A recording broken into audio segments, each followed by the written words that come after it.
Tune in to nostalgia. Tune in to now. Golden Radio Hour.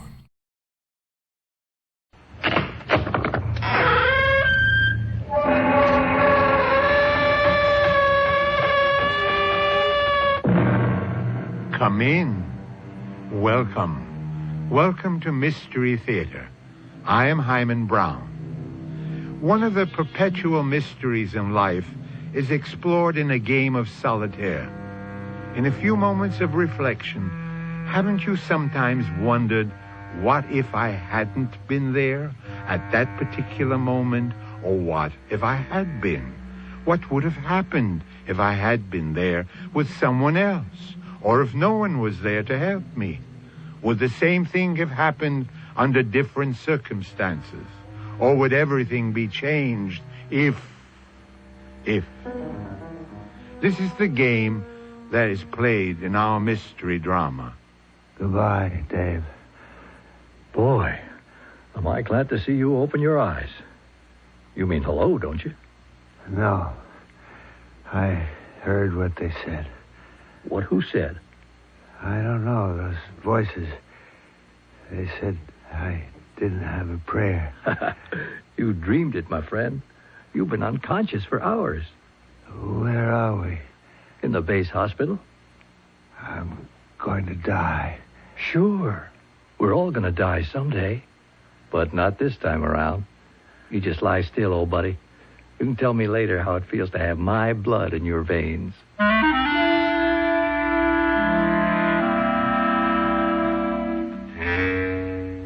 Our mystery drama, Fateful Reunion, was written especially for the Mystery Theater by Elizabeth Pennell and stars Robert Dryden and Jennifer Harmon.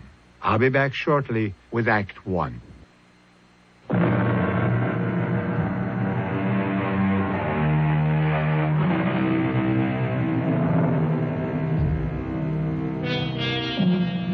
Our opening scene took place some 50 years ago when two very young draftees, as members of the Allied forces, were thrown together in the landing at the beach in Normandy.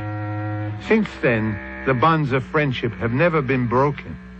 Now, they are middle-aged men, and they've gone their own separate ways. But over the years, one solemn promise has always been kept. No matter what's going on in their lives or where they are, they meet for a reunion on June 6th, D-Day.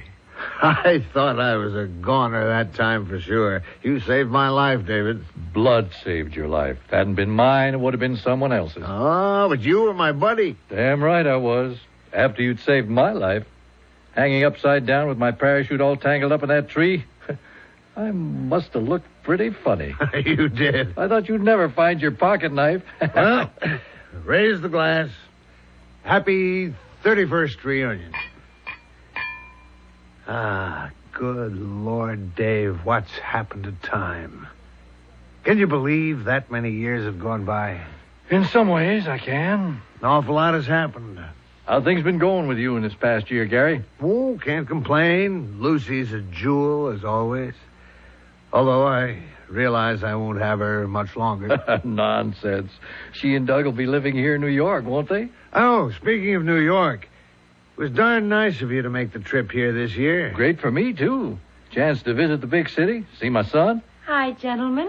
And your charming daughter. Uncle David. How good to see you. Oh, don't I get one, too? Of course, Dad. Guess I'm supposed to say Happy D-Day, but I'm not going to.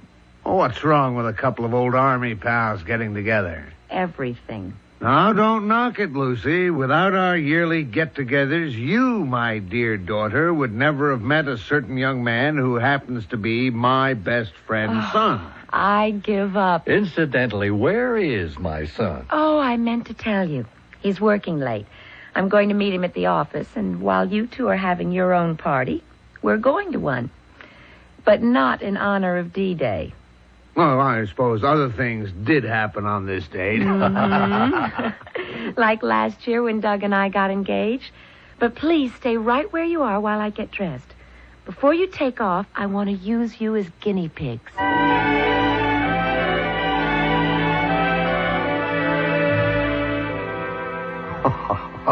Lucy, what in the world are you doing in that weird getup? Can you guess what I'm supposed to be? Well, the headgear and all those beads make you look like a gypsy. Right. And what do you think I have under this striped scarf? Well, if you're a gypsy, it must be a crystal ball. Right again. Voila! Why, that's no crystal ball. It's a computer. Also correct. The 21st century's answer to the all-seeing eye of past, present, and future. Yeah, I'll bet. No, really. It's fabulous. Doug's been working on this for a long time. Well, I know he works on computers, but why all the gypsy stuff? Well, we're going to a fundraising thing where I'm supposed to tell fortunes. And believe me, our booth is going to bring in $1 million. Well, I'll admit your costume is startling, but... Not the costume, Dad. This gadget. You've never seen anything like it. Looks like most calculators are small computers to me. Oh, but it's not. This is a truth machine. Oh, I see it has a tape. That's handy. Shows how it works. Well, I'll have to put on the big act. Ah, mighty computer, it is Madame Lucy who calls you. Reach into your fabulous brain and tell us true whatever we want to know. Get a load of that phony act. Yeah. The gentleman to my right, tell us his first name, color of his eyes, and the color of his hair. Take a look at that. Name, David. Eyes blue-green. Color of hair, gray. Why, that's amazing. Let's see that tape. The gentleman to my left, first name, color of eyes, and color of hair, if you please. I'll be darned. Name, Gary. Color of eyes, hazel. Hair, question mark? I'll ask that again. Color of his hair, if you please. It's got your number, Gary. The tape says, the man is bald. Oh, that's very funny. The whole thing's a frame-up. Obviously, Lucy's fed data into this machine. Honestly, Dad, I have no idea how it works. It just always comes up with the right answer. All right. Ask it where my home is, what I do for a living. Oh, I know. My wife's name. I'll bet it can't answer that. The gentleman named David. Tell us, O mighty one, what is his occupation? Where does he live? And what is the name of his wife? There you are. Mr. David is a bank president in Des Moines, Iowa. His wife's name is Jean. I'll be darned. It's quite a trick. Oh, I don't think there's any trick to it, Uncle David. This is different. It's your turn, Dad. Just try to stump it. Okay. Here's something that machine would never know. Ask it the license plate number of my car. What is the license plate number of my father's car? The tape says 892 NYX. Is that right, Gary? Yeah, of course it's right. Now I know this is a frame-up. You and Douglas got together and fed it answers to all the usual questions any fool would ask. It'll be great at your party if you know everybody there. It isn't like that, Dad. Truly it isn't. Why, this computer can actually predict. No, not predict, but actually tell what will happen in the future. Uh-huh. All right, let's test its brain power on that score. Ask where our reunion will be held next year. Yeah, that's a good one. Mighty computer, where will Gary and David meet for their next D-Day reunion? Here, I'll tear off the tape. You read it, Dave. What does it say? It says, there will be no reunion next year. Now I know it's a hoax. I don't understand. How can you say that? Well, I'm beginning to agree with you, Gary. Lucy, if you and Doug really didn't feed that computer bank, ask it why there'll be no reunion next year. I will.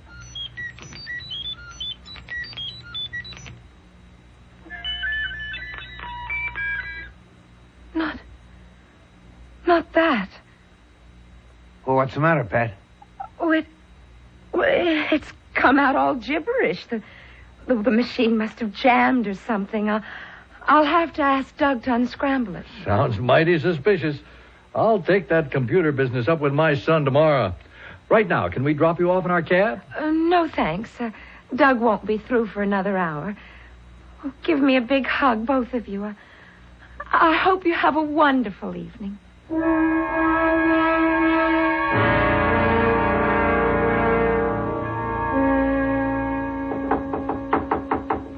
Coming.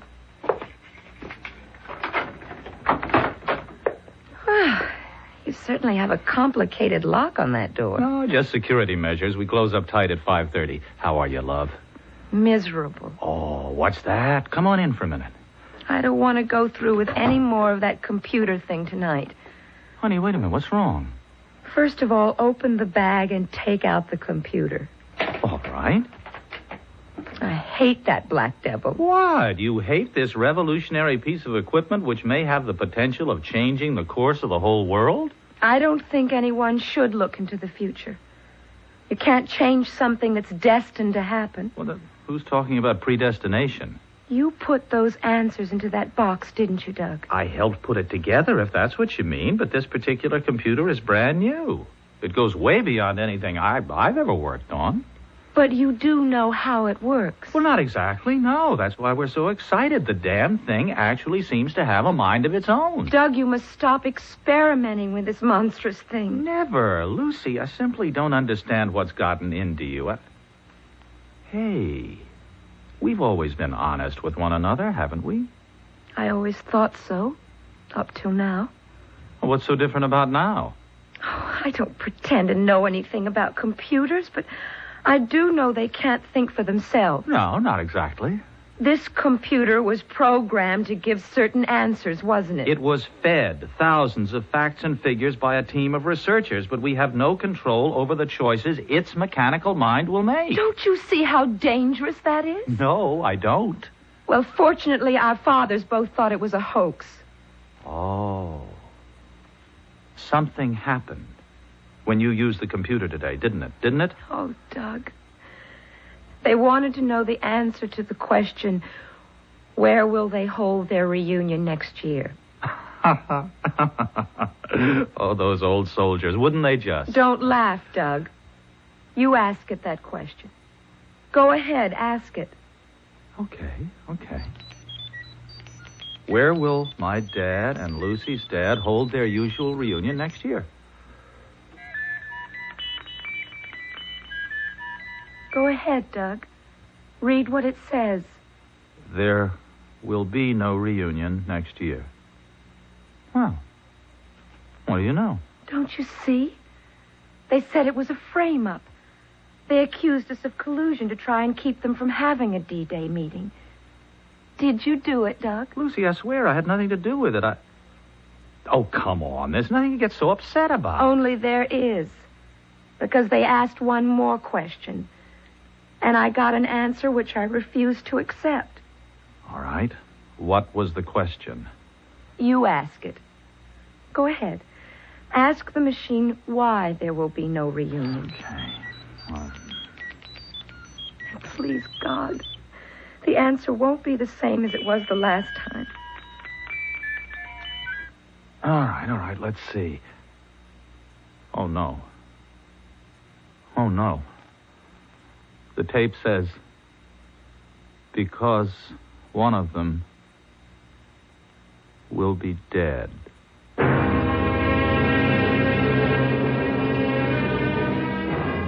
Well, Now you know why Lucy was so upset when she crumpled the tape and pretended it was nothing but gibberish.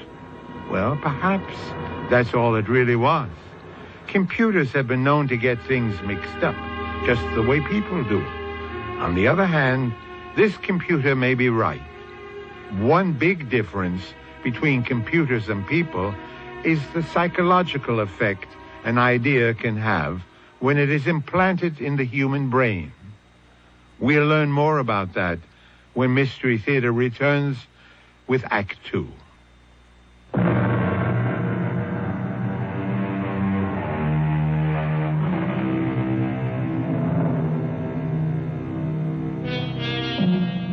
A computer can be a very useful tool if you're trying to balance the books or solve an abstract problem. And the idea of a computer which would figure out human problems seems like an innovation to be highly desired. But right now, a young technologist is confronted with a whole new aspect of the mechanical brain. It's unsettling to be told by a doctor, a fortune teller, or even by a robot that someone dear to you is going to die. You don't believe that, do you, Doug? I don't want to believe it. Well, somebody must want to frighten us. Somebody who fed data into that machine. Honey, I keep telling you, this computer doesn't work like that. It has freedom of choice. Well, so do I. And I will not accept the word of a thinking machine. Our fathers are still young. It isn't as though one of them were ill or is in any kind of danger. Wait a minute. You're sure that neither your dad or mine saw what was on that tape? They saw the tape about no reunion. But I tore up the other one. The tape that said one of them would be dead. And pretended that there was no answer. But there was an answer. And that means now we have to ask another question. I don't want to hear anymore. Lucy, we have to. We must find out so maybe we can prevent it from happening. What question do you propose to ask? I have to ask the computer to tell us which one will die. I don't want to know. Well, I do. And I'm going to find out. Don't tell me. Please don't tell me. Well, look at that, will you? He's never done this before. Honey, please take your hands away from your ears and listen. It was all a mistake, wasn't it? I don't know. The tape says, I cannot tell you. There, you see. It is a hoax. No. This computer is programmed to respond. I'll make it tell me. Come on. Which one will it be? Which one? It sounds angry. No, I'm the one who's angry, and it better tell me this time. I guess you better tell me what it says. At least it apologized. Come on, Doug. Computers don't... The tape says, sorry, but I cannot answer your question. Well, then. If it can't answer that one, it can't answer anything. That's not so. It's always given straight answers before. You know it has. Sure, when it was fun and games. All right, maybe we're taking this too seriously. I could be wrong, about what a computer can do. Oh, good Lord, look how late it is. We promised to raise some money for a good cause. Do you think I can still go through with it? Sure. Just sidestep any serious questions. You know what I mean? Pretend it is just a trick if you have to. There may be a lot more to this machine than anyone has dreamed of.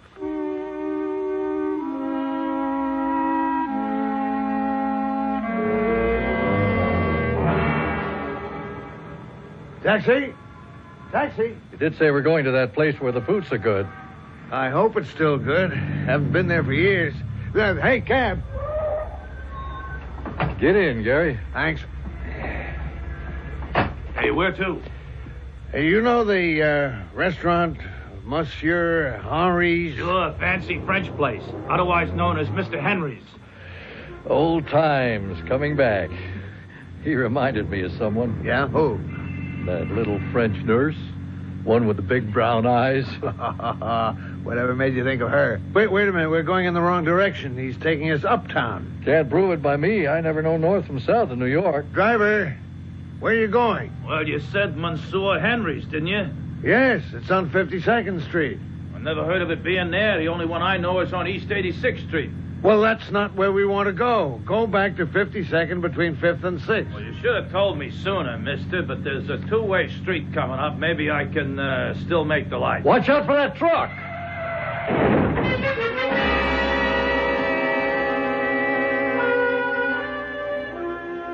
Well, we lived through another close one. Cheers. Cheers, I think. If that trailer truck had been going any faster, well, you were sitting on the bad side. Could have been me, could have been you, or both of us. Yeah. You know, I got to thinking about that computer thing. So'd I. Could have been telling us there'd be no reunion this year. Well, here we are, though. So let's eat and count our blessings before this lucky day is over.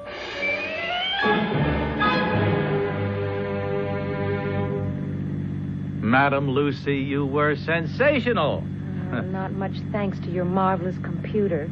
When the tapes came out blank, I had to make up the answers. Well, you're a born fortune teller, that crazy computer. Almost as if it refused to operate because I'd insulted it. Okay, tomorrow, back to the drawing board. Hey, I have an idea. Let's pick up our dads. They've had enough time to hash over the old war stuff. All right, you know where they are? Turn here. They used to go to that French restaurant. Oh, what's the name? I think it's in the next block. Oh. You mean up there where all that crowd is? Why, yes. That's where it used to be. Oh, honey, I don't want to get mixed up in all that mess. I mean, it looks like police cars and an ambulance. Oh, Doug. I have a terrible feeling. Drive up there. Well, honey, I can't. Look at it. The block is jammed. That's their restaurant. And something's happened. Now, Luce, baby, take it easy. Can't you get any closer? With all those cars in front of us? The ambulance is pulling away. And there go the police cars. Look, Lucy, I think you picked the wrong block. That's no French restaurant. Why, no, it says Club Shenandoah. Well, then, let's go on to your apartment, okay? No, Doug, we've got to find them. But if you don't remember where that restaurant is... I do remember. It was right here. The name's been changed, but this is the same place. We've got to go in and see if they're in there.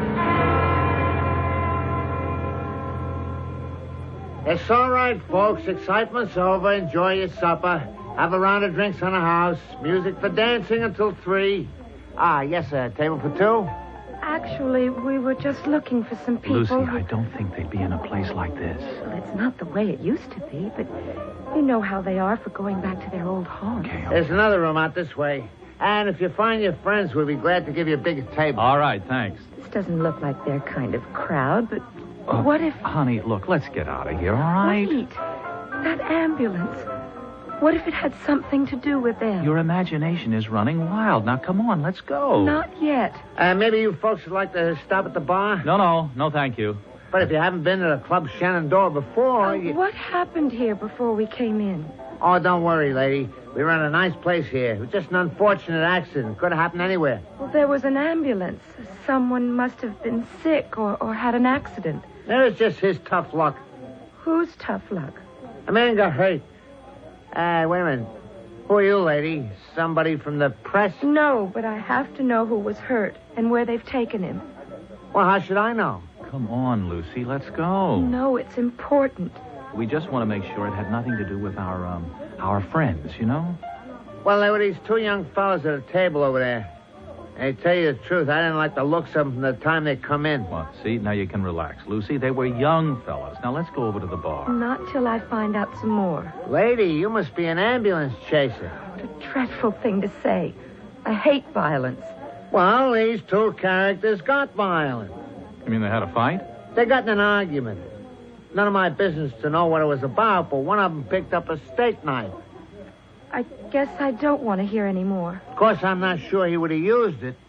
That is, if the old guy hadn't interfered. What old guy? Well, maybe not old, but there were these 2 middle-aged men sitting at the next table. What did they look like? Oh, conservative-looking gentlemen. Nice, quiet customers. Go on. Well, Go on. You understand, I wasn't right there.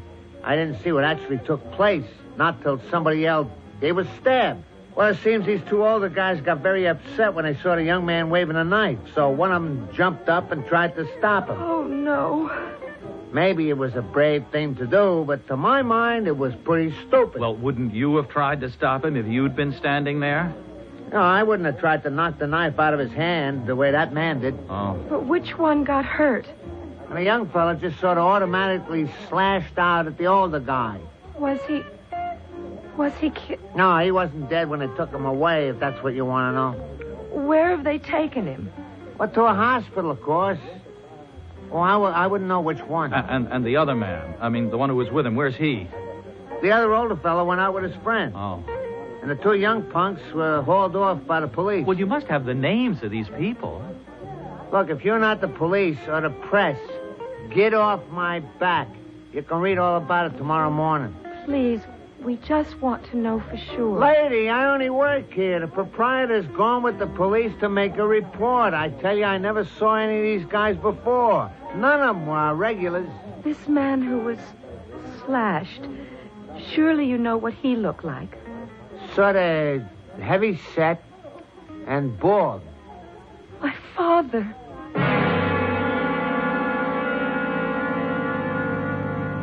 We have to drive straight to the hospital. Honey, how can we? We don't know which hospital. Well, where's the nearest one? I haven't the slightest idea. Besides, that doesn't mean anything in New York. In emergencies, they go anywhere. Well, then drive to the police station. I don't know where that is. Find it and hurry. Lucy, please. You've gone off the deep end. Well, how would you feel if it was your father? Oh, what an idiot thing to say. They're both so close to me, I'd be undone if anything happened to either one of them. But something has happened, Doug. I know it. Oh, honey, you've jumped to a big and frightening conclusion without any proof. Two men, one of them bald. Yes, there could be thousands out on the town. Where are you going? Oh, there's nothing we can do except get to a telephone and wait.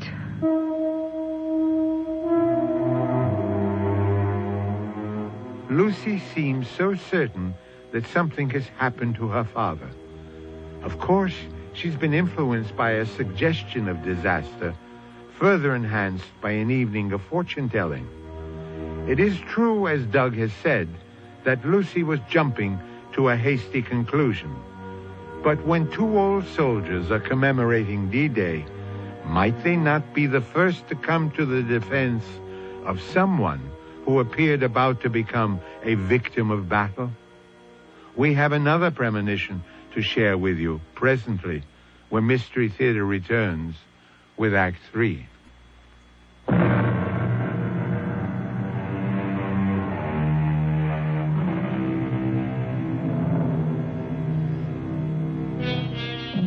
Many a mathematician has taken delight in relating our actions to the movements of pawns in a game of chess. The game we are playing might be compared to the thoughts of a wakeful chess player who, after spending an evening at the board, is tossing and turning as he replays the moves to himself and speculates, what if I had done this? Or what if I had moved in that direction? And right now, it's our turn to make the next move into the final act of our mystery drama. Oh, Doug, I hope we're doing the right thing. I can't bear to think... Give me your key, will you? Look, you will call the police right away, won't Just you? take it easy, Lucy. The way I see it, it was just a technical maneuver. Hey! Not at all. If you have a piece of paper, I'll draw a map and I'll show you. Dad! Uncle David! Well, good heavens, who'd you expect? Hi, Dad, Uncle Gary. Wow, are we glad to see you. Your enthusiasm is overwhelming. Well, you're all right, aren't you, both of you? Well, of course we're all right. But how did you know about our accident? Accident? I'd call it more than that. The knife. Oh, Dad, why did you do it? What knife? Why did I do what? Well, the man in the restaurant said that you... What's the matter with you two kids?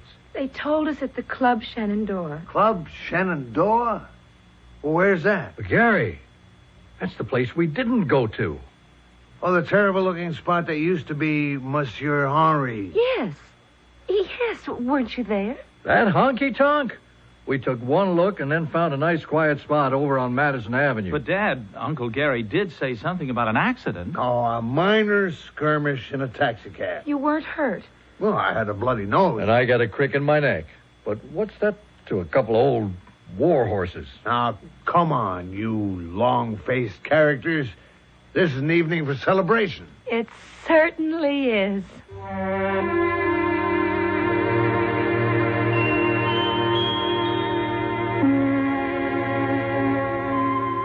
I think I'll hang these bells on that branch up there. Oh, I do love Christmas. And, Doug, when we have our own house... Ah, that's exactly what I was thinking, Lucy. And when is that going to be? Soon. But I had to be with Dad these past months with Mother gone, especially at Christmas. I know. You could have gone home. It was nice of you to stay. Pop appreciates it. I wouldn't want to be anywhere except with you. Oh, let's set a date, Doug. Now you're talking. Got any specific date in mind? What else but June 6th? How can we have a wedding on the one day our dads go off for their private reunion? Well, who said anything about a wedding? You mean you'll do it my way? No fanfare, just a justice of the peace? Exactly. We'll make it our day, not theirs. Oh, honey, you are terrific. Hello? Yes? Yes? Oh, no, where? Oh, but why shouldn't I be worried? Of course, I'll be right there. Hey, what was that all about? It's Dad. He's in the hospital. But who were you talking to? What happened? Well, that was Dr. Daniels. He said not to worry, but Dad, he's had a heart attack and he's in St. John's Hospital. Oh, honey. He's going to die, Doug. I know he's going to die. Now, Lucy, stop that. I'm taking you to the hospital. Let's go.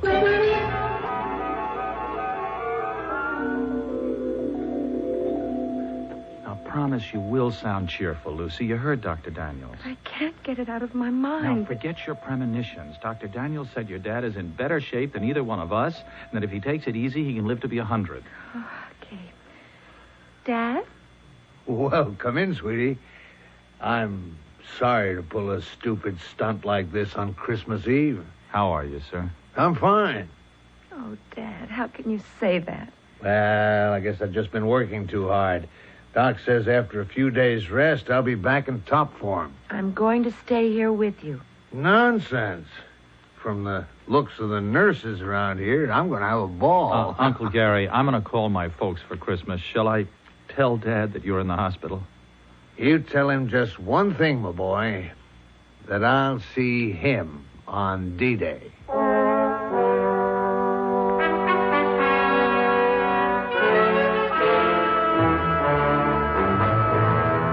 Lucy, where's your dad? Why, he's at work, of course. What are you doing here this time of day? I thought he might have heard the news before I did. Have you had the radio on? No, I've been vacuuming, doing my spring cleaning. I tried at every payphone along the way, but the lines were all tied up. Let me use your phone, huh? Calm down, Doug. What's the matter? A bomb. They said it went off in the executive offices. What executive offices? What are you talking about? Oh, busy signals. Again, it's no use. I was out on the road. The report came through on the car radio. A bomb in Des Moines, in Dad's bank. Not your father. Yes, I'm afraid so. But you don't know. What was the rest of the report? Oh, look, I'll turn on the radio. No, please don't. I want to get it straight from the source. I tried the bank and the paper and the police. Didn't you call your home? How? How could I do that to Mother? Well, you must call her, Doug. Dial her direct right now. No, wait a minute. I got another idea.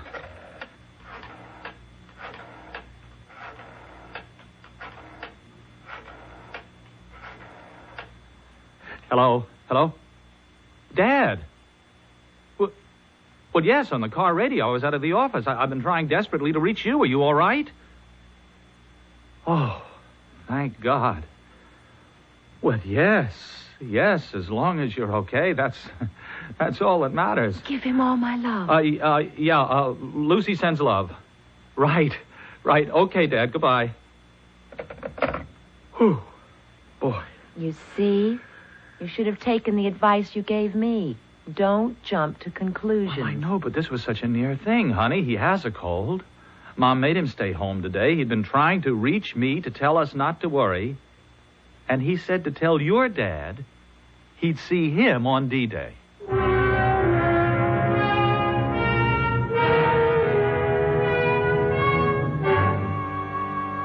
Well, old buddy, it's the 15th of May, and time for us to make some plans. You bet, Gary. Where'll it be this time? Well, I'm for keeping the destination a secret. You mean from our ever-loving families? Mm-hmm. Don't you agree? Sure do. How about getting away from all civilization? Well, it suits me. Any ideas? Yep, I got a dandy. What about up at the lake? That Wisconsin fishing lodge where we went one summer. Hey, that's beautiful.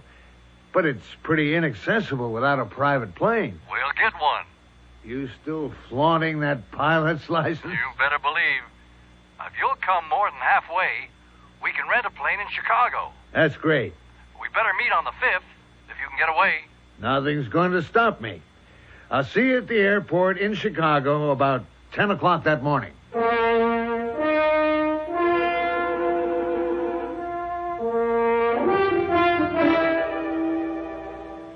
Doug, you're just in time for lunch. One whole week of glorious vacation. And you know, I didn't tell a soul that we're getting married tomorrow.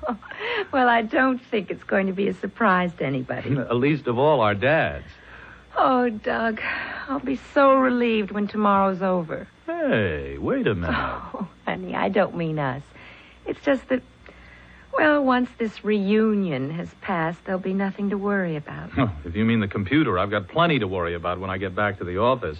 They're accusing me of breaking the darn thing. I hope it never works again. Lucy, love, computers are the way I earn my, our living. Not by turning them into fortune tellers. No, not fortune telling, but a chance to open up the whole future so we'll know which way to go. Not if the future only lives... Don't say it, Lucy. I'll admit the machine must have had some bugs in it. But ever since that day, the tape has come out blank.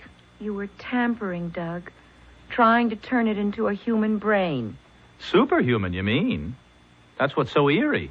Some kinds of medicine are too strong to take. Honey, how can a computer know that? It can't, silly. This one did. It behaved as though we'd gone one step too far. Oh, look, I'd like to forget it. Oh, so would I, at least for the next 7 days. It's our time to celebrate. So, cheers. Oh, you sound like our dads. Did your old man get off on schedule? Yes, early this morning before I was up. And still the big secret about where he was going? Yes, but I happen to know he had an airplane ticket to Chicago. Uh-oh, you cheated. No one was supposed to know. But Chicago, I don't know. That seems like an odd place for them to have a reunion. Especially since he asked me to help him find his fishing rod. Well, lunch is ready. Come on. How about a little background music, huh? I'll turn on the radio.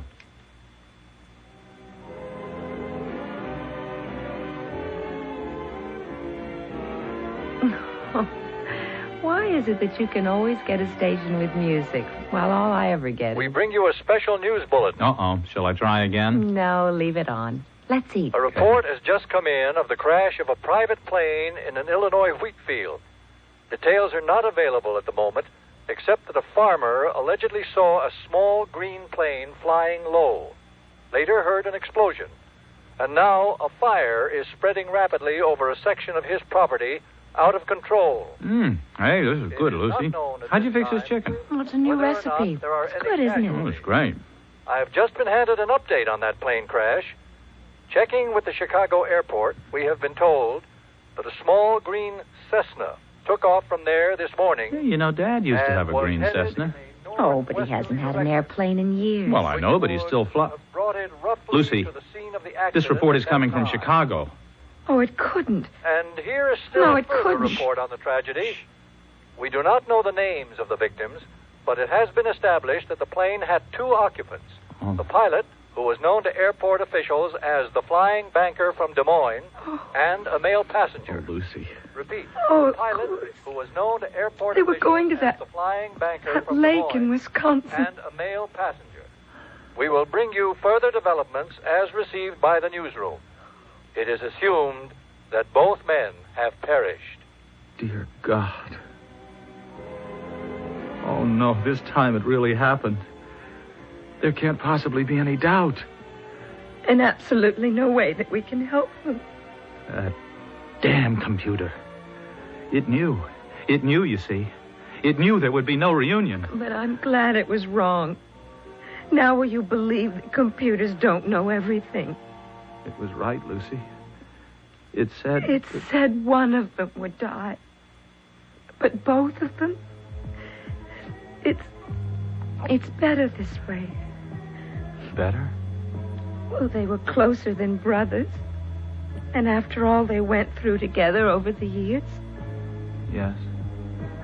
Yes, I suppose if they'd had their choice, it's what they would have wanted. We interrupt again to bring you further information on that plane crash in Illinois. Names will not be released until after the next of kin have been notified.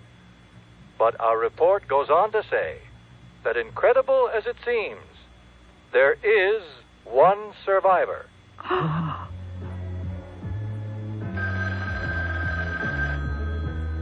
Doug!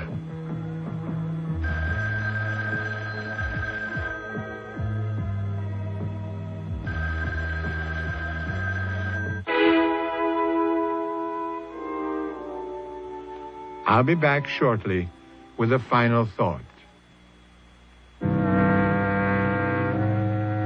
Two men met in a moment of violence when either could have died, but both were spared that time, until finally for one came the inevitable. Why is an accident fatal to this person while that one is spared? Some say predestination. But how many times it seems a whim of fate makes a split-second change of direction? Tragedy? No. But mystery? Yes. Our cast included Robert Dryden, Jennifer Harmon, Ken Harvey, and William Redfield. Associate Director, Marlon Swing. This is Hyman Brown, producer-director, inviting you to return to our Mystery Theater for another adventure in the macabre. Until next time, then, pleasant dreams.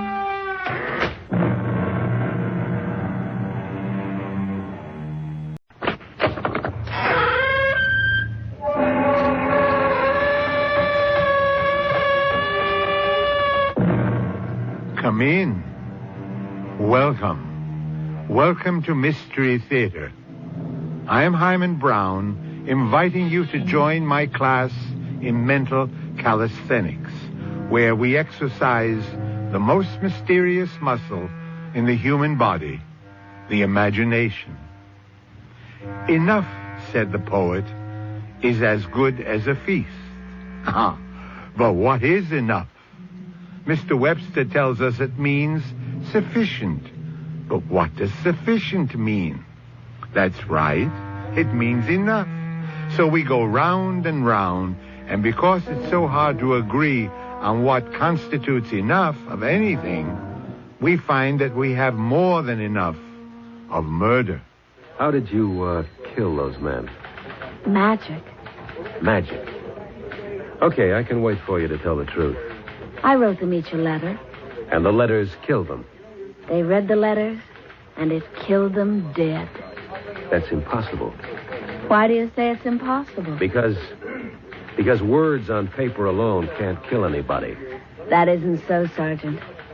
Didn't you ever hear the saying, the pen is mightier than the sword?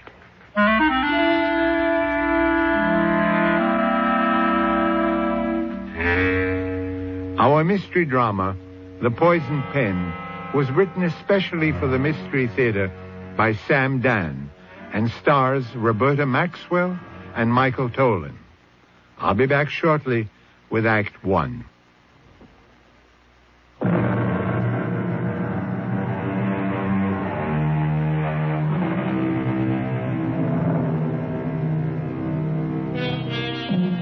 Every year, New York City is inundated by a bright wave of eager, anxious would-be stars. Girls so young, so fresh, so beautiful, they can break your heart. They come here to sing, to dance, to act. In short, to make it big in the big time. And like the waves that roll up on the beaches, they soon recede, disappear, and are gone without a trace. Are they good enough? There's that word enough again. In most cases, the answer is no. But it doesn't matter. So great a multitude clamor for a place in the spotlight, and yet there's only room for so tiny a handful. Let us concern ourselves with a theatrical agent named Barney Hogarth. What's that, Fred? You didn't get your check. It's impossible. I put it in the mail last night. Don't yell at me. Your argument's with the U.S. government. Freddie, pal, I swear to you, it's in the mail and it ain't gonna bounce. Hey, Proudfoot, come in here. You sent for me, Mr. Hogarth? How many times do I have to tell you? When Fred Sinclair calls, I'm out. Now, please, Mr. Hogarth, you're shouting at me again, and it makes me so nervous. I really become ill. Is there any mail? I can't do my work. Did the mail come? Mail? Oh, well, now, let me get my thoughts together. What's that in your hand? And, this. Yes, it's the mail. That one letter? It must be some actor looking for work. What do they want from me, these people? Go on, read it. Well, what are you standing for like a dummy? Now, I can only do one thing at a time, Mr. Hogarth. I came in here to ask you something. Yeah? Well, I haven't been paid in a month. We'll talk about it after lunch. Mr. Hogarth, you give me a hard time and we won't talk about it at all. Read yes, me the letter, huh? Yes, sir. Don't these actresses know letters don't mean a thing? No, dear Mr. Hogarth, 6 months ago, a young lady approached a gentleman on the street. She was starving. She was desperate. She needed money for her lodging. She said to the gentleman, Sir, I will do anything for $50. What is this, a gag? But this gentleman looked at her with deep compassion, and he said, Poor child, take the money and bless you. It's a crazy world. I, that girl, have come into a considerable inheritance. I'm wealthy. I wish to prove the biblical adage, cast your bread upon the waters. I wish to reward your generosity 1,000-fold.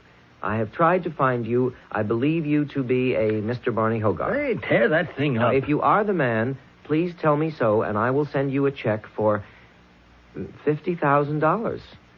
I enclose a stamped, self-addressed envelope for your convenience, signed, Forever in Your Debt.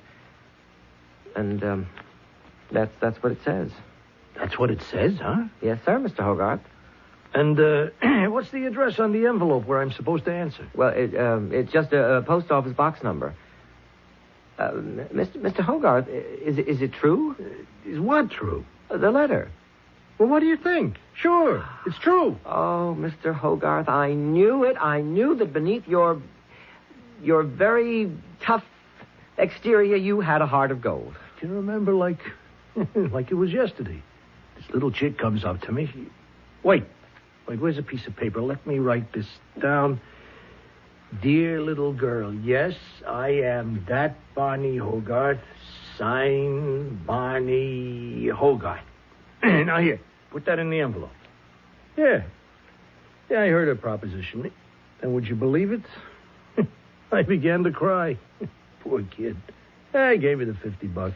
I would have given her more, but I didn't have it, so go figure. No, Mr. Hogarth, you are a saint. Oh, seal it and send it. And remember, my boy, why we are put here in this world to begin with. Yes, sir. We are placed here to do good to one another. Yes, sir. I'll remember that. And if I cannot help an unfortunate brother or a starving sister, of what use could I possibly...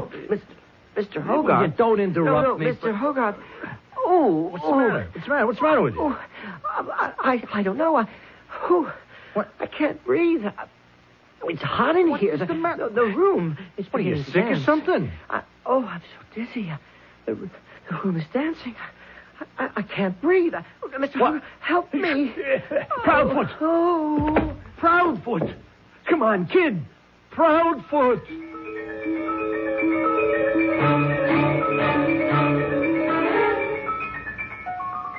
What was his full name? Sebastian Proudfoot. What did he do here? He ran the office for me. He's something the matter, Sergeant. Where was he from? I don't know. Somewhere in Texas, maybe. Did he have any enemies? Maybe Oklahoma, one of them places out west. Enemies? How should I know? He worked for you for 3 years. You ought to know something. What do you know about young kids today, especially in this business? They're all crazy. Who can keep track of what they do? You can't tell me anything about his private life? Listen, what is all this? I thought he died of a heart attack. He did. Then what are the cops buzzing around for? The heart attack was brought on by a poison. He was murdered. You're kidding. I mean, who'd want to murder him? Had he been acting strangely? Oh, who knows what would be strange for him? He died in your office. Like that? Out of a clear blue sky for no reason. Okay. That's all for now. He was a very nice boy. Why should anybody want to kill him? I wish to reward your generosity 1,000-fold. I have tried to find you, and I believe you to be a Mr. Joseph Carraway. If you are the man, tell me so, and I will send you a check for $50,000. I enclose a stamped, self-addressed envelope. If I'm that man. Well. Joseph? Oh, yes, my dear. I know you're quite busy. Oh, no, please come in. I was afraid I might interrupt the muse. No danger of that. She's abandoned me this morning, I fear. Oh, and the first draft was coming along so nicely, too. Where are you going? Well, I thought I'd drive downtown. Is there anything you'd like me to pick up? No, I don't think so, my dear. Well, I could mail the letter for you. Letter? The one you just sealed.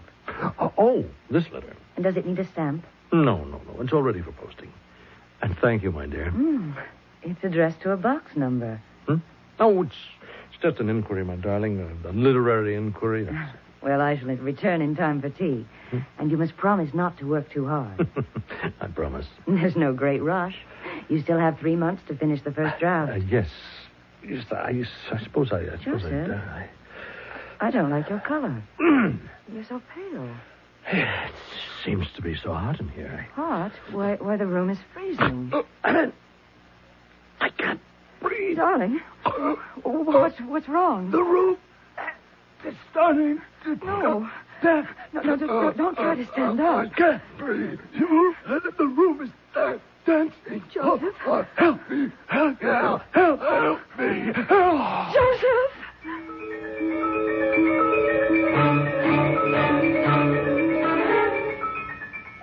I believe you to be a Mr. Frank Clancy.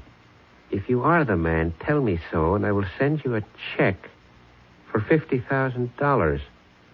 I enclose a self-addressed stamped envelope.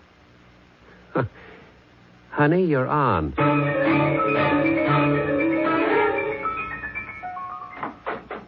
Selena. Oh. Good morning, Mama. Didn't you get into bad habits in New York? Sleep until 9:30 in the morning? Mama, everybody in New York sleeps till noon. Is that a fact? Well, I brought you your breakfast. Oh, thank you, Mama. Well, I have to fatten you up a bit. You got so skinny while you were away. You keep spoiling me like this, and I never will want to go back to New York to resume my career. How is your career coming along, Selena? That's my problem. I can't decide which career. Should I write plays or act or sing or dance? That's why I came home, to do some thinking. Well, you don't want to think so much. You just concentrate on your breakfast. Oh, I also brought you the New York paper. Oh, what's in it? What's always in a New York paper? Murder. Seems like they got a whole string of murders. No. Someone is running around poisoning people. Really? There's a Mr. Frank Clancy. Frank Clancy? Why, he owns the Rendezvous. It's the biggest nightclub in the city. Not anymore. Somebody fixed his wagon. That's awful. Then, according to the paper, you got a Mr. Joseph Carraway. Joseph Carraway? Why, He's only one of the leading playwrights in New York. Well, I'm sure the worms will be thrilled to hear it. Someone poisoned him. That is terrible. And you got another one. Mr. Sebastian Proudfoot. Who? Well, it is rather a peculiar name, Sebastian Proudfoot. Sebastian? No. He shouldn't have been poisoned. Well, honey, if you get right down to it, nobody should be poisoned. But he wasn't supposed to. What do you mean he wasn't supposed to? He's a very young fellow. He was a very young fellow. And it's a shame. Well, how would you know? Mama, I knew all those people. After all, when you pursue a career in New York, those are the people you meet. These people were all friends of yours? Of course. They were all friends of mine. I just don't understand about Sebastian Proudfoot. You see, he worked for Mr. Barney Hogarth. Barney Hogarth? Barney is the leading theatrical agent in New York. And he's the one I meant to... Well, you meant to what? Nothing, Mama. You know me. I always talk to myself. That's because you have money in the bank. It was like poor Mr. Joseph Carroway said to me before he died. Always go back to where you came from and renew your roots. Oh, well, we got plenty of roots that needs digging up in the south pasture. See you later, honey. Yes, Mama. Oh, Sebastian. Oh, poor Sebastian. I never meant to kill Sebastian. It was Barney Hogarth that I wanted to. How did I ever manage to kill Sebastian? How?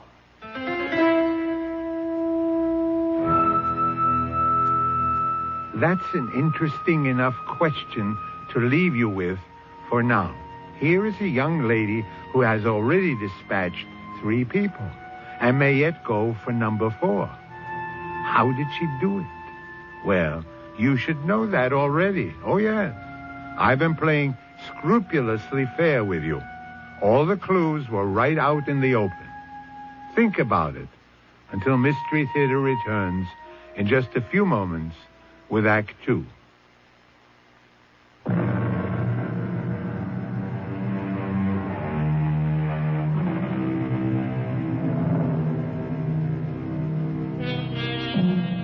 Her name is Selina.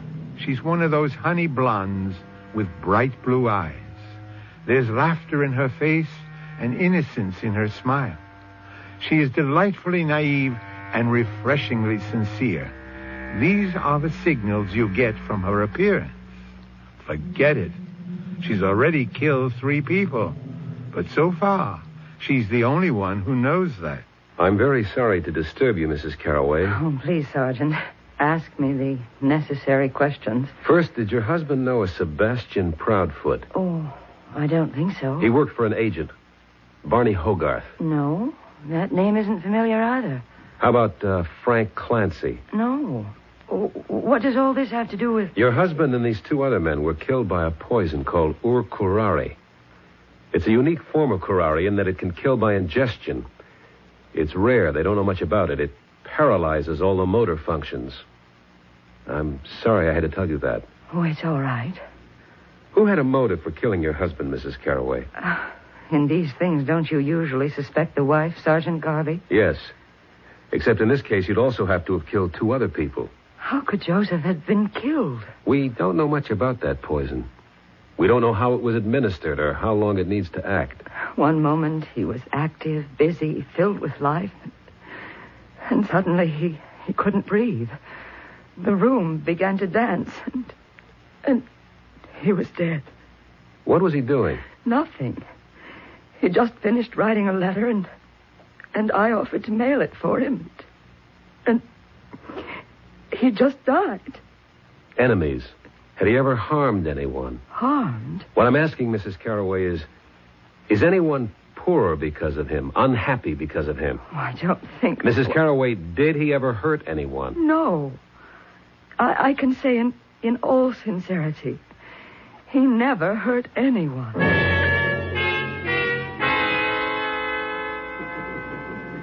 Well, if it ain't Sergeant Garvey. Have one on the house. Only if it's lemonade. What are you doing, celebrating? Now, what should I be celebrating? You are now sole owner of the rendezvous with Frank Clancy out of the way. Oh, so it really wasn't a heart attack, huh? Who killed him? Well, I didn't. If the joint was making the profit, I might have been tempted, but business today... Who killed him? Oh, Sergeant, a million people could have killed him. Popularity contest, he could never have won. Just give me a few prime candidates. Well, I figure it's a dame. Why? Well, because he wasn't a guy who could, ditch a dame gracefully after he was through with her, if you know what I mean. Let's hear more. Some guys, Sergeant, when it's over, they know how to make a dame feel like she's not being tossed out. But him, I remember, it was a couple of, maybe 3 weeks ago. I come into the office, there's a dame there. She says to him, "I'll kill you, Frank." She threatened to kill him? Sure. Yeah, Frank used to lead him on, promise him a job here singing or dancing. He made a good thing out of that. Yeah, the dames had come across, but he never would. This particular dame, who was she? You know her name? No. Could you describe her? Yeah.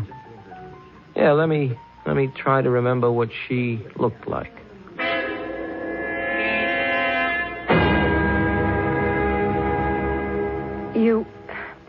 You're completely off base, Sergeant. Certainly no woman would have any motive to kill Joseph. A young woman with blonde hair, blue eyes. Oh, there are millions of young women who fit that description. We have reason to believe that a young woman could have killed Frank Clancy. Now, why would she also have a motive to kill your husband? I told you, I don't... Mrs. Carraway, 3 men are dead. One of them your own husband. Did he have another woman? How dare you? It was a question that had to be asked. If he did have another woman, then shouldn't I be the one to kill him? That depends. On what? On which one of you he chose to keep. Oh, I was downtown shopping. I called him. He was working at home. I asked him to meet me for dinner. He said he had an appointment with a producer. I decided to dine alone in Laredo's. I was sitting in a booth when I heard a familiar voice in the booth in back of me. Well, yes, my dear, I did say I would help you with your play. You said you would collaborate with me. Well, now, I never actually said that I would collaborate. You did. You know you did. But I can't do that. Now, you write nicely. You have talent. Huh? But it's a small talent. You didn't talk this way before we went away for the weekend. It was a mistake, Selena. It was a mistake. Oh, yes. It was a mistake, all right. Let me give you some money. Money? If I wanted to sell myself, Well, to be brutally frank, my dear, you were willing to sell yourself for influence, for connections, for a career. Well, good for you. Now you came up with a Joseph Carraway type line. Now you can ease your conscience. Look, I was just carried away by your freshness and by your beauty and your youth. That's a good line, too. Old, but good. Selena, please, I'll do anything for you, anything within reason. But we're not going to collaborate on a play. It's impossible. Yes, it's impossible, all right. Tell me, when did your wife find out about me? She doesn't know. Oh, yes, she does. She does. Well, I never told her. Now, I would be a fool to do that, wouldn't I? She knows there's someone else. She can sense it. You're too old for a wife and a girlfriend. She knows. And that's why you feel you have to get rid of me. Oh, that's ridiculous. No. If she wasn't wise, you'd keep leading me on. Well, don't worry about it. My darling, In a little while, you won't have to worry about anything. She got up and ran out, and he went after her. Were you able to see what she looked like? No. And her name was Selena. Yes. Selena what? I don't know. So she ran out and he ran after her. And what happened later? I don't know. I mean, between you and your husband. Nothing. Isn't that kind of unusual? No, Sergeant. Many people just accept it. Many people simply cannot make an issue of it. They're frightened. They don't know where it will lead. Besides, I knew it was all over and that it would never happen again. So, there's a blonde-haired, blue-eyed girl named Selena.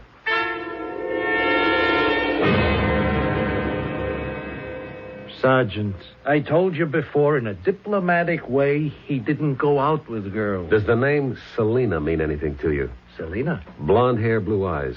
Yeah. There was a dame, Selena. Then he did go out with her. No. He didn't go out with her. The fact is, I did. You? Well, I didn't go out with her exactly, if you know what I mean. I saw her a couple of times, and, Yes? Well, I got rid of her. Why? Why? Well, that's personal, isn't it? We're dealing here with what could very well be first-degree murder. Withhold any facts or evidence, and you're an accessory. Would you like any part of that? No. I'm only too happy to cooperate with the law. It's the duty of every citizen. After all, our government is only as strong About as... this girl, Selena. Well, you know how they come in here looking for an agent, and she was different. I mean, she was the same, but she was so fresh, right off the farm, and you know the type? And? Well, I said somebody's going to pluck this little blossom sooner or later, so why not you, Barney Hogarth? And you did? I tell you, I was willing to get very serious, but she made a real terrible scene in a club one night.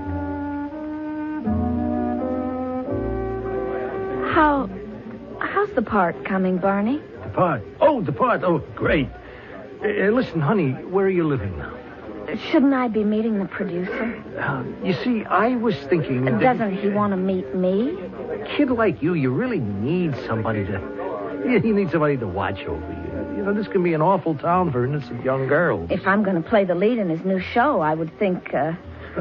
Selena, honey, you just leave all the thinking to me. Now, ain't I your agent? The only reason I bring this up is... you told me his name was Roderick Kendall, and the play is called No More Love. Yeah, well, And I read in the paper that Rosemary Stewart has just been signed. Oh. Well, look, you don't want to believe everything you read in the papers. You've been lying to me, Barney. No. Should I tell you how I know? I called Mr. Kendall. I spoke to him. You're kidding me. Kendall don't speak to nobody. Yeah, especially to you. But I called at lunchtime when his girl was out. And he answered the phone himself, and I said, "Sir, my agent, Barney Hogarth, told me you had agreed to give me the part." You said that to Roderick Kendall? And you know what he said? "Who's Barney Hogarth?" Oh, now, baby, you see, it's a joke. There never was a part for me. Look, I read the script, and I thought that you'd be great. And you lied to me. Well, Okay. But I'm willing to make it up to you. You see, honest, you're just not another girl. That's a very original line. I heard it in at least 20 movies. Oh, honey, I'm willing to get you an apartment. Now, don't that prove something, huh? But you're not willing to get me in a play. I can't. Sure, because you're not big enough. No. Oh, it's because you're not good enough. What did you say? Oh, Selena, there are a million girls like you. Why didn't you tell me this before, instead of after? Because I'm no good, and this business is no good, and you go home, do you hear me? I heard that line before, too. You're going to pay for what you did to me. But, honey, what did I do to you? Look, you don't kid me. For all those innocent eyes you've been around, You lied to me. Well, honey, that's showbiz. And I'm going to kill you. What? Oh, now, come on, don't make me laugh. You're cheap, shabby, and fault. Selena, you're starting to raise your voice. You're playing the scene all wrong. I won't be able to look at myself in the mirror again until you're dead.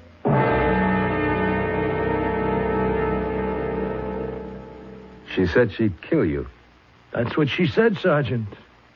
And she sure was mad enough. But if she was angry enough to kill you, why did she kill Sebastian?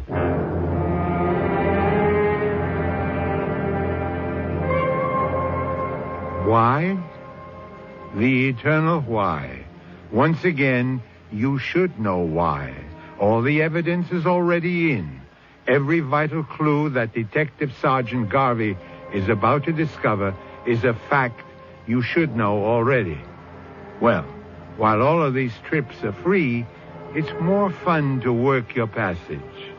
Mystery Theater will continue in just a few moments.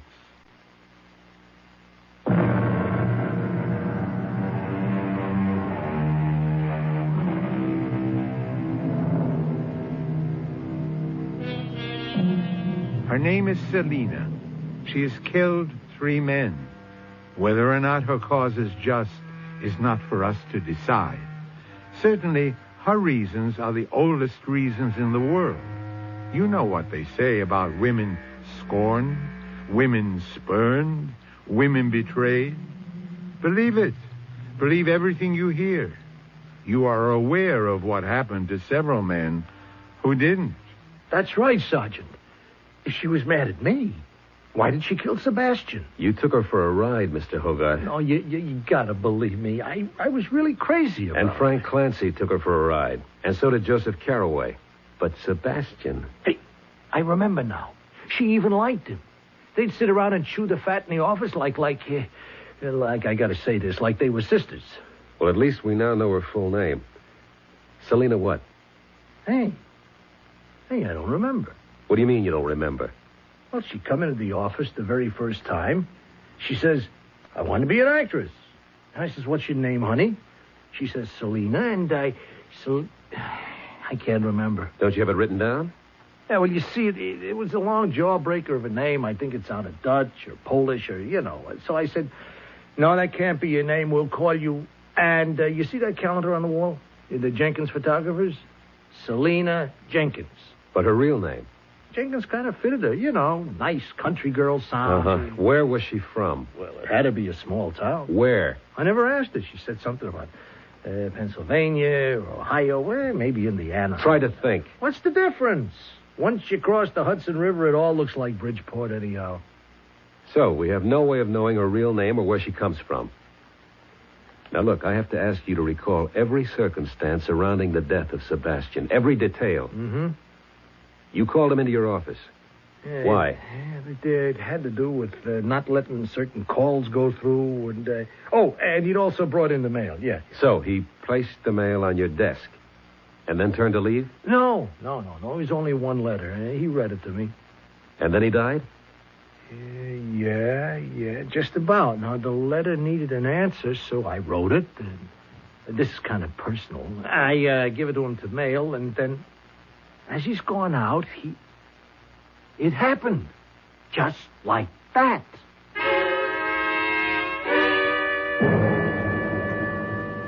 What's this, Selena? You about to leave? Yes, Mama. It's high time I was going back to pursue my career. Well, you could have a very nice career down here, honey. The oldest Franklin boy would marry you in a minute. I know, Mama. And he's got the farm and a partnership in the mill. And he's very smart. That's true, Mama. Good looking. Best looking boy in the county, Mama. I'll write you from New York. Oh, now it's a bad time of year for colds.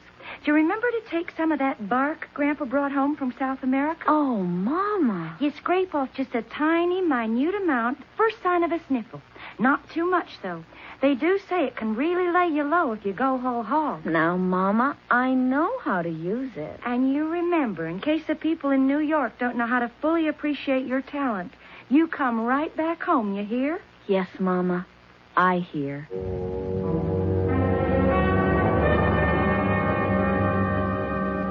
I'm sorry to bother you again, Mrs. Carraway. Can I help in any way, Sergeant? The girl Selena figures prominently in all 3 deaths. She could have placed the poison somewhere in Mr. Hogarth's office, and poor Sebastian was killed by mistake. I spoke with the late Mr. Clancy's associate, who says the way people come and go at the club, it wouldn't have been difficult for her to get in there. Are you saying she could have come in here to plant the poison? Yes. Well, I hesitate to advise you in your own trade, Sergeant, but isn't that a rather haphazard method? Yeah, it bothers me, too. It backfired, obviously, in Mr. Hogarth's case and killed that poor Sebastian. Well, we know they died of poison. Poison has to be administered somehow and somewhere. Look, tell me the exact circumstances surrounding your husband's death. Well, it was very simple and direct. One moment... Yes, I know. You came into the room. You said you were going downtown. He was writing a letter. Well, he had just finished the letter. It was ready to be mailed. I took it from him. Wait a minute. You took a letter from him to drop in the mail? Yes. So did Sebastian. He took a letter from Hogarth. No, but that's no good, because if there's anything to that, you're the one who should be dead. I beg your pardon? The letter he gave you, what happened to it? Well, when he had the attack, I dropped it on the floor of his study, and it should still be there. Yes, here, right near the desk. You never moved a thing. It's addressed to box number 1234, 34th Street Post Office. May I open it? Well, of course. Dear Miss, I am the man, Joseph Carroway. What do you suppose this means? I don't know. Is there anything on his desk that could lead us to an answer? Well, I haven't been able to bring myself to go through his papers. Could you do it now? Well, I'll have to eventually. Yes, I'll do it now. And if there's anything that might be important... I understand, Sergeant. I understand.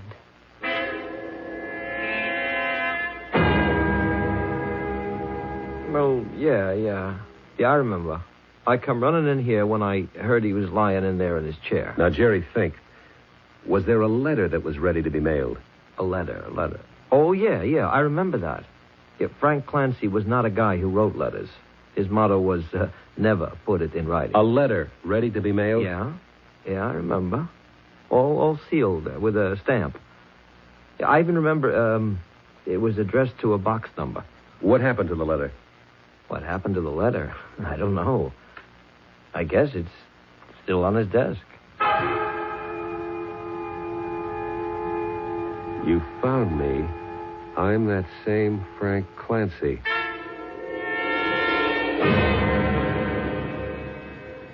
Barney, there was a letter you addressed to a box number. You'd just written it. You gave it to Sebastian Proudfoot to mail. Where's the letter? The letter? Well, I mailed it. You mailed it? Well, it was a personal thing, you know. What did the letter say? Look, this doesn't have anything to do with... Did it say, I am the same Barney Hogarth? How do you know? Okay, Mr. Hogarth. Who did you send the letter to? I don't know. 2 other men wrote letters identifying themselves to somebody. Now, what kind of hustle was being worked here? Hustle? Yeah. Now that you lay it out, it does sound like a hustle. What could she hope to gain by it? She? Yeah, if it really is a dame. Look here, I got a letter in the mail. Hey, read it. If you are that man, please tell me so. I will send you a check for $50,000. I enclose a stamped, self-addressed envelope for your convenience. Signed forever in your debt. Word for word, that's the letter that Frank Clancy and Barney Hogarth each received. But what's the purpose of it? The post office box doesn't even exist. What does that mean? It means that whoever sent that letter didn't really care about getting an answer. Well, then why enclose a stamped, self-addressed envelope? Why? So that... Sergeant? Sergeant, is something the matter? Is it possible? Can it be that simple? Well, I'm afraid I don't understand you, Sergeant. Mrs. Carroway, you've been of the greatest help. Now I'm sure I know how your husband and those other 2 men died. But what are you saying, Sergeant? It was a mistake. The killer didn't want Sebastian. She wanted you. The killer... Selena. But Selena wouldn't. But I mean, she's such a pretty little thing. So's a coral snake. But I don't even know where we can find her. I do. Where? Right here. Here? She'll be back. She has to be back. She missed you. She'll come back and make sure of you. What do you mean? How would you... She'll have to do it soon, too. So my advice to you is don't leave the office. What do you mean, don't leave? Live here, sleep here. Eat all your meals at a restaurant. But I can't. And I'll be here do with you. I want to wait for her. Well, what makes you think that I'm she's your gonna- new assistant. Are you crazy? You couldn't fool anybody. You look exactly like a cop. I'll just have to do the best I can. But I'm not letting you out of my sight.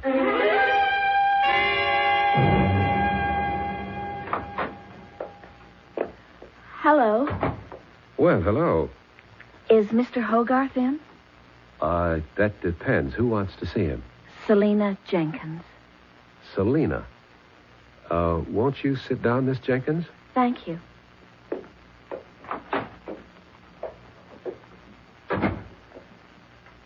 She's here. Well, why don't you arrest her? I have no evidence. But she wrote all those letters, didn't she? We can't prove any of it. But she threatened me. She threatened the other two also. Threats alone are not proof. Well, what are we going to do? We have to catch her in the act. But... But what? That's how the law works. You can't arrest someone before they commit a crime. But she's already committed 3 murders. We can't prove those yet. We hope to prove yours. Mine? The coffee pot's out near my desk. Now I'm going back out there. You mean she's alone out there? Don't worry. But suppose she has a gun. Did you ever think of that? She doesn't use guns. She's got this poison thing down pat. It works. Now, I came in here to give her a chance to doctor the coffee. Oh, I hope you know what you're doing. If you knew what you were doing originally, I wouldn't have to be here in the first place. Mr. Hogarth is tied up just now, but he asked you to wait. He's angry with me, I know. I behaved foolishly. But I'm truly sorry now. I know I'd forgive you. You're such a flatterer. Oh, excuse me. Yes, Mr. Hogarth. Oh, you want those Allied contracts? I'll bring them right in. Oh, well, it's always one thing after another. I better bring him a cup of coffee, too. Yes, he certainly loves coffee. He said for you to wait. He wouldn't be long.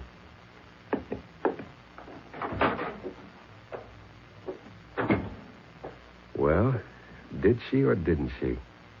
This coffee goes to the lab. If it has poison in it, we've got her. Maybe she ain't the one. She's the one. And I'm sorry for her. You just sit here in your office. I'll bring the coffee out again. He didn't want the coffee. Oh, that's unusual for him. He drinks it all day. Well, no sense letting coffee go to waste. Would you like a cup? No, thank you. Well, I might as well drink it myself. Oh, What is it? I think I got something in my eye. Here, look and see. Oh. Oh, I'm sorry. I'm so clumsy. That's all right. There's still a little bit left in the cup, and here, what's spilled on the blotter can still be analyzed in the lab. In the lab? And you're sure to have some of that poison left in your purse. Well, what do you say? I'm sorry about Sebastian. Yeah. You figured out a very smart way for them to take poison. All you had to do was get a device that would make them answer a letter. Answer a letter by sending back a self-addressed envelope. And they would just lick the flap to seal it. And on the flap, mixed with the paste, was enough of that ur curare to kill them immediately. It was a clever story. It even took in Mr. Carraway. But the way it worked out, poor Sebastian sealed Mr. Hogarth's envelope. I'm willing to be punished for that one. I'm sorry. I have to place you under arrest. The others deserved it. Well, I suppose it'll give me time to reflect on my career. Yes, miss. Plenty of time. I'll be back in a moment with a final thought.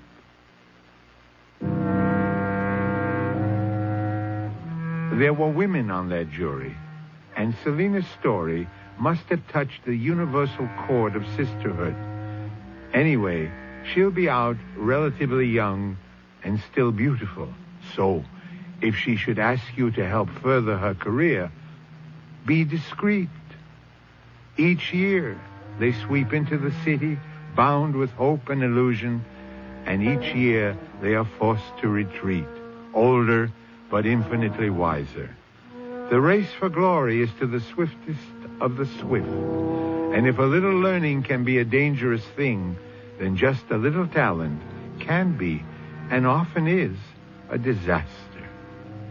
Our cast included Roberta Maxwell, Catherine Byers, Michael Tolan, Earl Hammond, and Richard Seff.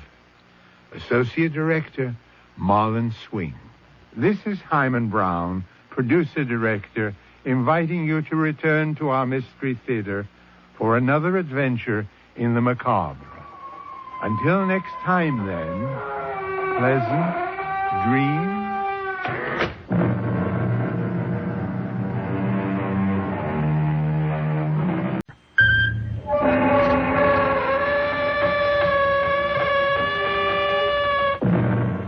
Come in.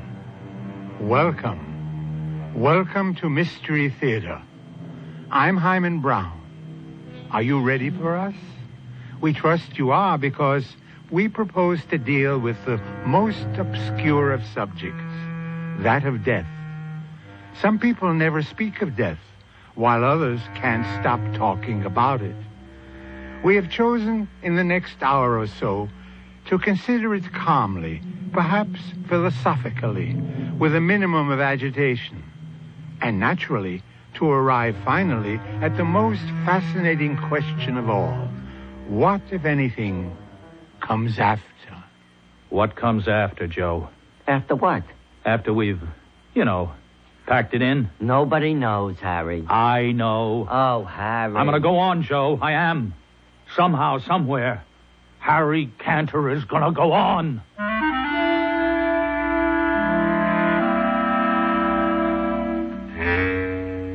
Our mystery drama, Appointment in Uganda, was written especially for the Mystery Theater by Elspeth Eric and stars William Redfield. I'll be back shortly with Act One.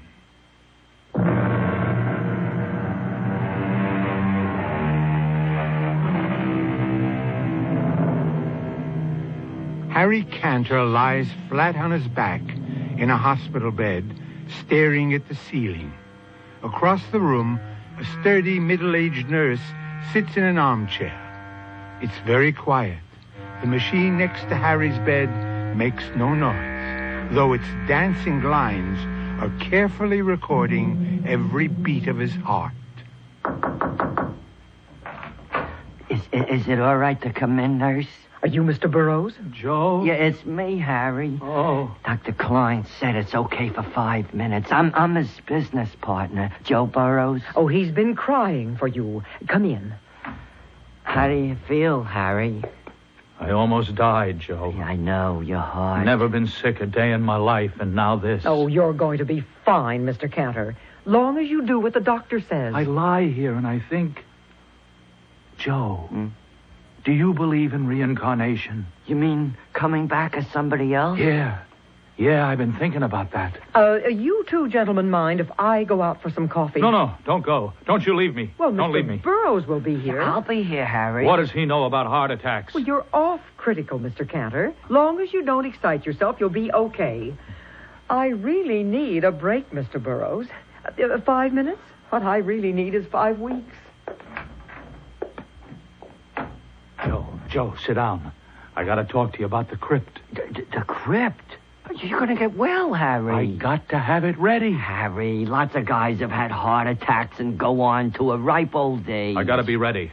Now, write this down. I wanted marble. Marble from Italy, that good kind. Carrara, that's the best. Okay, then that's what I want. Write it down. Okay, now, how big a crypt did you plan on?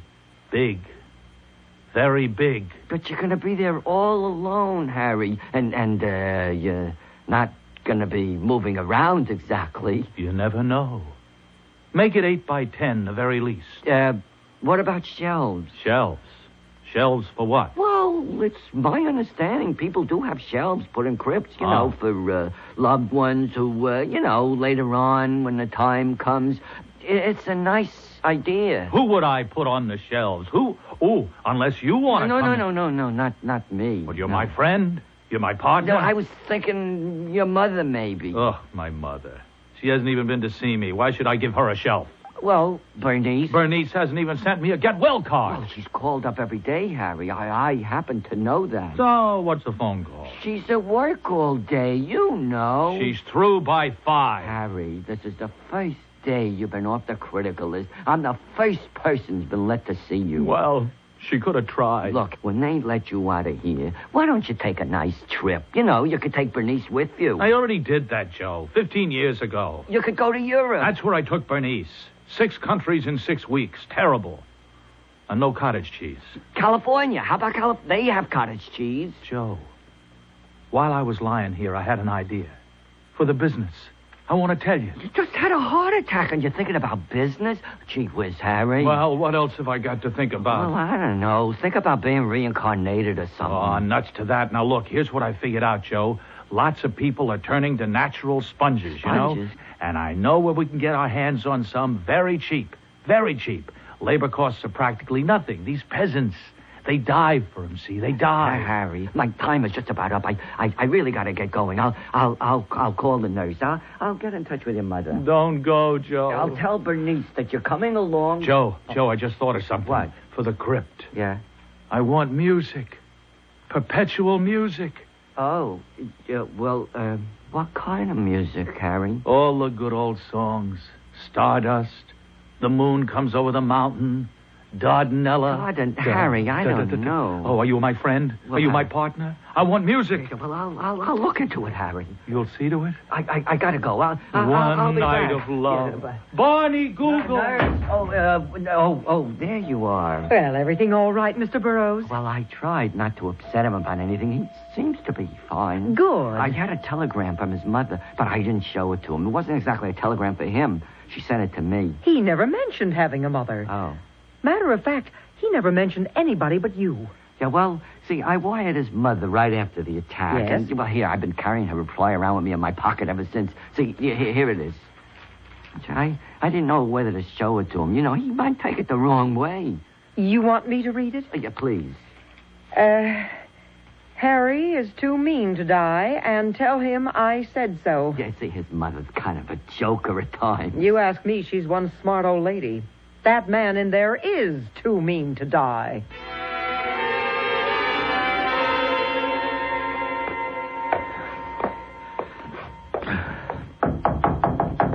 Mrs. Canner? Hold your horses. I'll be right there. It's Joe Burroughs, Mrs. Canner. Oh, how are you, Joe? It takes me a little time to maneuver the old wheelchair. I got some tea ready for you, so come and sit down. Boy, you sure get around in that thing, Mrs. Canner. Oh, well, practice makes pretty good. Oh, come on, sit down. Oh, yeah, thanks. I saw Harry yesterday, Mrs. Canner. They say as long as he doesn't excite himself, he's going to pull through in great shape.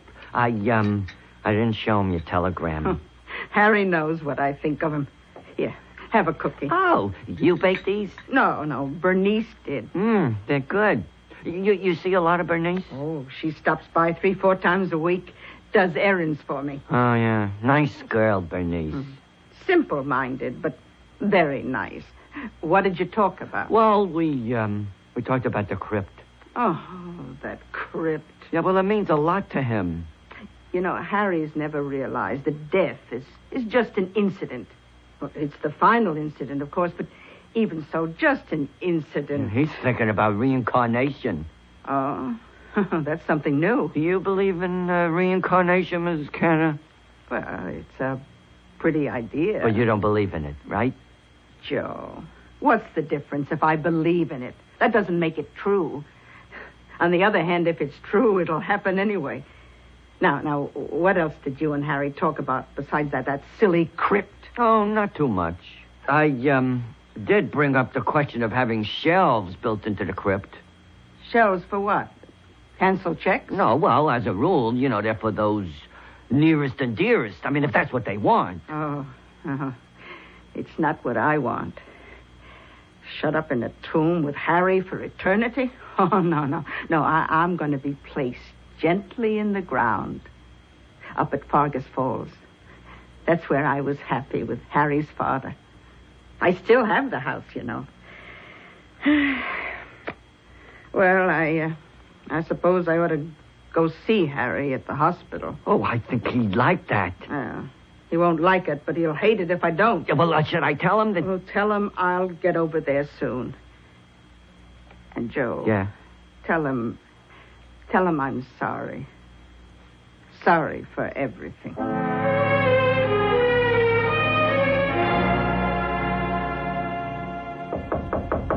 Oh, that's probably Joe. Hello, Mr. Burroughs. How is he? Oh, he's coming along fine. Come on in.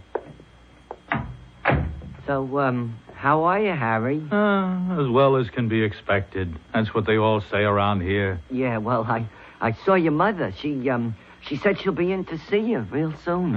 How soon is real soon? Well, today, maybe. What about the crypt? Harry, what are we going to talk about, the crypt? Well, what about the crypt, Joe? How many times have I got to ask you? What about it? Your mother doesn't want to be put in the crypt. Why not? She doesn't like the idea of the shelf. She wants to be buried up at Fargus Falls. No. She can't do that. She likes it there. Joe, that 10 acres was made to order for a development. Or it will be in another 10 years. Right now it's a little too far out, but in another 10 years, I got it all worked out in my head. Shopping center, parking lot, the whole schmear. Yeah, Harry, I talked to the cemetery about the crypt. They said it's okay about the size. Well, of course it's okay. And the Italian marble, I think I know where I can get that. Joe, what are you holding out on me? The cemetery plays music regularly. There's always some kind of nice, soft music on. No, I want my own music. That's one of the main reasons for a crypt, so I can have everything my own way. Take it easy, Mr. Cantor. Now, Joe, you go back and tell them I gotta have it my way, or the whole deal's off. You'd better leave, Mr. Burroughs. Yeah, you tell them I got the money, and I gotta have... I gotta have it... Oh, out of my way. Is he yes, he is. Push that emergency button. Dr. Klein, 407 on the double, heart emergency. I better leave. Hand me that tray with the hypodermic needles. Harry? Clear the way, lady. The emergency heart unit is coming in.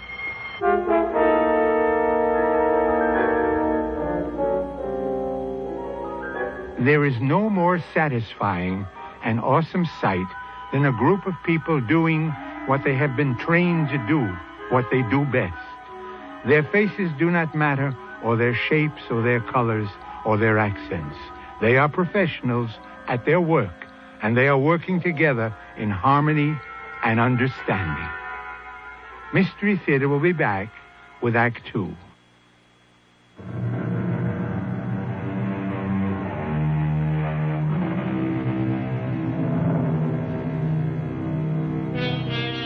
At the close of our first act, Harry Cantor had just suffered his second, his most severe heart attack. Actually, his heart had stopped completely. He had no pulse, he had no breath, he had no life. Where, you may ask, was the soul of Harry Cantor? Where had it gone? Where is it now?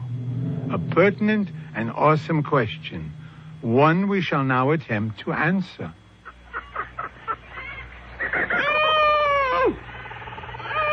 All right now, Kaylin. All right. That's it. Good. Good. Oh, it's your baby. A male. Oh, well, at least he looks healthy. Come on, little one. Up on your feet. Come on now. Up, up, up. Up. On your feet. On your feet. Are you my mother? I'm your mother's sister. I'm Bombine. Where's my mother? She's cleaning up. Birth is a messy business. No. Come on now. Time to stand up. You have such beautiful eyelashes, Bombine. And how tall you are. Oh, just average for an elephant. Now stand up. what are all those others doing? Standing around waiting for you to be born. Do elephants always do that? Well, you didn't think they only did it for you. Now, they're getting impatient. We've got to get going, so get up. Kaylin, come get your new child on his feet. Oh, little Abu. Come on. Get up, little Abu. Get up and eat. That's it, little one. Feel around till you find the milk. I think you've born a stupid one, Kaylin. Oh, what's the matter, little son? My nose gets in the way. Oh. That's not your nose. Well, then tuck it up between your ears. He's not stupid, Bambini. All newborns have trouble with their little trunks. Well, the herd is getting impatient. The flies and mosquitoes are very bad today. Oh, I could stand a good swim myself. Are you through, little Abu? We must move on. Is that what you're going to call him?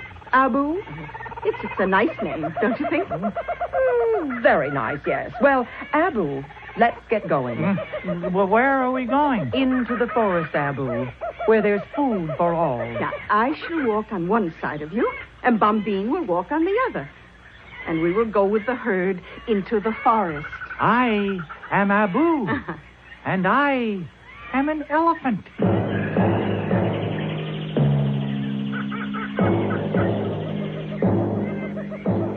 What are we looking for, Mother? Food, silly, and water. Well, why are we all going in the same direction? Why don't you and I and Bombine go off on our own? Now, what would be the point of that? Well, we might find something good, and we could keep it for ourselves. What would be the point of that? Why, then we'd have it. Well, I repeat. I told you he was stupid, Kaylin. Oh, well, maybe he's just odd, Bambine. No, I mean, Mother, if, say, we found water, if we didn't tell the others, then they would have to come to us to find out where it is, and we wouldn't tell them unless... Unless what? Well, unless they did something for us.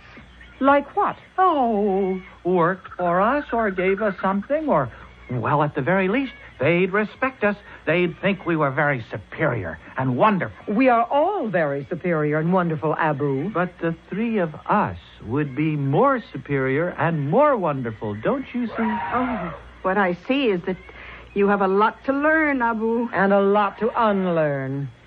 Where do you get these peculiar ideas, Abu? They sort of pop into my mind. Abu, you must understand that elephants have the marvelous gift of finding water. Mm-hmm. And we find it not just for ourselves, but for all the other animals, too. All of them? All. It is our responsibility. Why is it our responsibility? Because we are so good at it. I don't follow that at all. Bumbine, I'm going to bring down this tree. Now, I can't quite reach the leaves at the top, and they look so delicious. Bombine, are we friends with all the animals? What do you mean by friends? Well, it's not possible, is it? To love them all? Oh, you talk very strangely for an elephant. We have due and proper respect for all the animals, as they have for us. Does that answer your question? Oh, are they afraid of us? Well, I don't think so. Are we afraid of them? Of course not. Not any of them? Well, there's one you should look out for until you have grown larger. The one with the stripes. The tiger. When the tiger is very hungry, he sometimes attacks a very young elephant for food. Oh, that's terrible. Just you stay close to your mother and me. Well, what will you do if a tiger tries to hurt me? Your mother will pick the tiger up and dash him against a tree. Then I shall sit on him. Understand? Ooh, what a good arrangement.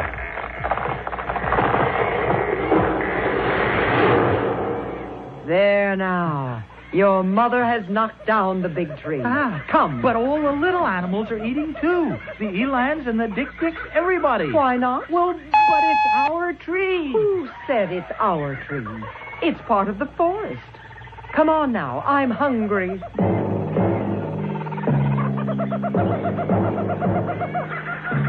Mother, where is my father? Around somewhere. I'll bet I know where he is. I know. He's at the head of the line. He's the leader. Oh, Bombine, did you hear that? Abu says his father is leading the herd. I told you he's a strange child. Well, why shouldn't he be leading the herd? I'll bet my father is the strongest, the wisest, the cleverest, the most handsome. Do shut up, Abu. I won't shut up. Mother, Bombine hit me with her trunk. She had every right. And it won't be the last time. Every elephant in the herd has the right and the duty to punish you when you get too impudent and talk of things you know nothing about. All I said was my father is probably our leader. Our leader, my dear little stupid, is a female. Is it female? The oldest, the wisest female of us all. But that's wrong. Mother. I have been cursed with a stupid male child, Bombine. Pardon me if I say I told you so. No, but wait. If the male elephants don't lead, what do they do? Oh, let's see. Well, they sort of hang around. They are very agreeable. Very companionable. And then there's something else. Every now and then I remember your father. At least I think I do. It was quite a long time ago. He and I were companions for a while. A long while. And then suddenly, one day, he seemed different to me. More than a companion. We stroked each other with our trunks. Something we'd never done before. And gave each other little pinches with our mouths. We thought we were only playing. And then... And then? Then what? Well, then I noticed that his ears were flapping wildly, and his tail was whisking back and forth. I was surprised. And then I felt that my ears were flapping and my tail was whisking crazily. Oh, my, I was so excited. I felt that he was the only elephant of the forest for me, and that I was the only elephant for him. Oh, it was a wonderful day. If I remember it rightly. But you must remember it. Oh, it was seasons and seasons ago, Abu. A long time. And now you are here. I want to meet him. Which one is he? Oh, heavens, I don't know. I'm going to find him. I'm going to ask around. If you have any sense, Abu, you'll stay here. I'm just going to join the males and talk to them. He hasn't any sense, Caleb. The males don't care too much for young elephants, Abu. Just the same, I want to try. Abu? Let him learn, Bombine. Let him learn the hard way.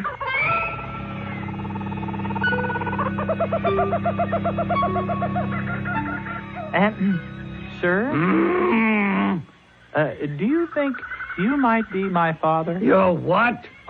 Kayleen is my mother. She's over there with Bombine. So? Do you remember being married to my mother? Being what? Well, I mean, did you sort of keep company with her for a long time, and then one day did you start whisking your tail and flapping your ears and fall in love? Well, seems to me I remember something like that.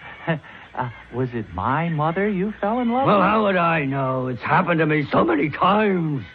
Many times? Many, many times. Oh, many, many, many times. How many? No! You hurt me. You ask too many questions. Well, I'm curious. Are you very old? I think I am. Don't you know? Well, how should I know? The flies bother me more than they once did. Sometimes I shiver. I never used to shiver. Oh, you're sick. I don't feel well, that's certain. Now go away. But I want to ask you... I said go away! Oh. I don't want any children around me. I don't want anyone around me. I want to be myself. Mother, Bombine? Who are you talking to back there? Oh, a very old one. He didn't know how old, but he said he'd lived through many things many, many times. And now he doesn't feel very well. He shivers, he said. That's old Noor. Yes, that's Noor. Very soon now. Yes, very soon. Very soon what? Very soon what, Mother? Very soon, old Noor will wander off into the deepest part of the forest. By himself? All by himself. Well, then what? Then we shall never see him again. nor will anyone at all ever see him again, nor any trace of him, not skin or tusk or bone. Well, how can that be? Mother, Bombine, how can that be? Surely a tusk, surely a bone will be left behind. Nothing. Nothing. It's the secret of the elephants, Abu. When you have grown, you will learn the secret. When? When will I? Perhaps not till the very end. Come now. It's time to bathe. Oh, that feels good. Spray some more water on me, Mother. You've had your bath for today. Bombine, the sky is getting dark. Oh, yes. Well, I am bathed. The day is ending, Abu. Come. But I like the water. No. Pay attention when I speak to you. Well, what are we going to do now? You'll see. Well, where are we going? We are not going anywhere. We are going to stand right here. You see the other elephants? They've all stopped bathing. Why have they? The good red circle of fire is leaving us, Abu. And the darkness is coming on. Why is it leaving? Because it is time for it to leave. Will the good red fire circle come back? When it is time for it to come back. Come now, Abu. Stand in line with us and all the others. Hurry, Abu. Don't dawdle. What now, Mother? Be silent. Stand still. Watch the great fire circle as it goes. Where's it going? Be quiet. But where? Hush. And watch. Oh, Mother. Please, Mother. What are we doing, Mother? Mother, are we praying?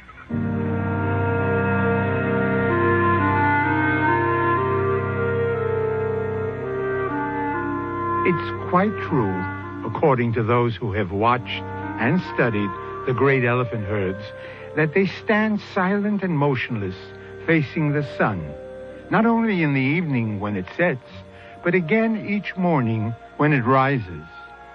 We're too ignorant or too far removed from our natural heritage to know just why it is that they do this. There's no obvious reason, no apparent advantage, no material gain. So perhaps the answer to Abu's question is, yes, the elephants are praying. Mystery Theater will be back shortly with Act 3 of our strange tale.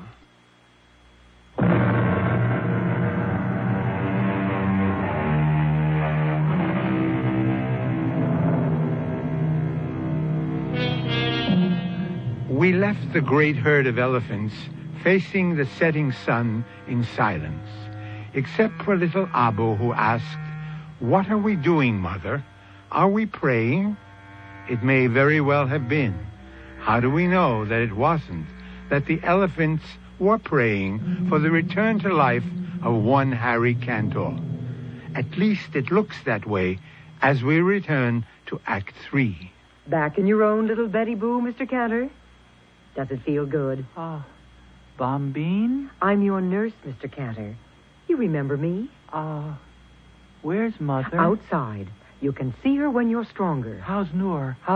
Did he die? You're the one almost died. Oh, it was a near thing there. Your heart stopped for 6 whole seconds. Oh, it must have been more than 6 seconds. Well, you were in intensive care for 2 weeks. Am I alive? Alive? You are alive, and you're going to go on living. Only this time, you'll do as you're told. No excitement like before. You've been very sick. Are you warm enough? I'm going to put this extra blanket over you. What happened to your eyelashes? My eyelashes? You used to have such beautiful, long eyelashes. Were they false? Mr. Cantor, I have never worn false eyelashes in my life. Or false anything else. I'm sorry, Bombine. My name is... Well, never mind. You just rest. Are we going to take a bath? You want a bath? Well, I'll ask Dr. Klein. You don't have to ask anybody. We'll just wander down to the river when it gets cool. Mr. Cantor. Just before the sun goes down. That's the beautiful time. Yes. And then the big, good red circle goes away for a while. It does? Mm-hmm. And we pray. You pray? I don't know exactly what we pray for. Uh-huh. Maybe for it to come back, or maybe we just say thank you. I never knew you were religious, Mr. Cantor. I'm not. I never have been. I don't know anything about religion. Well, now, do you think you could go to sleep now? I think so. Do you want me to pull the blinds? No. I want to watch the sun go down. Then I'll go to sleep.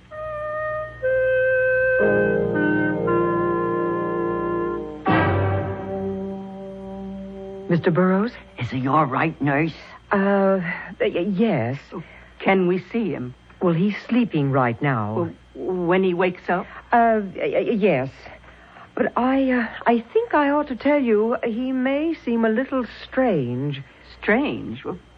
What do you mean by strange? Well, different. He talks sort of funny. His speech is impaired. Brain damage? No, nothing like that. Well, then what? Well, he asked me what happened to my eyelashes. Did anything happen to your eyelashes? Of course not. Then he called me Bombine and talked about going down to the river to take a bath and praying to the big red circle. Oh, Joe, you think maybe... Maybe we should call in a psychiatrist. Well, not yet. Anyway, he's not strong enough. But later? Mrs. Cantor, remember your son did have cardiac arrest. For 6-8 seconds, his heart was not beating at all. He was dead? Well, yes. But he's very much alive now. Oh, when I walked into that room, my son was dead. Now, Mrs. Cantor. I'll never forgive myself. Nurse, listen, when he wakes up, will you call me? Maybe I better go in and see him first. Yes, I think maybe you had. Yeah. Then you can sort of, you know, prepare his mother for what to expect.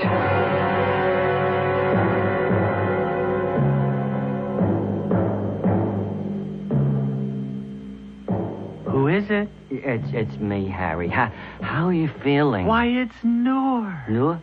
Oh, Noor, you're alive. Yeah, I'm just fine, Harry. I'm fine. Oh, I was so worried. Your mother's outside. She wants to see you, too. Oh, how is she? Oh, she's fine, Harry. She's wonderful, my mother. Very strict, but very wonderful. And a wonderful swimmer. Oh, I never knew that. Oh, yes. And a wonderful mother. Very strict, though. Harry, maybe I'd better not stay too long. No, stay. I know you don't care too much for children, but I want you to stay. Harry, I'm Joe. You know, Joe Burroughs. I'm your partner. I'm your friend. You're not Noor? No, you don't look like Noor. I'm Joe Burroughs. Your mother's waiting to see you. Your girl, Bernice, she'll be around later. Joe Burroughs. My partner. My friend. Right. We're in the import-export business, Harry. You remember? You were talking about some kind of deal to have to do with sponges. You remember before? Sponges? What? Yeah. What do we want with sponges? Yeah, well, nothing. You just thought if you could buy up all the sponges. Well, what for? Well, for nothing, Harry. Absolutely nothing. You see, we are very wonderful, superior beings, Joe. We are? Therefore, we must be responsible. Act responsibly. I mean, you understand? Well, I'm not sure I do. That's because you're not an elephant. I'm not... I'm an elephant, Joe. I mean, I was an elephant, and my name was Abu. When were you an elephant, Harry? For a little while. Oh. Just for a little while. How was it being an elephant? Beautiful. You're not an elephant anymore, are you, Harry? No, I'm just Harry Cantor. But I'll never forget being Abu, and the sun going down, and all of us standing in a line. Harry, I think I know what happened. When your heart stopped, You do know your heart stopped there for a minute, don't you? Everything's Harry, you died for a minute, and Harry, you were reincarnated. You were reincarnated into an elephant. Is that possible? Well, I don't know if it's possible, but it happened. That has to be what happened.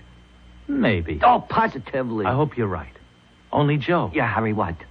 The next time my heart stops. Oh, there isn't going to be any next time. Well, there has to be sometime.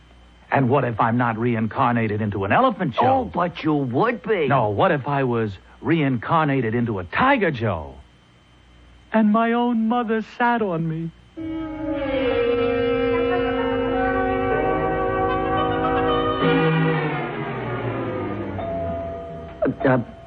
Mrs. Cantor, sit down here, Mrs. Cantor. I'll try to explain if I can. Oh, I'm sitting.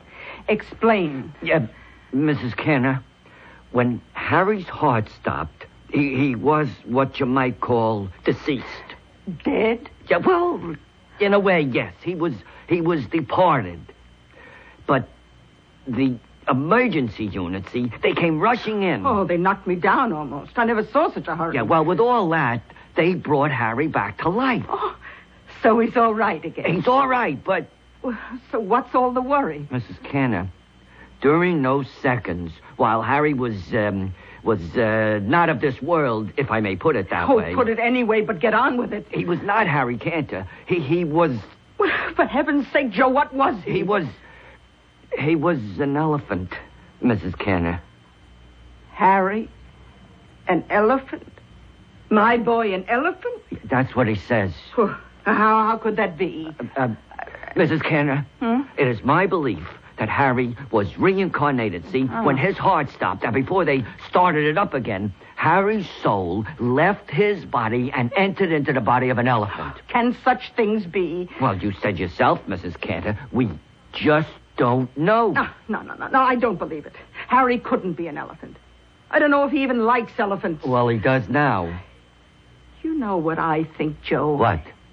He dreamed he was an elephant. It was all a dream went through his head. Well, I don't know if you dream when your heart isn't beating. Well, I'll ask Dr. Klein. Well, if it was a dream, it was a very beautiful dream.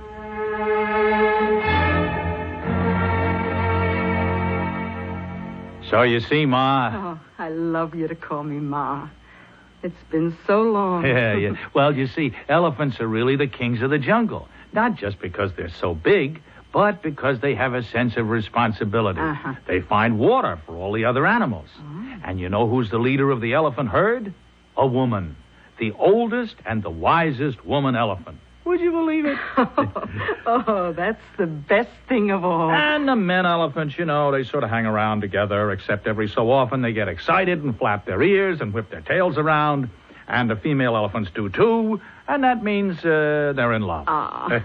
You know, you learned a lot in your dream, didn't you? Wasn't a dream, Mother. Wasn't a dream. I was there. I was one of them. If you say so. I was Abu, the elephant. Whatever you say, Harry. I mean, I don't mean to contradict you, Mother. Oh, that's all right. Well, you see, you don't understand because you've never been an elephant. Well, I'm looking forward to it. Ma, I just thought of something. What happened to Abu? Did he die? Oh, no, I hope he didn't die. But if I was Abu, and now I'm Harry, what happened to Abu? Now, son, I think... let me see. I think that in a dream, a person can be all kinds of things. No, Ma, that isn't it. No, because you see, it wasn't a dream. I was Abu. My soul, Harry Cantor's soul, entered into Abu the second he was born. And it stayed there a little while, and now it's come back into me, Harry Cantor. But it's still Abu's soul, too. And as long as I live, I'll have the soul of Abu inside me. Not a bad thing. Mother, the big red fire circle is leaving now. Oh, you mean the sun is going down? Yeah, so, let's be very quiet, Mother, very quiet.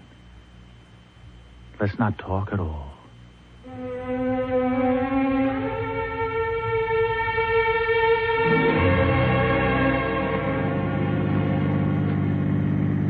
Has Fargus Falls changed much, Ma? Not much. It's been, I don't know. Years since I saw the old place. Well, it's pretty run down. Oh, we can fix it up. If you want to, Harry. Maybe not. Maybe we'll leave it the way it is. Are the trees all there? Everyone. And the brook? Still running. That's nice.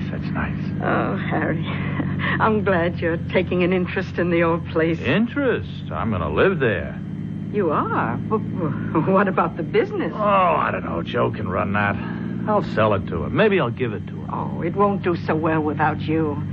Joe's a very nice fellow, but you were always the brains.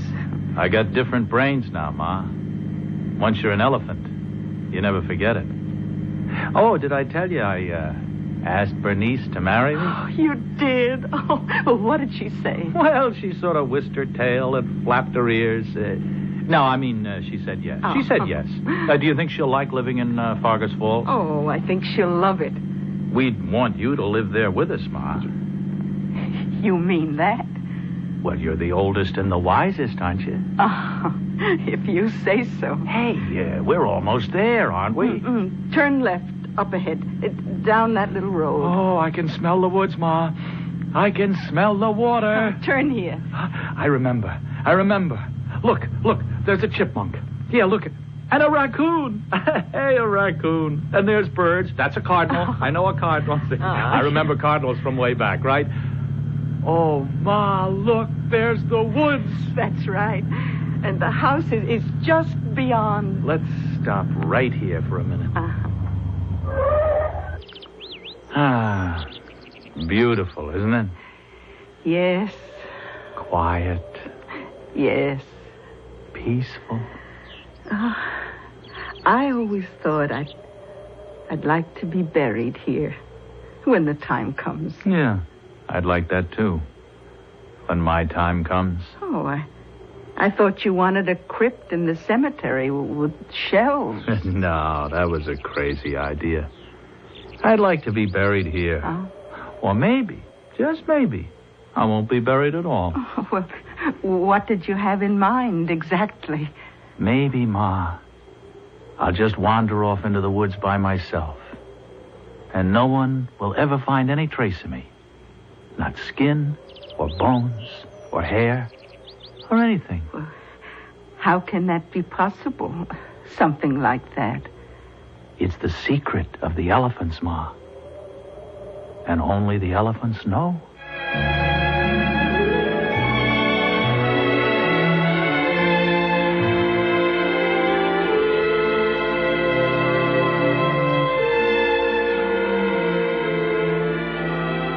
I'll be back shortly with a final thought.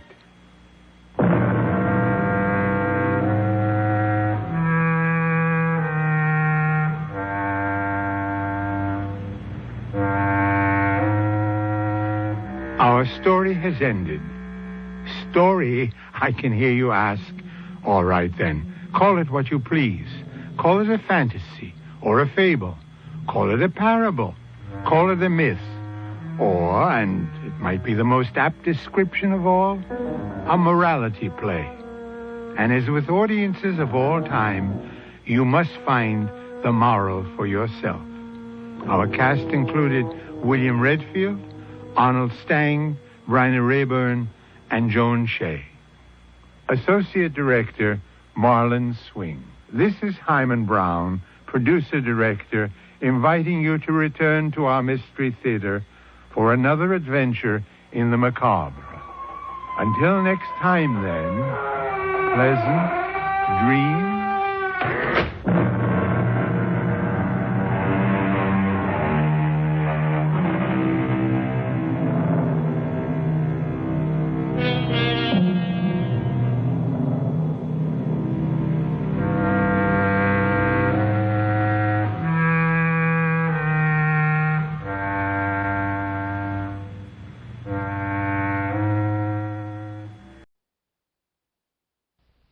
Coming up to 11 o'clock on KOIN in Portland. CBS News is next, and then, of course, the Radio Mystery Theater.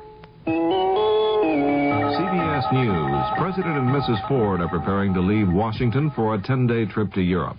This is Doug Poling reporting on the CBS radio network. While in Helsinki, Finland, Mr. Ford will sign the treaty that came out of the 35-nation European Security Conference. Critics claim the agreement gives tacit recognition to Soviet domination of Eastern Europe. But the president insists America is giving away nothing and is getting Soviet pledges of more freedom for the nations of Eastern Europe.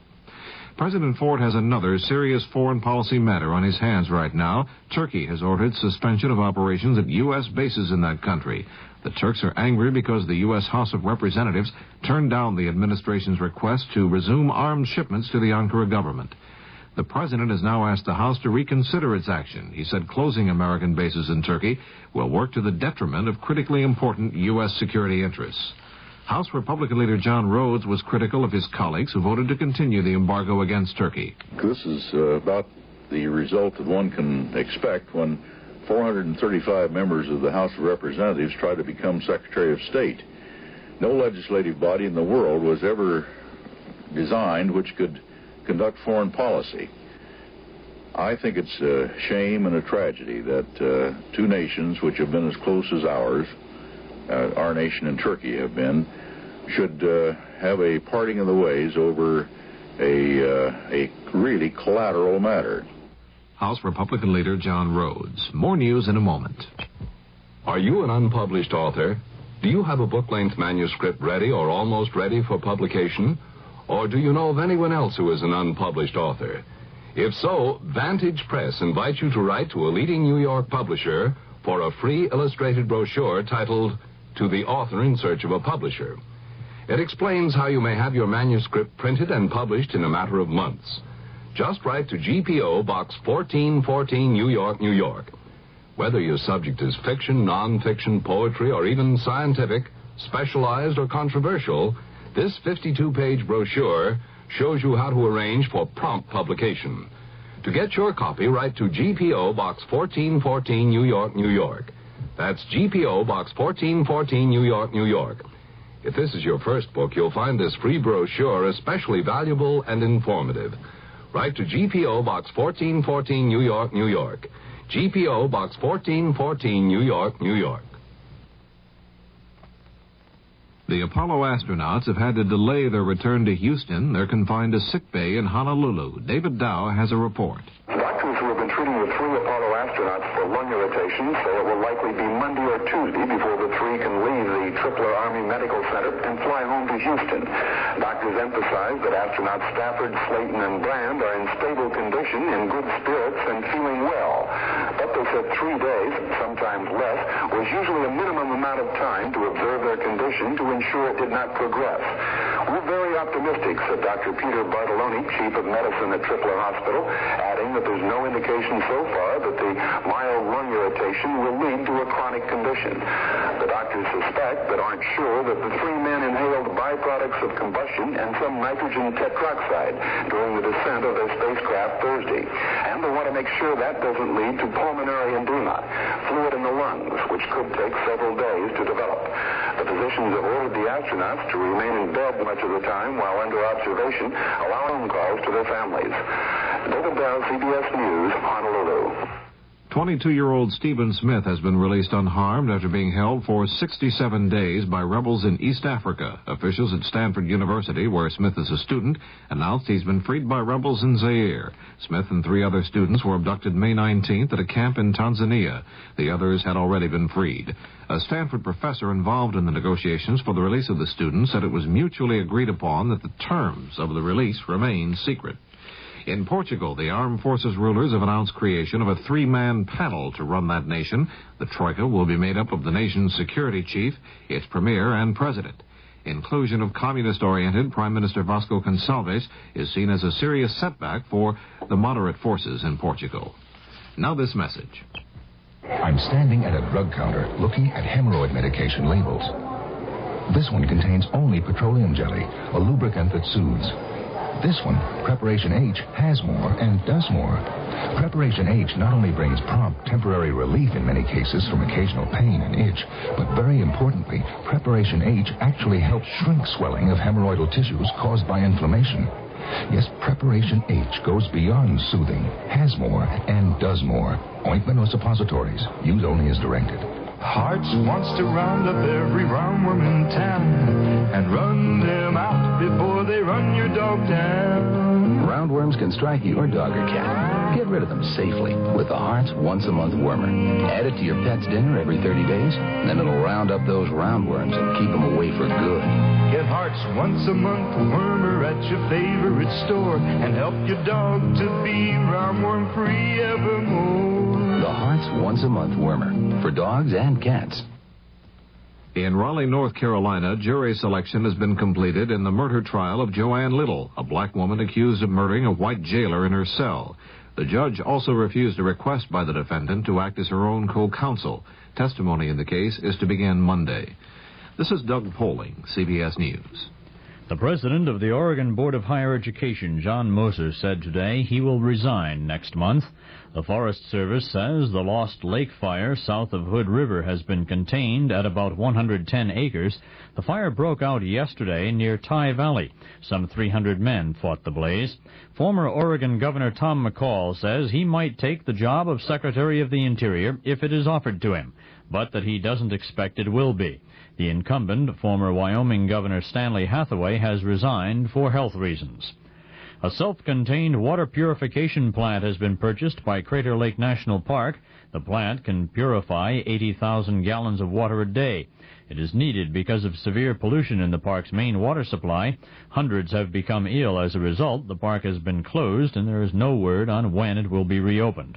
Oregon Attorney General Lee Johnson says nativity scenes cannot be displayed in public schools at Christmas time. He says the display and the required school attendance is a violation of the doctrine of separation of church and state.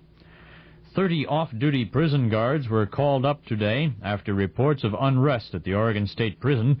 The guards were sent home after the two men believed responsible for the problem were isolated. Warden Hoyt Cupp said he called the extra men as a precautionary measure. The body of a 16-year-old Warm Springs youth was found today on the Oregon State University campus. He died of head injuries after falling from a 12-foot-high concrete wall. He was identified as Bruce Berry, a participant in the school's Upward Bound program.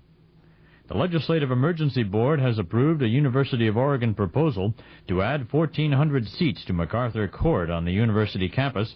The $250,000 project will be paid for by private funds. Donors of $250 will be guaranteed the right to buy a coveted season ticket. Most University of Oregon basketball games are sellouts. Donors would get 1,000 of the seats, while 400 would be reserved for students. The weather for Portland, Vancouver, fair tonight, sunny and hot Saturday and Sunday. Lows in the upper 50s, highs 90 to 95 degrees. Northwest winds at 10 to 20 miles per hour, decreasing at night. Chance of measurable rainfall 0 through Saturday. The temperature right now in downtown Portland stands at 70 degrees. That's KOIN News to 11:08. I'm Bill Garrity. The CBS Radio Mystery Theater presents...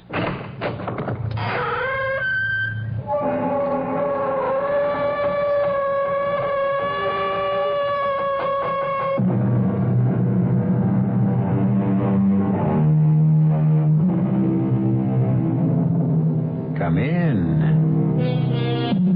Welcome. I'm E.G. Marshall.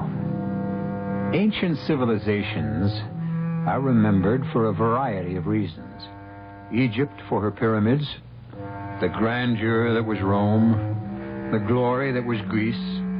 But how about our own civilization? Sometimes in my darker moments, I wonder if perhaps ours won't be remembered as the creators of the sleeping pill, the little pellets that have brought surcease from care to so many, and, unfortunately, death to so many others. All this he needs is a good cameraman, and we could make a film. Please, Jenny, control your sense of humor. And here, take this pill. I never take pills. It is just to help you through the final rite. The making of the mark of the Valpurgis Club. That way, I promise, you won't even feel the heat of the branding iron.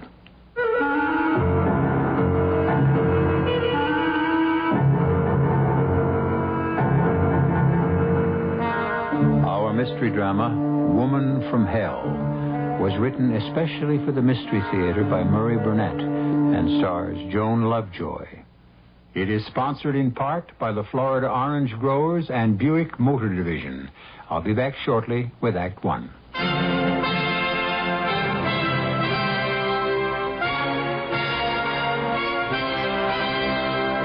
In God we trust. America speaks.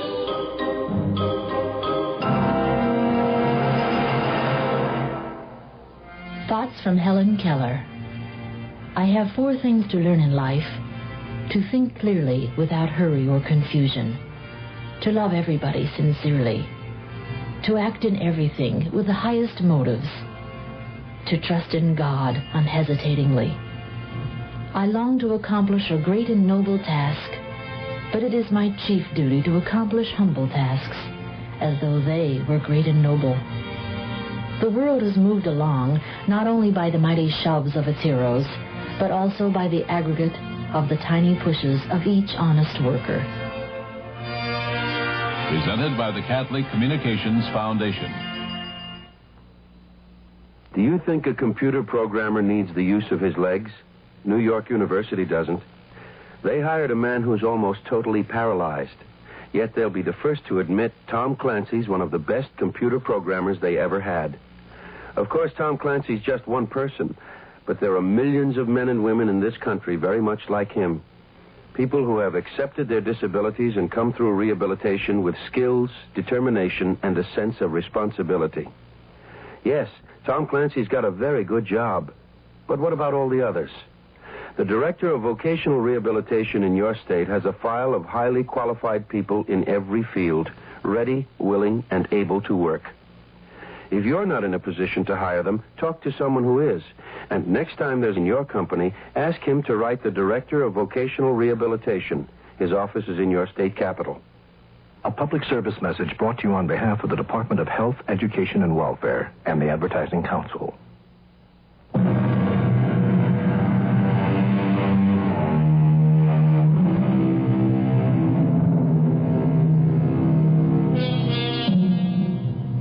Suicides always rate a few lines of newsprint. But every newspaper headlined the shocking and totally unexpected death of the legendary superstar Jennifer Grinnell from an overdose of sleeping pills. The question on everyone's mind was, had this fantastic woman taken her own life? In Los Angeles, the medical examiner's office was off limits to reporters seeking the answer. One man, however, had been admitted, given a report, and now he walks slowly down the long corridor out of the building and into the bright California sunshine. Mr. Ducot! Mr. Ducot! I have nothing to add to what I've already said. No, you've got me wrong. I'm not a reporter. Here's my card. Darrell Jones, private investigator. I have no need for a private detective. But I need you. You see, someone's hired me to look into this death. Then I'm not the only one who feels there's something very strange about this so-called suicide? You can say my client has some doubts. And who's your client? Oh, come on, Mr. Ducot. You know that information must be confidential. Good day, Mr. Jones. No, wait a minute. Where are you going? To my car. It's in the parking lot. Okay, if that's the way you want to play it. Have you ever thought how much better your chances are of proving your wife didn't commit suicide if you had some professional help? That was my introduction to Mr. Darrell Jones. Other introductions are in order. My name is Lawrence Ducot, the man who accompanied Jennifer Grinnell through life. Her only husband. But a husband who remained so discreetly in the background throughout her flamboyant career that only her intimates knew she was married. Nevertheless, I loved her, and I could not allow the world to believe she'd taken the coward's way out. And so I found myself in a quiet restaurant, drinking coffee with Darrell Jones. I'd like to know why you're so sure that Jennifer Grinnell didn't commit suicide. I should know. I was married to her. We lived apart, but we kept in touch. Oh, give it up, Ducot. You're never going to make anyone believe you and Grinnell had a close relationship. I was under the impression you were going to be of some help, but you're just the same as the police. I don't know why you bothered to ask me to talk. Because I'm getting paid to do a job, and you've made a lot of waves by going around insisting she never would have killed herself. I'm no expert, but don't most suicides leave a note? Not all of them, but more do than don't. There was no note. A point, but not conclusive. Do you believe in extrasensory perception? Now, there's something that would look great in my report. No hard evidence, but husband says that his ESP tells him Grinnell was murdered. How about a tape recording? You have a tape proving she was murdered? No, not exactly, but if you want to come out to my house, I think you'll find it interesting.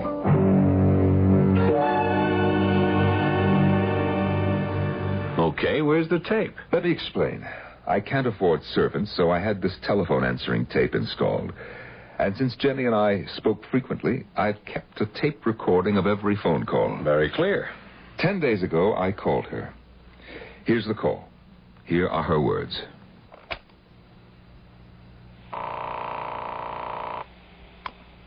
Hello? It's me, Jenny. Oh, Larry. I'm so glad you called. You're in trouble, aren't you? Yes. Money? Worse. Can I help? I was just writing a letter to you. You can tell me about it. Oh, no. No, not over the phone. You're frightened. Now, what is it, Jenny? The one secret I ever kept from you, my pet. Well, tell me. The letter I have just written to you, it should explain enough. Goodbye, love. You were so sweet to call. Jenny, don't hang up. Jenny. Now that you've heard that conversation, what do you think? I can understand why the police weren't interested. You don't believe that she was frightened? Sure. But of what? She didn't mention anything specific. If the police and the medical examiner say that Grinnell killed herself, I'm not about to argue with them. Well, then, why did you take the case? That's the way I earn my living. A client asks me to look into something, I look into it. That's why I'm here. But I'm not on anybody's side, and I don't like to make myself look like a fool, especially in front of the cops. I see. Now, she said something about a letter she was writing. Did you ever get it? No, she must have had second thoughts after she talked to me. I never received the letter. It was a lie. I had received the letter, but I felt that it would have been useless to show him. His mind seemed to be made up, and so was mine. Jenny had said one secret she never told me. Because I felt that Jenny's secret lay in her past, I went to the man with whom she'd had her longest and closest relationship, the spectacularly successful novelist, Bruce Brown. He was working at his latest retreat, a remotely situated house on the Greek island of Samos. You hear about our girl. How can I help? Well, first by telling me whether you think she committed suicide. Hell no. That's why I hired a private detective. By the name of Durrell Jones? That's my boy. Has he been in touch? Yes, he has. And? He thinks she did it. Does that make you change your mind? Well, it bothers me. Jones is good. Who would want Jenny dead? Bruce, she was scared. Scared? Our Jenny scared? Our Jenny. Hey, look, do I catch a whiff of jealousy after all these years? Come on, shall we stick to the subject? Right after I tell you something. If you don't mind, Bruce, I think It'll only take a minute. Now, you know when I first met Jenny, and you know how I fell for her. But what you don't know is that I proposed to her. You know what she said? Not only what she said, but how she said it. She told you? She didn't have to. I know the routine. She opened those violet eyes wide, and in her best ingenue voice said, "But I am married." Yeah, well, what you don't know is that I asked her to get a divorce. She refused. Welcome to the club. You say she was scared. What was scaring her? I received this letter, postmarked the day of her death. Shall I read it to you? No. Here, let me. Dear heart, there is no way you will make any sense out of this letter. But I do not see any other way. If 1 week after you receive this craziness, I am still alive, you will destroy it and forget it. If something should happen to me, then you will make your own decision. Yes, I am afraid. Of what? Of a mistake I made back in the days of innocence. I never told you, but now it has come back to haunt me. But I also have another secret.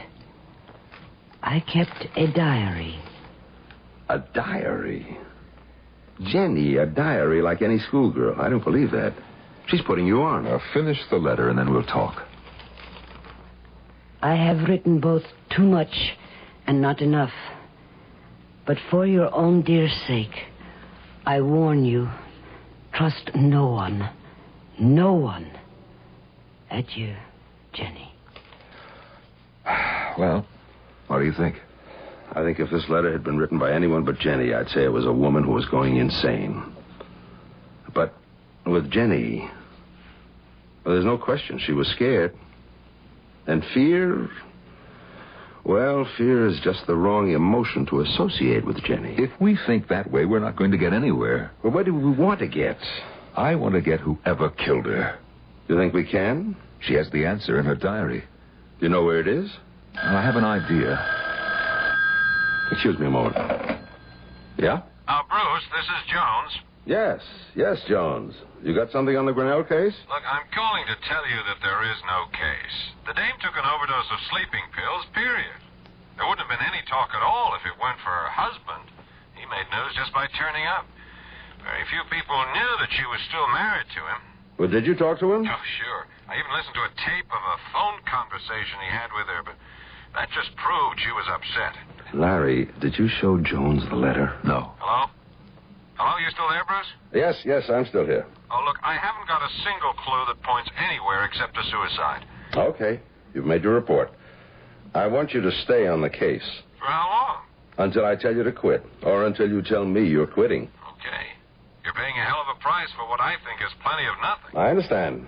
You keep pitching, and I'll keep the money coming. Bye. Well, you heard, Larry. Yeah, I heard. He's convinced it's suicide. I'm glad you didn't tell him about Jenny's note. Well, I didn't because you didn't, and come to think of it, why didn't you? Because Jenny specifically wrote for me not to trust anyone. But you've already disregarded that bit of advice by telling me. What Bruce Brown said was true. But I hadn't told him everything. I hadn't told him that Jenny's favorite song was La Vie en Rose, or that I felt Jenny was trying to tell me something about the diary and how to locate it. That's why I stood on the cobblestones outside Rene Pergamo's florist shop on the Rue Clichy just 2 days after I talked with Brown. Rene's window, with its usual bounteous and beautiful display, brought back memories. And as I stood there, Rene himself came rushing out. Monsieur Duclos, monsieur, may I express my condolences and shock at this sad news. When I heard, I could not believe. I know, Rene, thank you. Come inside. You're most welcome, mon ami, and expected. Expected? But of course. A few days ago, this little package arrived from Madame, addressed to you and marked, hold for arrival.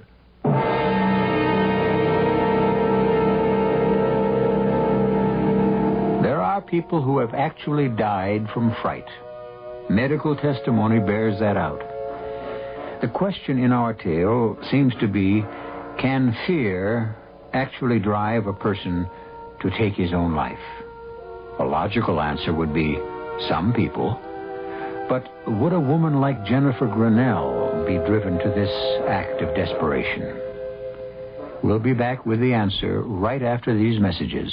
Come on, America, refresh the natural way. Have a glass of summer juice any time of day. Hi, Anita Bryant here for Summer Juice. 100% pure orange juice from Florida. 100% pure, yet costing the same or less than many carbonated and synthetic beverages. Now that's pure value. Orange juice, America's summer juice. From the Florida Orange Growers. Billions of dollars are spent each year to keep people on welfare. A lot of them want jobs, but don't have the skills to get them. I want my child to have a future. If you've got jobs to give, you can give disadvantaged kids the training they need to get off the welfare roll and onto a payroll. The way to get this country working is to get people working. So if you have a job to give, call the National Alliance of Businessmen. Help America work. A public service message of the Advertising Council.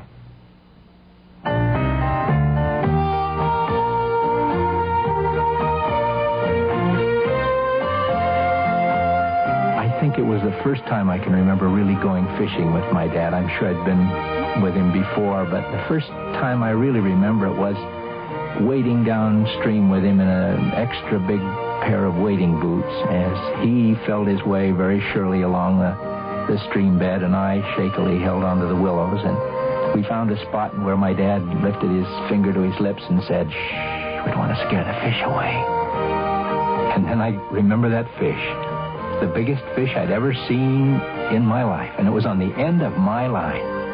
And my dad, boy, was he proud. I'll never forget that as long as I live.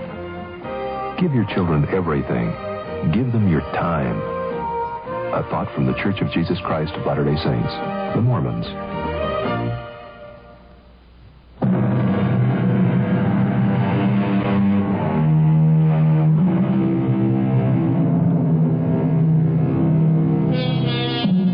Now, what does anyone expect to find in a florist shop in Paris in the spring?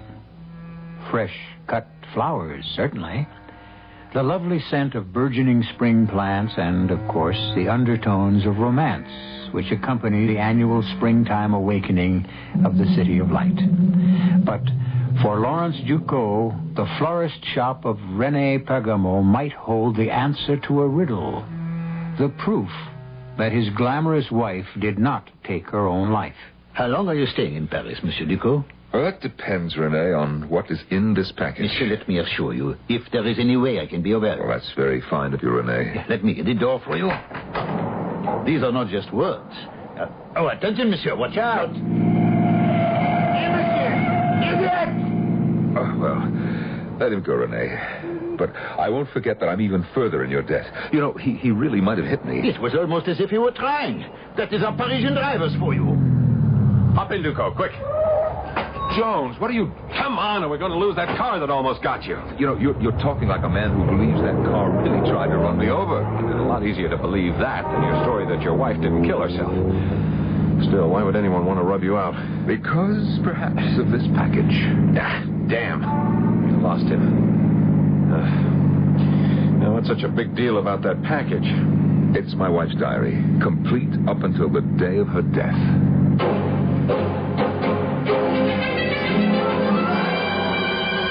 Do you intend to follow me wherever I go from now on? I think you need protection, Ducot. Well, maybe, but I can't afford your fee. Don't let the fee worry you. I'm already being paid. Oh, room service, please. Is your client paying for this, too? Of course. Oh, yes, 2 special lunches, the filet of sole and a carafe of white wine to 731, Mr. Ducot's room. Thank you. If you've really got your hands on her diary, it might change a lot of things, but somehow I never thought of Grinnell as the type who'd keep a diary. Yeah, well, for once we're in agreement, but... here it is. Do you recognize her writing? I'll take your word for it. But before you start to read it, think. No one, not even you, suspected she kept a diary. Maybe there are some things she didn't want anyone, I mean anyone, to know. Jones, you're a fool. I was married to Jennifer Grinnell for 23 years, and I knew her a lot better than anyone guessed. We're not going to find anything in this diary she'd be ashamed of.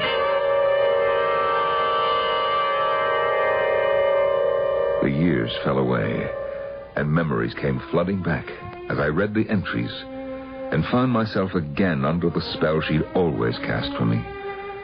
I could see her sitting in the small, cramped flat we'd had in Paris right after our marriage.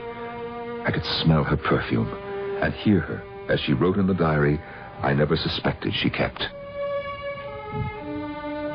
And such foolishness today. Mutsi, my agent who adores me, has made an appointment for me with Anton Krasuski for the lead in Woman from Hell. I told Larry thinking we would laugh.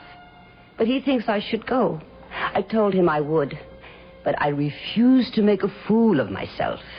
Jenny, are you home? Larry! I will give you only one guess what we have for dinner. Did you go to but see... a small clue. It is heaven. Well, what about Krasuski? Did you like him? What did he say? Oh, he said I was a fat cow who would be fine as a milkmaid, but to play the lead in a picture as big as Woman from Hell... Oh, you're lying. Of course.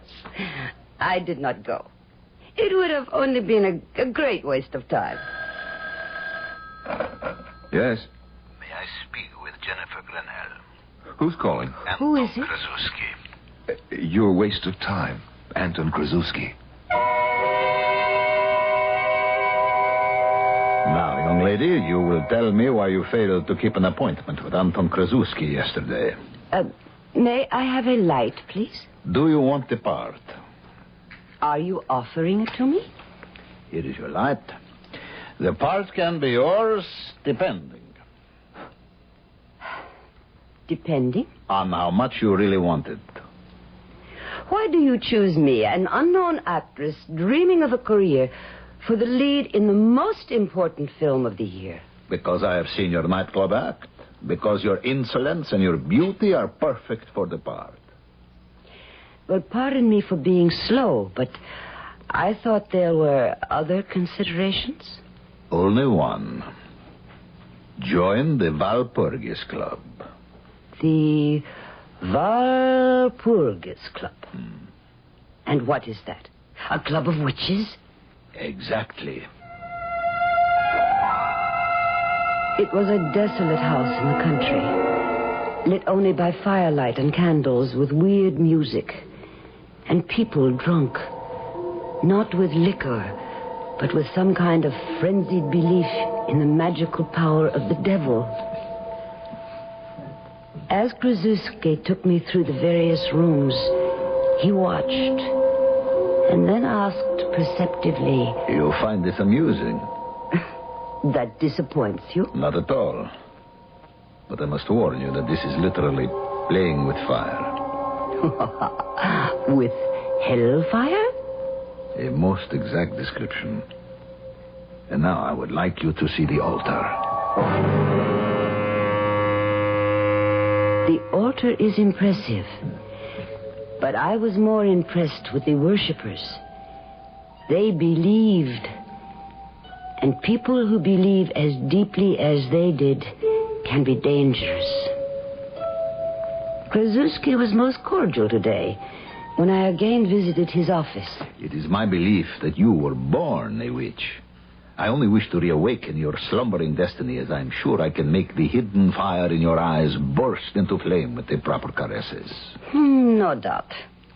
But just what plans do you have for me in the Walpurgis Club, if I should join? You will be a star, believe me. The club has helped me in my career, and I know we can help you. I will do as I always have, help myself. What I was asking was, what does the club expect of me? Only to recruit members. And suppose I should fail? You fail? Unthinkable. But we are not monsters. As long as you sign the membership papers and are bound by our rules, you will find us most agreeable. Oh, you know enough about me to know that I like to make my own rules. Not in this game, Sherry. Not in this game. Ever. How can I tell Larry the truth? He smugly keeps reminding me that he was right about me getting the part in Woman from Hell. How I ache to tell him about the Walpurgis Club. But I cannot. And even if I did, he would just laugh and dismiss it as a silly joke on Krasuski's part. I must admit I felt the same, but there are certain things that worry me. As, for example, today, when we were rehearsing privately the scene where I show Carryu the tortures he will suffer in hell if he allows me to seduce him. No, it is all wrong. And how many men have you seduced, Anton? You will listen to me, because when this man takes you in his arms, he is doomed for all time. If you do not believe, how do you expect the audience to believe? This is your picture. And you are the woman I chose. A woman from hell would know. she would see immediately that this is a man who likes to suffer, who enjoys being tortured, so that he will have the best of both worlds, you in this and eternal punishment in the next. You know this and you are amused. I am not confused. Tell me, Anton, how do you know all this? Don't you know? I have a hotline directly to hell. I do not like it. I do not like it at all. But I cannot withdraw now, and the picture promises to be a success. It is almost frightening, the knowledgeability that Anton shows about the workings of hell. I even accused him of it the other day during a break on the set. But why should you question my knowledge of witchcraft and diabolism? You and I belong to the same club. I am reaping the benefits of years of research. And your payment, Anton, for these benefits. How much is it, and when is it due? I will tell you. Or perhaps you will know when the picture is finished. I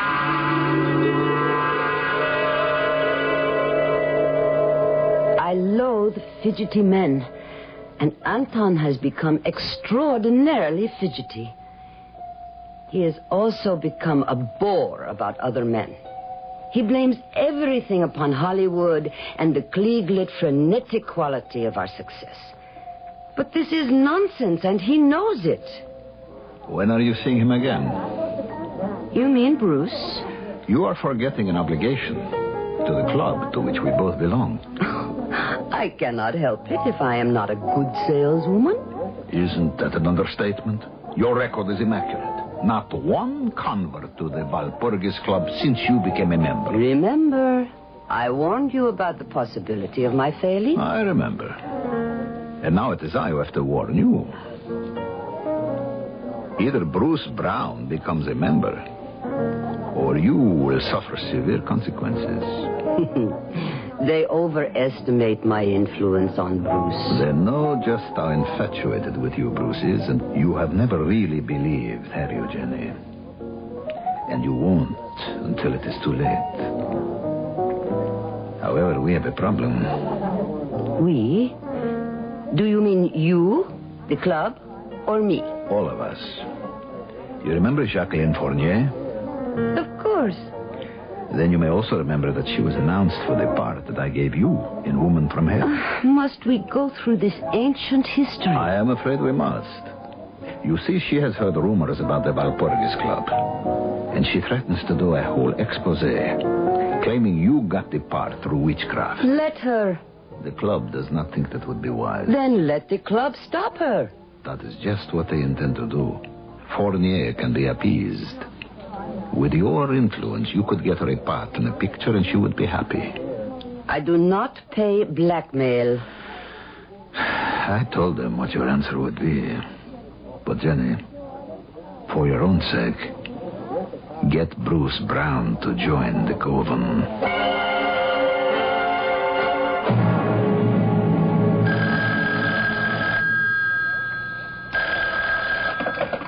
Hello? Have you seen tonight's paper? No. I thought you should know that Jacqueline Fournier met with a tragic accident. Her car ran off Mulholland Drive and crashed. She died almost instantly, which, of course, is something to be thankful for.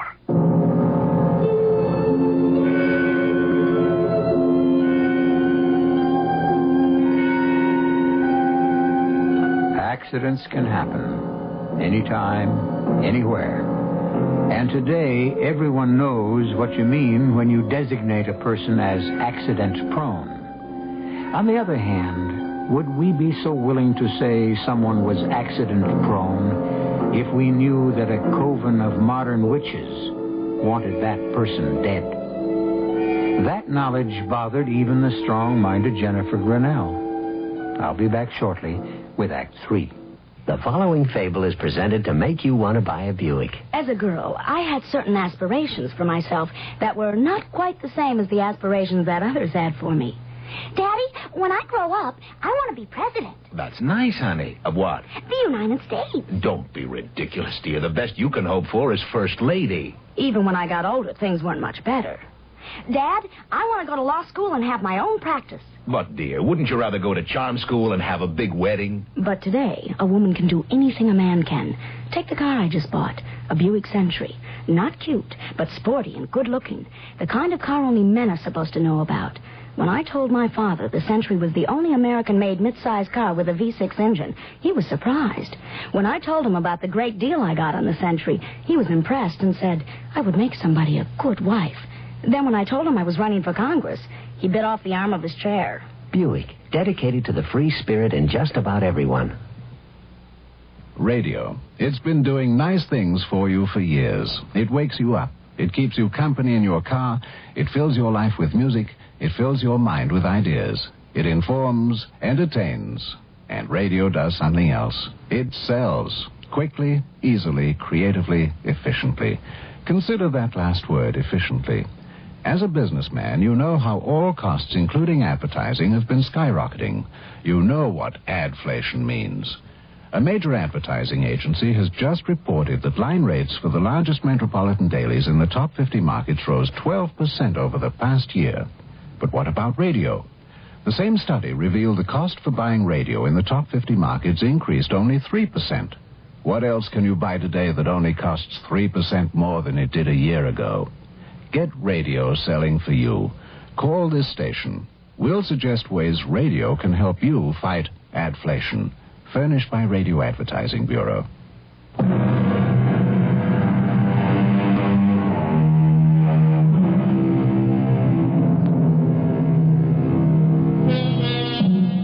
One of the most famous and dramatic moments in the theater occurs in the play Peter Pan, when the actress playing that immortal boy turns to the audience and asks them to applaud if they believe in fairies. Invariably, the house breaks into a storm of applause. However, would the audience response be the same if the actress asked for applause from those who believe in witches? That was precisely the problem that faced Lawrence Duco as he tried to prove that his wife didn't commit suicide. Her diary asked him to believe in witchcraft. Now, if you want to waste some more time, we'll continue reading the diary, but my advice would be for you to burn it. Less than 2 hours ago, you were all enthused over the chances of finding the answer to Jenny's death. And now... You're not thinking, chum. You started all this because you wanted to clear the stigma of suicide from your wife's name. And I still do. Even if you now brand her as a believer in witchcraft, a wheeler-dealer in the occult who built her whole career upon a deal with a coven of modern witches? I don't see that it has to be put just that way. And I'll make my decision when I've finished reading the whole diary. And so I reopened Jenny's diary, and again found myself reliving those days when Jennifer Grinnell was Hollywood's biggest star, and I, her husband, was a forgotten man, while her romance with America's favorite writer, Bruce Brown, headed the list of items in every gossip column. Hello? Jenny, it's me. I'll pick you up at the usual place at 9. Oh, that is not possible, Bruce. Why, what's up? I thought we had gone beyond questions. Well, I thought so, too, but that was before we stopped seeing each other. Or haven't we stopped seeing each other? More questions? I'll pick you up at 9. No, not tonight, really. Tomorrow? I suppose I owe you that much, love. You don't owe me a thing, and I'll explain when I see you tomorrow. Tomorrow will be the last time I see Bruce. It is something I have refused to face for too long now. But I am afraid I believe that the Walpurgis Club is an evil and vicious thing. If they are not witches with supernatural powers, then they are criminals. Because I cannot believe that Fournier's car crash was an accident. And I will not even talk to Bruce about joining. Poor Anton. I must lie to him. Or maybe not. Maybe the truth would free him.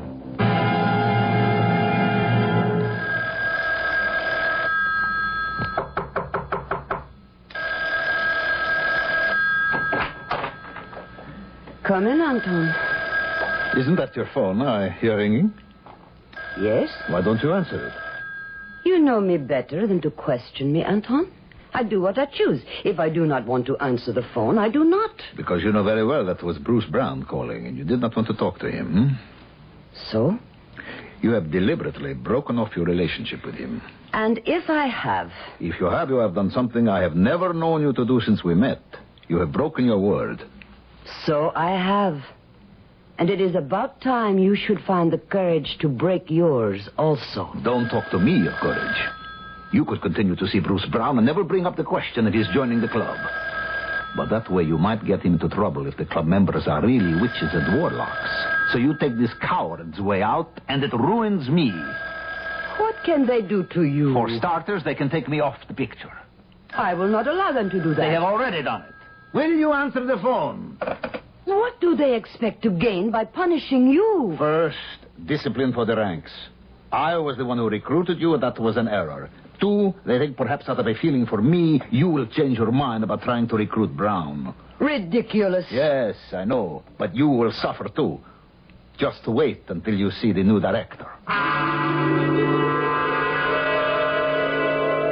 At this point, I closed the diary, and Jones looked at me inquiringly. Had enough, Ducot? Now I understand what Anton Krasuski was trying to tell me. You went to see him. When? As soon as I heard he'd been taken off Jenny's picture and replaced by Luigi Forelli. You seem to be pretty buddy-buddy with a lot of your wife's lovers. We had a lot in common. Would you like to hear what happened when I went to see Krasuski? Well, I'm still on the case, and my report has to be written. Go ahead. Of course, you never knew Krasuski, so you wouldn't have noticed, as I did, the changes as I approached his house. It used to be crowded and well lit. And this night it was empty and almost deserted. I crossed the driveway, rapped on the door. Larry, come in. It is very nice of you to come and see me. What happened? Why did they take you off the picture? They said they wanted a director who would be less dazzled by Jenny. Well, that's nonsense. Jenny's the star. You did 2 great pictures with her. Nevertheless, they seemed to be logical when they chose Forelli. Do you know any director who is less dazzled by Jenny than Forelli? He hates her. And she him. It almost seems as if someone wants to ruin Jenny and her career. And me, no? Here. Look inside my forearm. Wait till I roll up the sleeve. Now, tell me what you see. Are you sure you're all right? Tell me what you see. Well, a small scar. It's shaped like a horseshoe or a hoof. That's right. Now ask Jenny. Ask her to show you hers. And that's when I walked out on him. Did you ask Jenny about her scar? No, I never did. When she broke her leg and was taken off the picture, it completely slipped my mind. And then... Oh, well, you know what happened then. Oh, everybody does. Your girl couldn't get herself arrested in Hollywood. She was finished in pictures. You don't know what that meant. Look, Ducot, I am still interested in finding out what happened just before she died. And I think we ought to skip ahead in that diary and see if we can find out. Yes, you're right. Now, let's see. Sometimes she dated entries and other times not, so... Oh, yes. Here. This one's dated just a month ago. And here's what she says. It has happened. I suppose I should have known that someday it would happen. But I really thought I was finished with the Walpurgis Club. So many years had passed, and no word from them. And so it came as a surprise when I did hear, and in a way I never would have expected. My agent phoned and told me that Tyler Campbell wanted to see me. I'll confess, I felt some of the old excitement of meeting a talented motion picture director. I've always been one of your greatest fans. Every scene in Woman from Hell is etched indelibly on my memory. I'll quote the dialogue for you if you like. Would not you be embarrassed if I said, please do? If you want my company, all you have to do is pay for it. If you want my love, you will pay more. A price that I advise you no one can afford. Enough. I am convinced. I can't understand why a talent like yours shouldn't still be working. Oh, I agree with you. And that's why I've come to see you. How do you feel about trying a comeback in a film I'll direct? Of course, I wouldn't expect a commitment until you'd seen the script.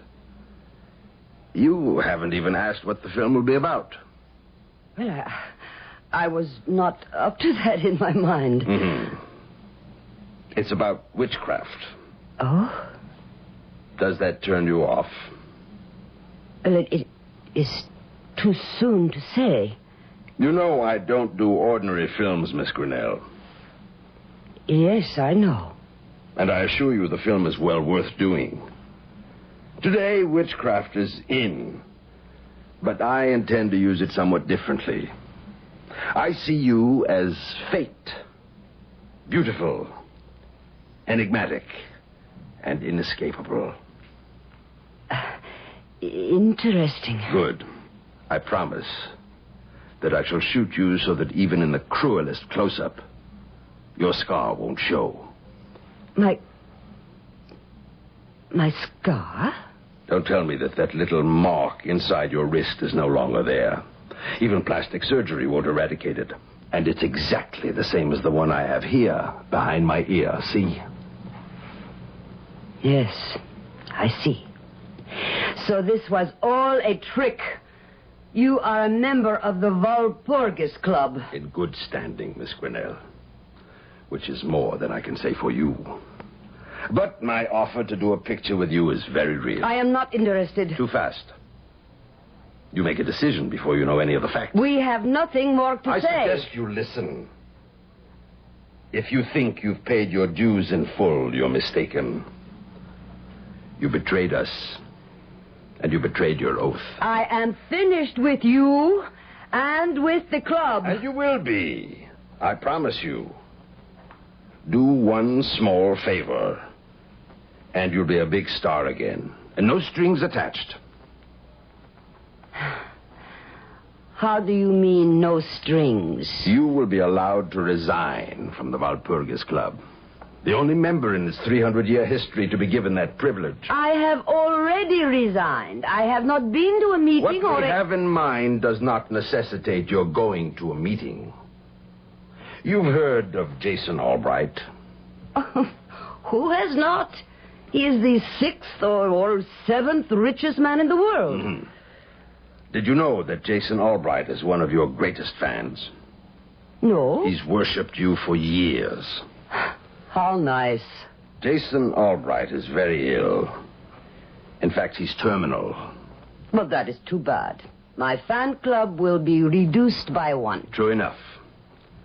But you can make a dying man very happy. Simply by talking with him, visiting, spending a little time with him.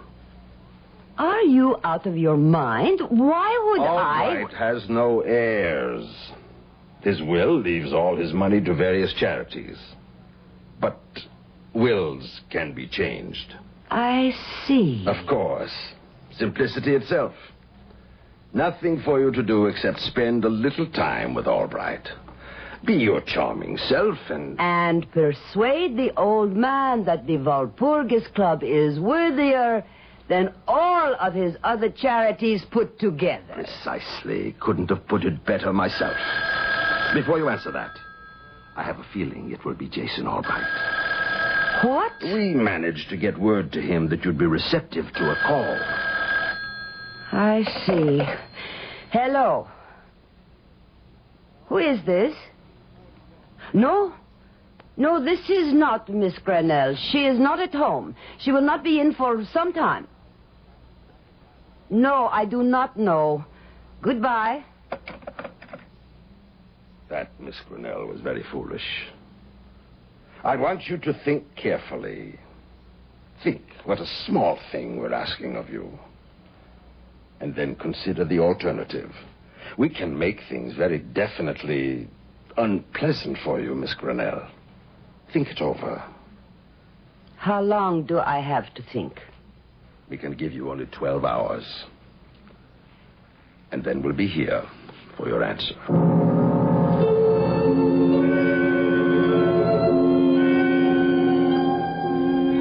alternative do I have?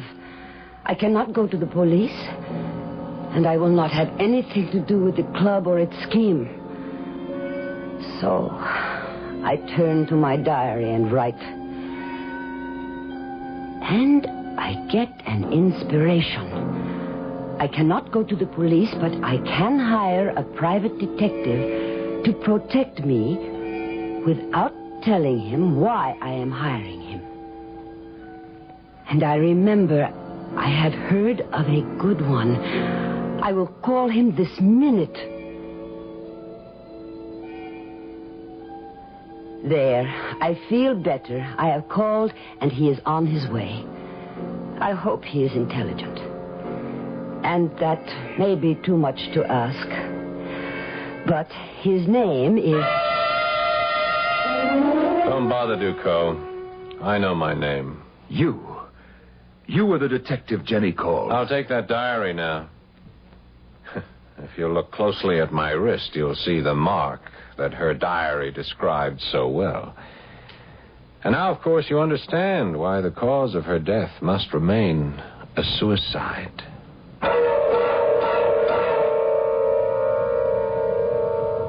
Now, I know there are some scholars in the audience who will say that Walpurgisnacht, the witch's Sabbath night, named after St. Walpurgis, is a fake. And the Walpurgis Club, therefore, must also be phony, for the simple reason that St. Walpurgis was an English woman who never committed an evil deed in her life. I'll be back shortly with some more thoughts on witches and witchcraft.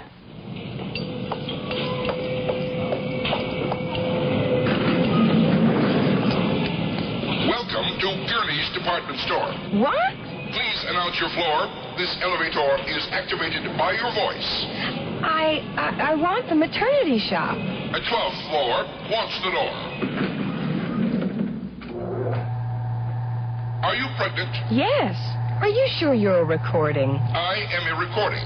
Have you seen a doctor? Yes. At the beginning of my pregnancy, and I'll see him often during it. Do you plan to follow his advice? Of course. I'm not going to take any medicine unless he prescribes it. I'll get plenty of rest and do some moderate exercise. And what about your diet? I'll eat the right foods. Foods that are good for me and good for my baby. 12th floor, maternity. Thanks. A recording. I'm talking to a recording. Remember what the March of Dimes says. Be good to your baby before it is born.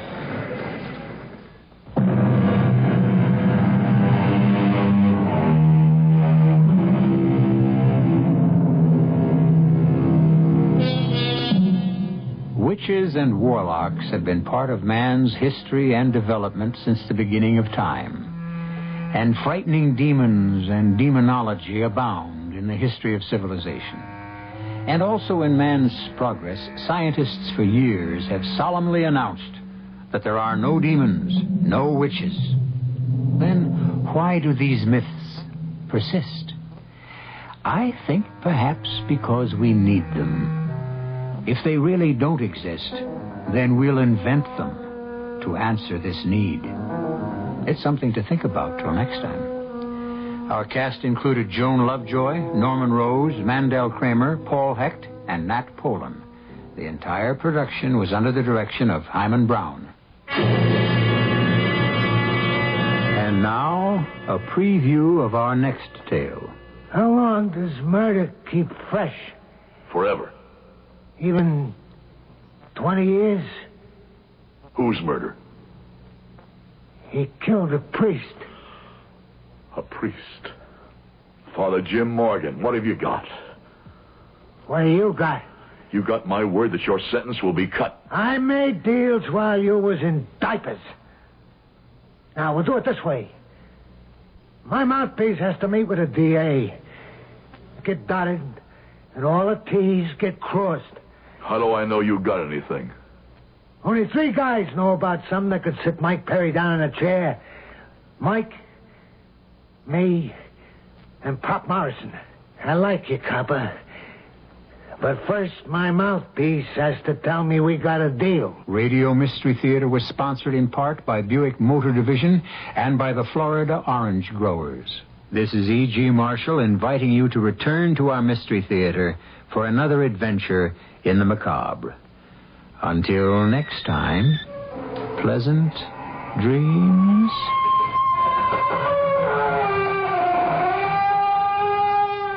From KOIN in Portland, my name's Bill Garrity. Have a good night tonight and a better day tomorrow. Have a good weekend. See you on Monday. Bye-bye. CBS News.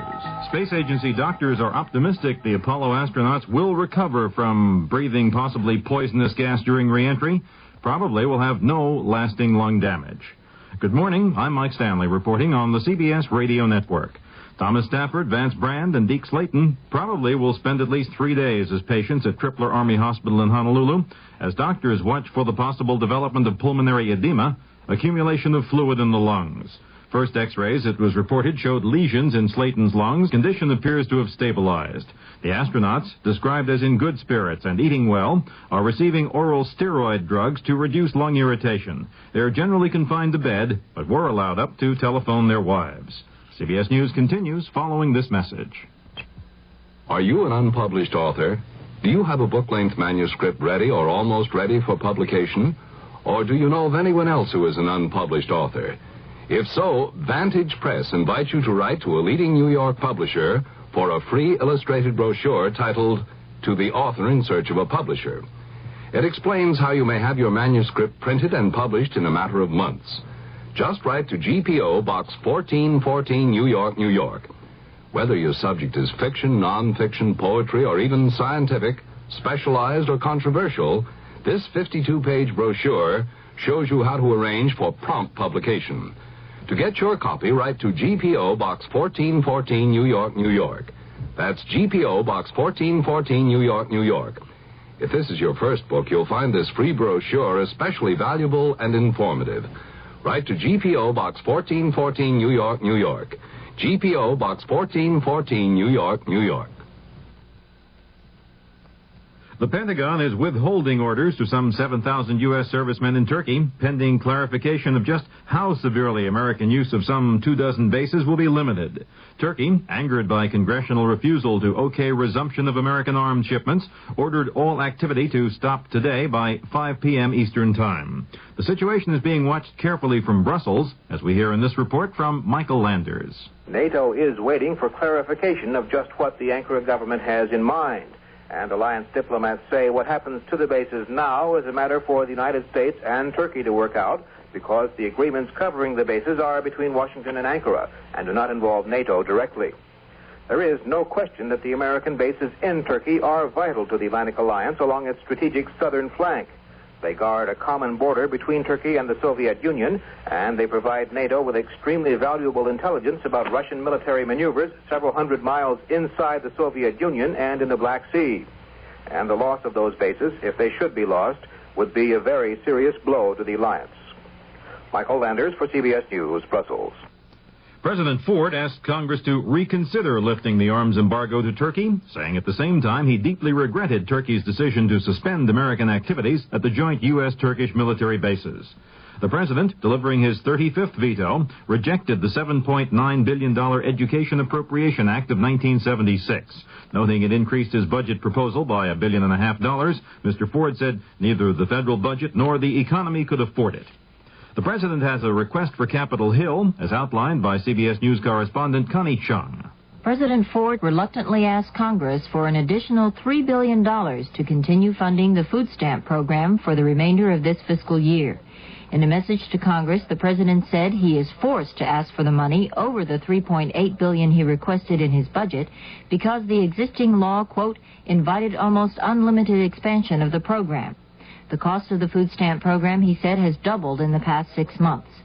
He reminded members of Congress that they had rejected his proposal submitted earlier this year, which would have required all participants in the program to pay a proportionate share of their total income for food stamps. He noted that his proposal would have saved $1 billion in fiscal year 1976. The president said now he must request the additional $3 billion, but he also asked the legislators to change the Food Stamp Act by focusing more assistance to those in need and by tightening eligibility and participation requirements. Connie Chung, CBS News, Washington. More news in a moment.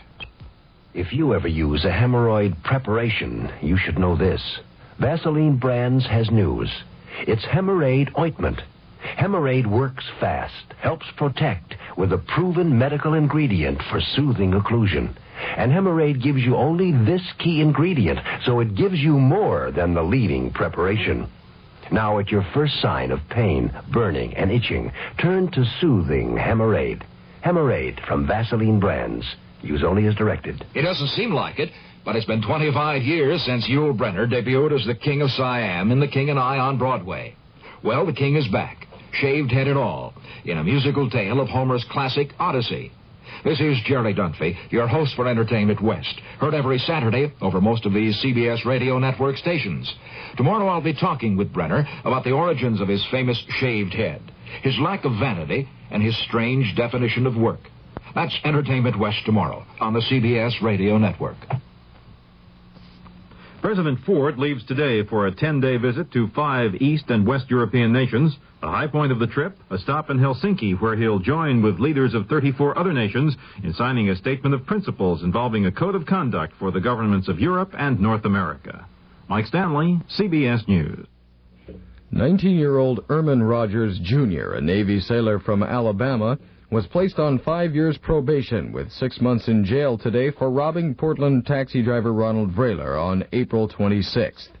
19-year-old Jesse Holloway, a sailor from North Dakota, earlier pleaded guilty of first-degree robbery in the case and was placed on 5 years probation and given a 1-year jail sentence.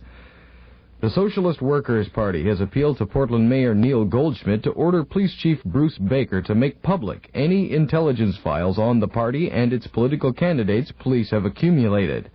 John Studer, party chairman, says he's convinced the Police Bureau has files on the party, the Young Socialist Alliance, and several socialist candidates.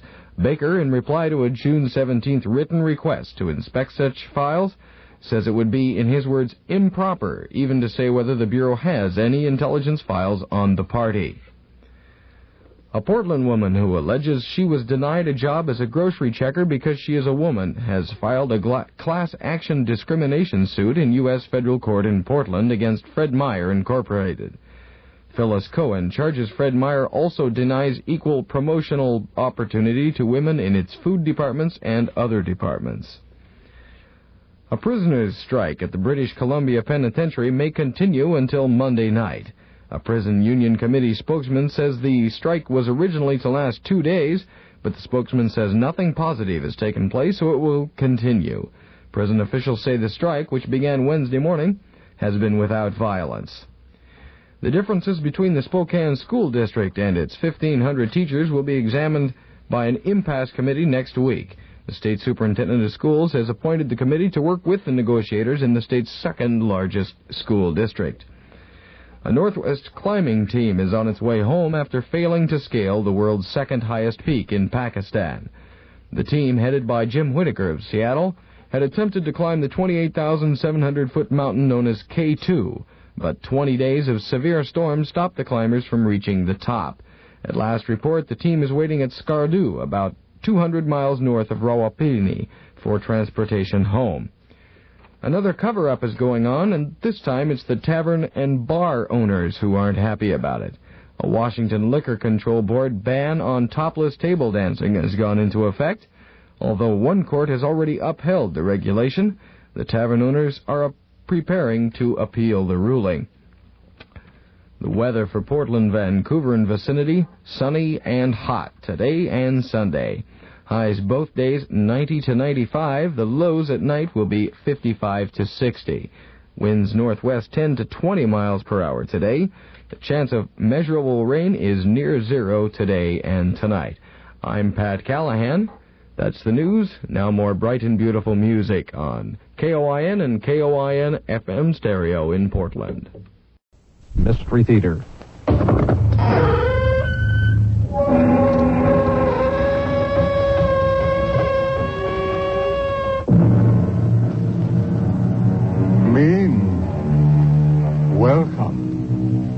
Welcome to the Mystery Theater. I'm Hyman Brown. There are people who seem to bestow happiness and good fortune upon all whom they encounter. Their very presence is an enchanted thing. However, just as there are those who bring the sunshine, there are also those who bring the rain.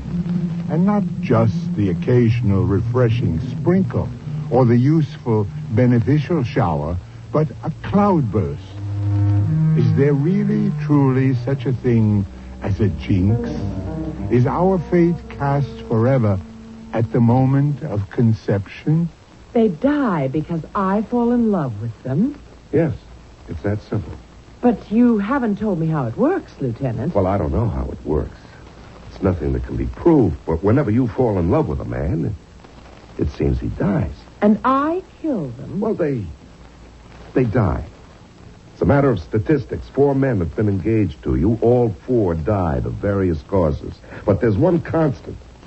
You were in love with each of them. Really? Yes, Miss Butler. Just because you fell in love with them, they're dead. Well, then, Lieutenant, be very careful. I just might fall in love with you.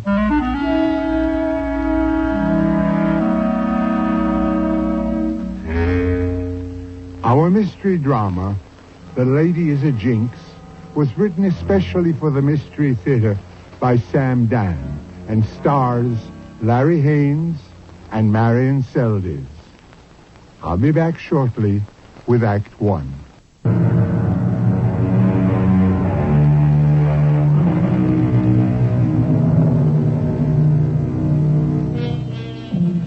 If you could know the last day, the last hour, the last minute of your life, would you want to? Kevin Lindstrom never thought much about that. Never thought much about such a thing. Why be concerned with death while there is so much to live for? Especially now that he's about to marry Caroline Butler. Lovely Caroline, the golden girl. This is his last night as a bachelor, and Kevin walks home from Caroline's house, as the poet would say, in a transport of delight. The moon is shining, the stars are winking, and perhaps that is why Kevin does not notice the car that has silently rounded the corner and is pulling up alongside him. And even if he did notice, there would be absolutely nothing he could do about it, because the man sitting next to the driver has thrust the muzzle of a submachine gun out the window. At least it was swift, even merciful. He never heard the shots. He never knew what hit him.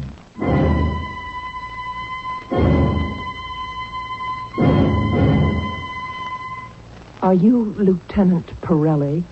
They said you were in charge of the investigation. Can I help you? I thought I might be able to help you.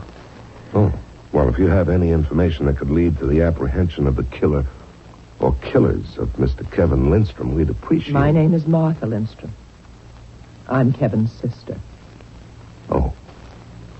Well, Miss Lindstrom, your brother was killed by accident. I'm not so sure of that. Miss Lindstrom, he bore a remarkable resemblance to a hoodlum named Jack Mace. It was uncanny. Certain people were out to get Jack Mace. I don't think it happened that way, Lieutenant. Miss Lindstrom, this was supposed to be a gangster execution. It went wrong. I wish I could believe that. Your brother wasn't a member of the underworld. You must admit that. Yes. Nor would the underworld have any reason for killing him, as far as we know. Lieutenant And Pirelli... furthermore, this Jack Mace is known to have lived in the neighborhood. So the executioner was sent to dispatch him. And in the darkness, your brother looked enough like Jack. Everything you're telling me has already been printed by the newspapers. Well, it's a matter of time, but we'll find out who's responsible for your brother's death. But I know who's responsible. Surely, Miss Lindstrom, you're not an expert in the machinations of the local underworld. I have a problem, Lieutenant. Oh, and what's that? My problem isn't a what, it's a who. You are my problem, Lieutenant. You, as a representative of authority, are my problem. You're nice, you're polite, but you can't wait to get rid of me. You believe I'm wasting your time. Well, you said You know who's responsible for your brother's death. Yes. But how can I get you to believe what I'm about to tell you? All right, why not tell me and see how it works out? Very well. The killer of my brother, Kevin Lindstrom, is his fiancée, Carolyn Butler. Yes? That's my statement. Oh. So what you're saying is that Miss Carolyn Butler somehow or other obtained possession of a .45 caliber Thompson submachine gun, and with this weapon murdered Kevin Lindstrom. No, that's not what I'm saying. Well, if that's not what you're saying, you can't say Carolyn Butler is the killer. Your brother died of multiple bullet wounds. I tell you, Carolyn killed him. According to the coroner's report... I don't care about the coroner's report. Of course, ma'am. Of course. Now, let's just... Oh, good Lord. You think I'm crazy. Well, everyone's entitled to his or her own opinion, but an opinion's always worth more if it's based on the fact. Fact? Yes, that's a sacred word. Yet, what's a fact? Now, stay with me, Lieutenant. A fact is merely an assumption that is legitimized by custom or convenience or the will of the majority. Now, I shall give you a fact. Carolyn Butler has been engaged 4 times. Not one engagement has ever been consummated by marriage. Each engagement has been terminated by the abrupt and violent death of her prospective bridegroom. Now, what do you say to that? Well, I would say it's a coincidence. Now, Miss Lindstrom... I know you're eager to get rid of me, and I'm going. But please, Lieutenant, read what I have in this envelope. I'll leave it with you, but promise that you'll read it. Well, it's our duty to consider all relevant information. Really read it. And if you need further details, my name and address are all in the back of that envelope. Oh. Dr. Martha Lindstrom, I didn't know I'm you a were... PhD. I teach economics at State U. Oh. Well, Now you don't know what to say. You don't know what to make of it. You were prepared to write me off as a nut, but a doctor, a college professor, a teacher of a sober science like economics. Facts, figures, statistics. Yeah. Doctor, I'll be in touch.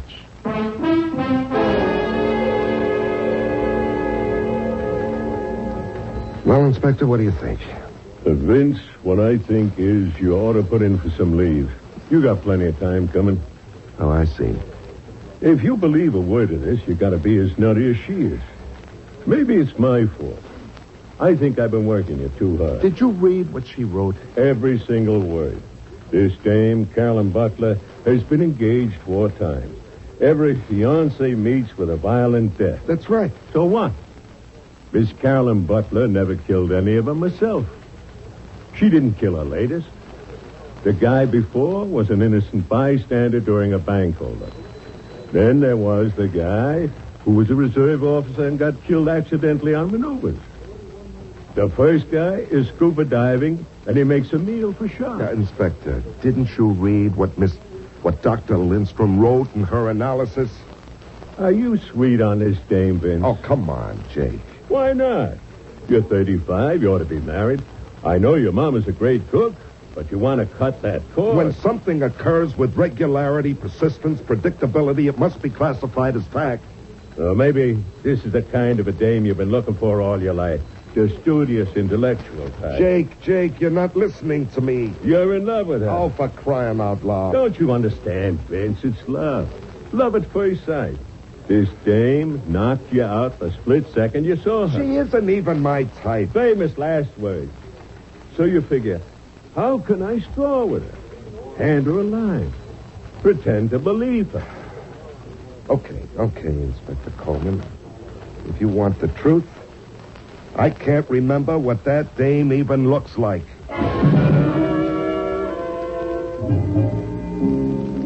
Which happened to be true. Well, a couple of weeks later, we bagged the machine gunner, and that was the end of the Kevin Lindstrom murder case. And after a while, I forgot all about it. Until... Lieutenant? Oh, Miss, Dr. Lindstrom, what can I do for you? Sit down, please. Thank you, Lieutenant.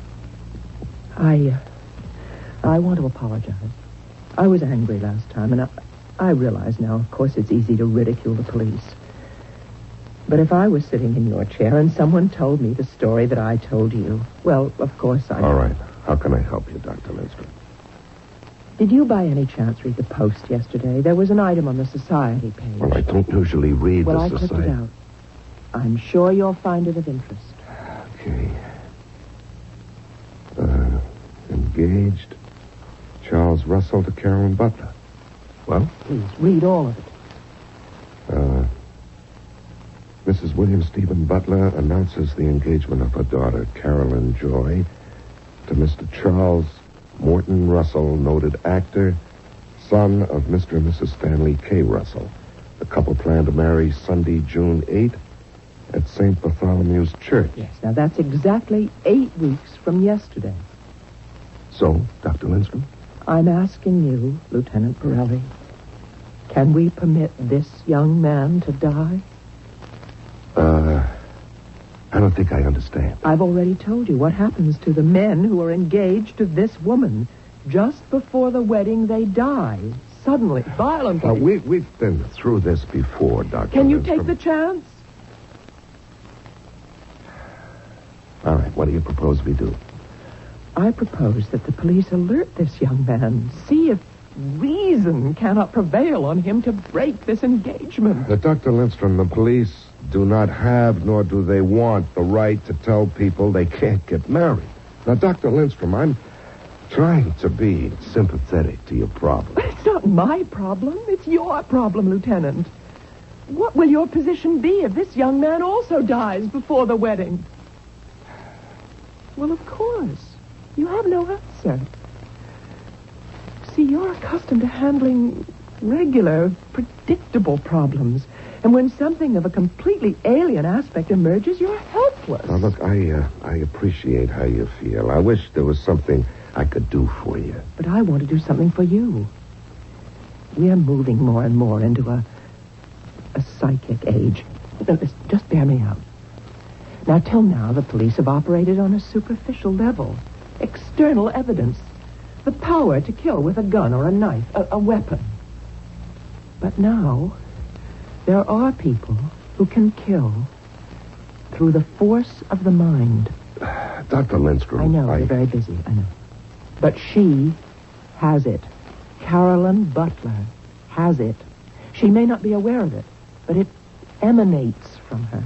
And it expresses itself through a predatory shark or an imperfect missile, a hoodlum in a bank, a button man. That's the right term, I hope. Dr. Lindstrom, I don't want to be impolite. Be impolite. Be anything you want. Be open-minded. You're asking me to do something, and I don't have the authority. Well, who does? Who would have the authority to assign round-the-clock guards to this Charles Russell? The inspector. Lieutenant, admit there's something. No matter how far-fetched to what I propose. Well... You know there is. So it's your duty to try to convince your superior. Dr. Lindstrom, what you're asking is highly... I know. But suppose you do nothing. And this man dies. The way all the others did. All right. All I can do is ask.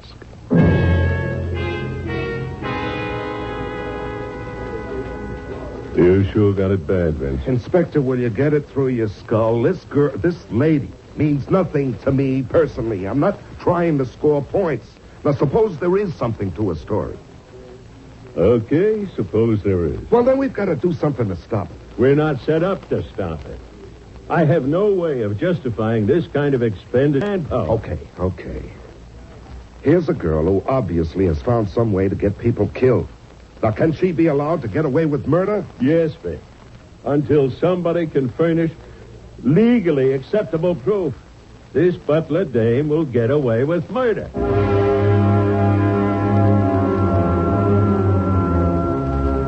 Well, does she or doesn't she? Are we dealing with coincidence or with fact? Or how many coincidences do you need to add up to a fact? And our good Inspector Coleman has also enlightened us on another point. If you can find a way to kill someone that is not specifically prohibited by law, you can theoretically get away with murder. I'm going to get away for just a few moments, and then Mystery Theater will return with Act 2.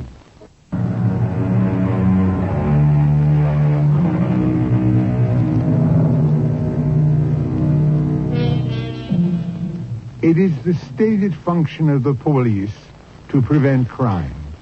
So, if a policeman sees you in the act of robbing a bank, it's his duty to arrest you. Of course, if all you are doing is thinking about robbing a bank, there's nothing much the policeman can do.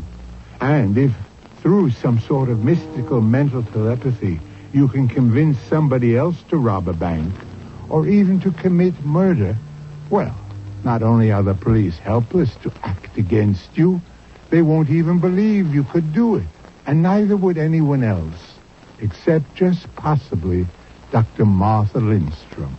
I'm sorry, Dr. Lindstrom. You were unable to convince your superiors? Doctor, what can I tell you? We're practical-minded people, we policemen. Do you believe me? I don't know. Well, if there's any I just doubt... wish things were easy. I wish everything could be yes or no, black or white. I don't know what to think.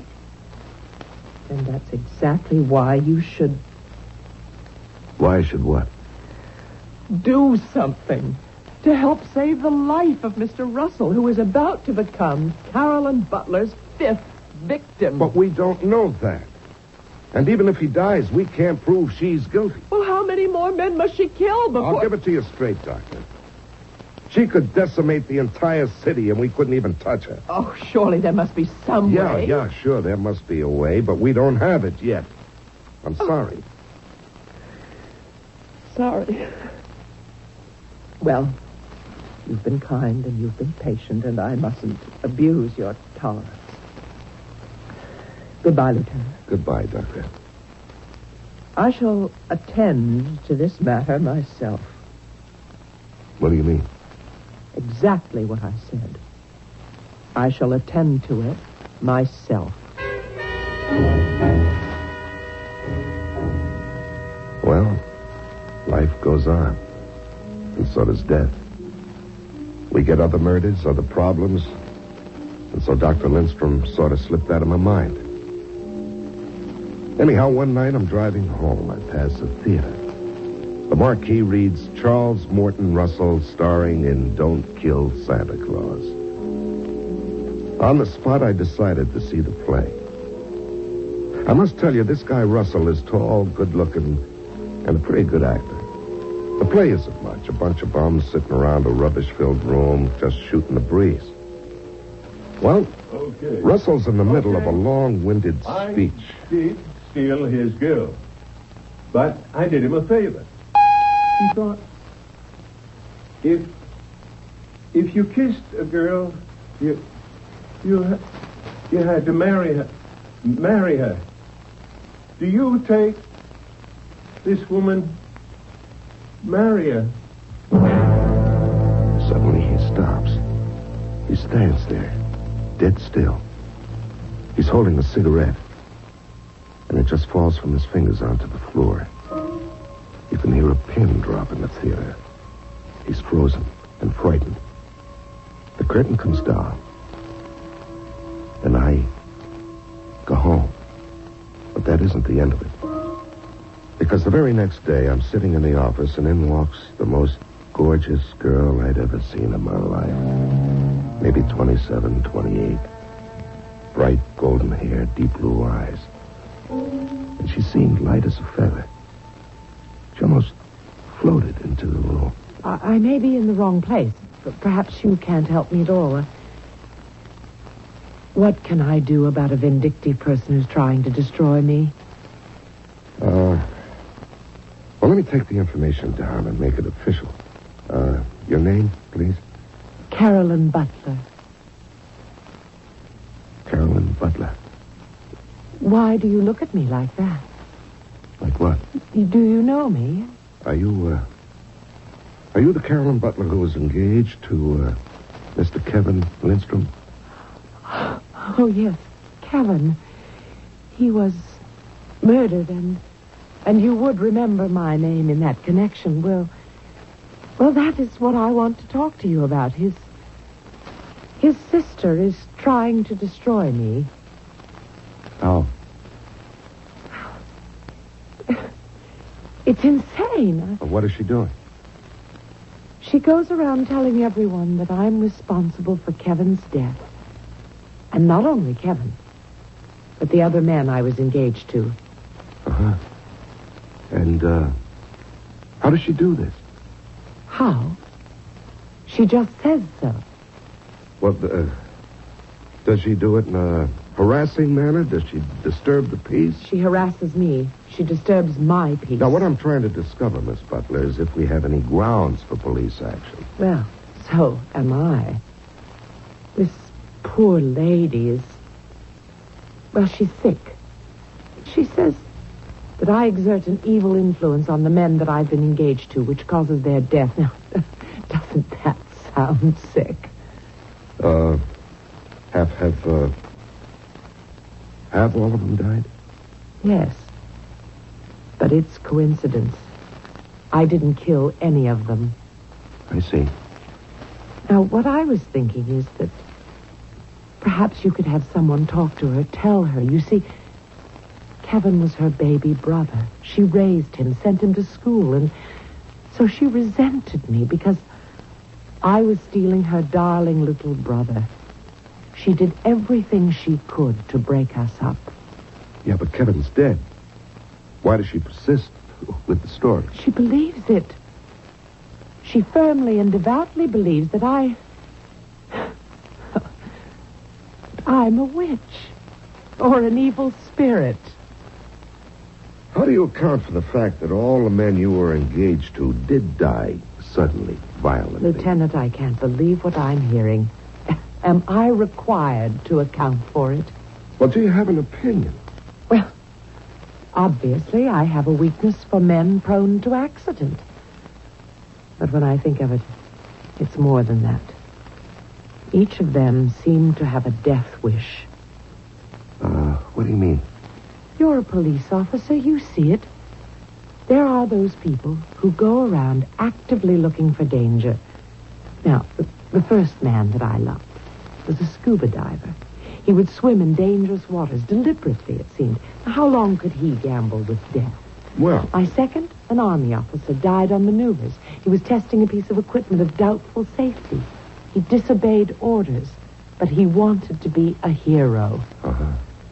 And the third? He was killed during a bank holdup. Well, that wasn't his fault. Oh, yes. He asked for it. The robbers ordered everyone in the place to put up their hands and stand against the wall. Well, he tried to hit one of the bandits and disarm him. Which brings us to Kevin Lindstrom. Now, surely what? Kevin was also looking for death. That neighborhood simply isn't safe, and nobody knows it better than the police. You mean they have a gangland execution there every night? Oh, you know what kind of a neighborhood it is. Certainly not a place for a late-night stroll. Sane, sensible people who live there don't go walking at that hour. My point is, he shouldn't have been out on the street at all. He should have taken a cab. Martha Lindstrom simply cannot accept the facts of life. Well, I can't promise anything, Miss Butler, but we'll talk with her. It's very upsetting to Charles. Why? Charles is a very imaginative person. She has been on the phone to him and written him letters, and, well, all this interferes with his concentration. It's affecting his performances. Well, I'll try to talk to to Dr. Lindstrom. Would you? I would be so grateful.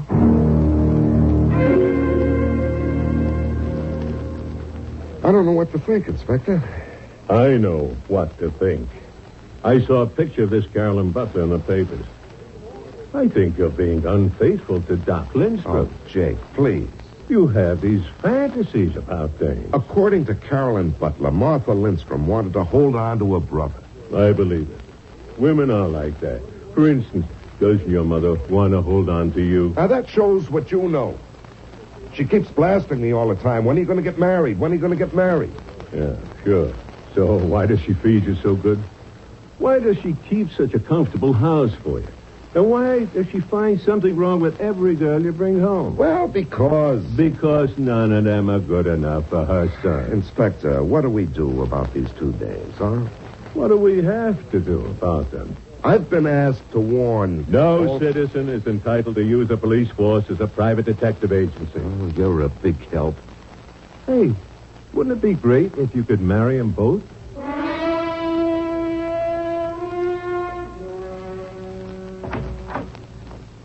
Oh. Lieutenant Perella. May I come in, Dr. Lindstrom? Yes, of course. Please. Have a seat. Thank you. I'll come to the point. Miss Butler was in to see me. Yes? What you're doing might be construed as harassment. That is, if she wants to take you to court. I am merely stating an opinion. I'm not being noisy or obnoxious. Well, all of this could be a matter for a judge to decide. The wedding is the day after tomorrow. If Charles Russell dies before then, well, it will prove I haven't been noisy enough. If he survives into the marriage, which I doubt, then I will forever hold my peace. Oh, then my duty is clear. I must go to Charles Russell. I must do anything, everything, to get him to break his engagement to her. But you can't. Can you stop me? I have to save his life before it's too late. He's half dead now. What do you mean, half dead? The signs are there. The signs that I saw in my own brother, but I couldn't interpret them. At the time, I didn't know what they meant, but they're the signs of death. What do those signs look like? Charles Russell is performing tonight. Come to the theater with me. I'll show you.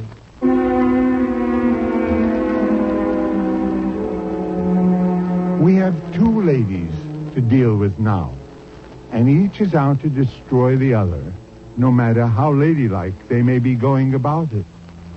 You have finally met the divine Caroline and heard her story, which does sound reasonable. On the other hand, Dr. Martha Lindstrom is not a woman to be taken lightly either. So, in just a few moments, we shall find out when Mystery Theater returns with Act 3.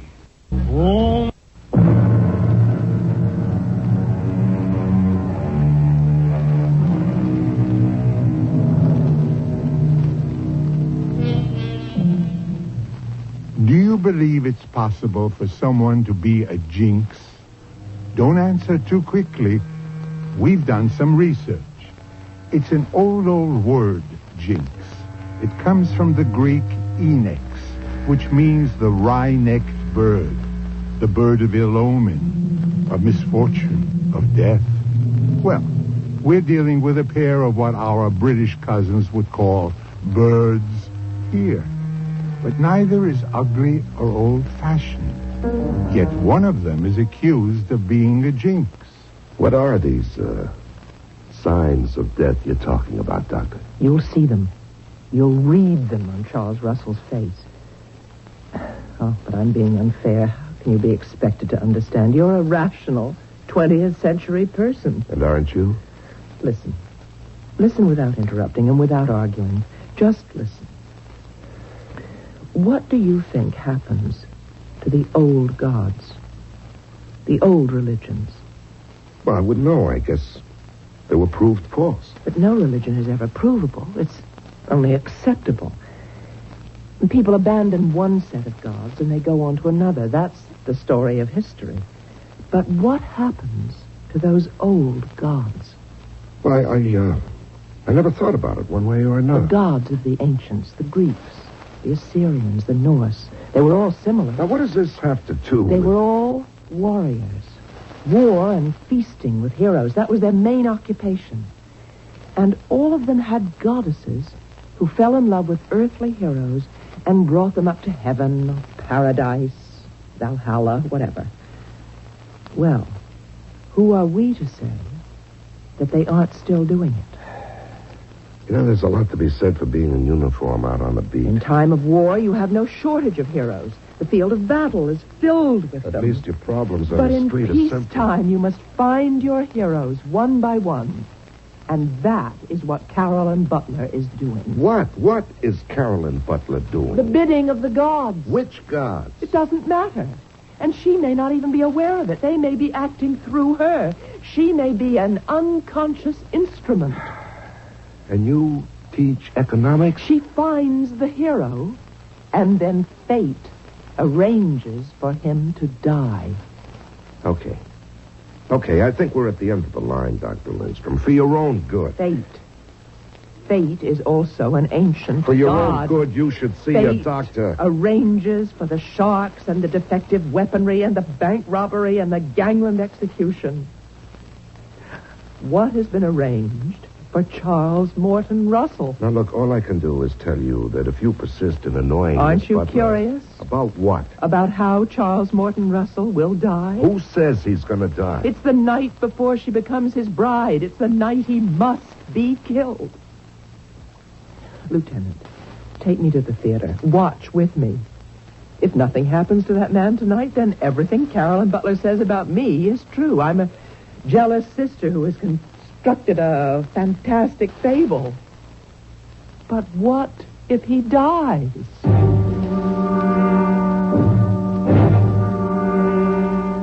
Well, we went to the theater, and we sat there, and we watched. And to tell you the truth, I don't believe you. Well, what are the signs you've been talking about? But can't you see? He's terribly nervous. He doesn't look it. Oh, he's a superb actor. He hides it, but now look. See, his hands twitch. Well, that's not a sign of death. Listen, I know this play. He's blowing his lines. The other actors are covering for him. He shouldn't be on the stage. Then why do they let him go on? Well, tomorrow, after his marriage, he'll go on vacation. They just want to get all the performances they can out of it. Look. He banged his leg against that chair. Well? But that's not in the play. That's how Kevin was. Aimless, preoccupied. Look at that. He just lit that cigarette, and now he puts it down. Now he's going to light another. Well, that's a piece of business, isn't it? No. Just forgot. He was smoking. Kevin would do that too. You see, my dear. Look at him now. The life seems to be draining out of his body. I did steal his... He's losing his line. I did steal Now this look. girl. But that cigarette he put down. But I... Now it's rolling off the table into that pile of papers and rubbish. Starting to smoke. They're going to set the fire. Well, maybe that's Fire supposed to be a starting. part of the play. Well, of course it isn't. It isn't. Oh, dear Lord. There's going to be a fire. Ladies and gentlemen, please stay in your seats. There's no danger. Oh, terrifying. There is no danger. Look, Lieutenant. Look at what's happening. In a theater, when there's danger of fire on stage, a stagehand immediately cuts the rope that holds the heavy asbestos curtain in place. The curtain comes crashing down, and anybody who might be standing on a spot where it falls can be killed if it hits him. And there he was. That's just where he was standing. You didn't have to be a doctor to recognize he was dead.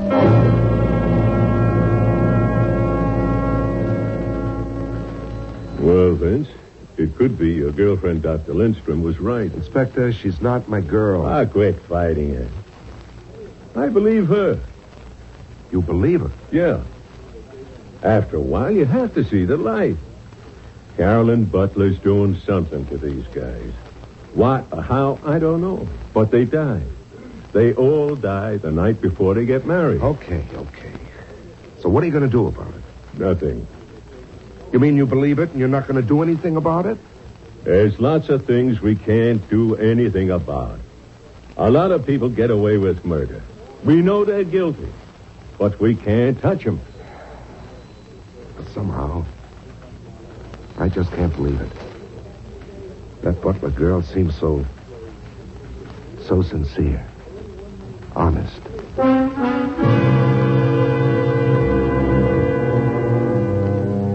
I don't know what I was thinking of, but it was something I never felt before. And I couldn't even explain it. It got hold of me, and somehow or other, here I was, ringing her doorbell. Oh, it's Lieutenant Pirelli. See, I remembered your name. Yeah, may I come in, Miss Butler? Miss Butler. I may very well remain Miss Butler for the rest of my life. Yes, please come in. Thank you. I really think I have set a record for engagements. Do they keep such records, I won't you sit down? Drink? No, thank you. Oh, I'm sorry. I should have realized you're on duty. Well, to tell the absolute truth. The absolute truth. I like that. I'm not really on duty. Oh? Yeah, I just dropped by to see how you're doing. Oh, that's very kind of you. Yeah, and, I was wondering if you had any plans for dinner. It so happens I do. Oh. Well, maybe some other time. But I intend to change them. I would much rather have dinner with you. Oh? I have this weakness, I told you, for strong men, exciting men. Oh, I'm not really an exciting person. And modest men. To you, I suppose danger and excitement are the everyday, ordinary commonplaces of your job. Yes, I suppose that's true.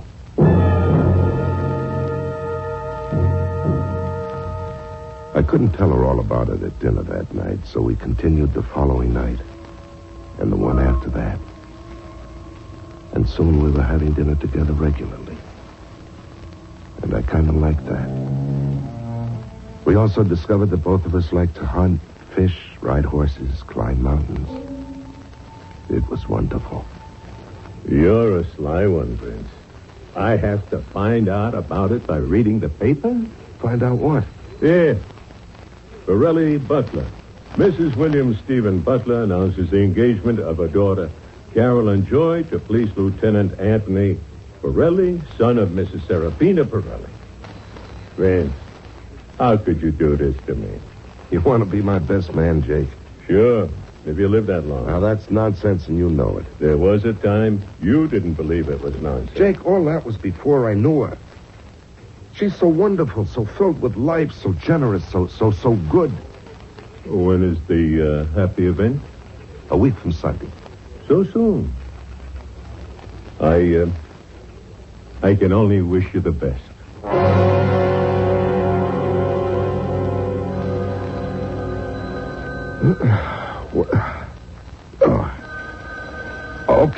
Okay, I'm up. Hello. Vince, do you know what time it is? What? What's the matter, Jake? Vince, it's 10 o'clock. You were due here at 8. 10 o'clock? It can't be 10 o'clock. Vince, we gotta go see the commissioner. You get dressed and get down here.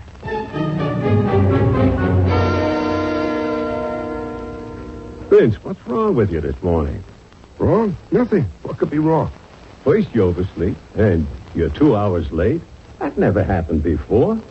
And just now with the commissioner. You're in line to make captain of detectives. I could see he really wasn't very much impressed. What do you mean? He asked you about some ideas for increased efficiency. And you just sat there. Yeah. Oh, funny thing, Jake. I don't know what happened to me, but my mind seemed to go blank. I think you better see a doctor. Why? You've been acting strange all week. Absent-minded, forgetful. Now, look. Tomorrow's Sunday, your wedding day. Now, why don't you go on leave right now? Go home. You're nervous. I'll see you tomorrow at the church. No. That isn't right. You're short-handed. I'll tell you what I'll do. I got to put in my shift on the stakeout. I can spare a lieutenant for that. Yeah, but Smitty's been on for 24 hours. Let me send him home. I'll stay till midnight. Well, okay. He would really appreciate it.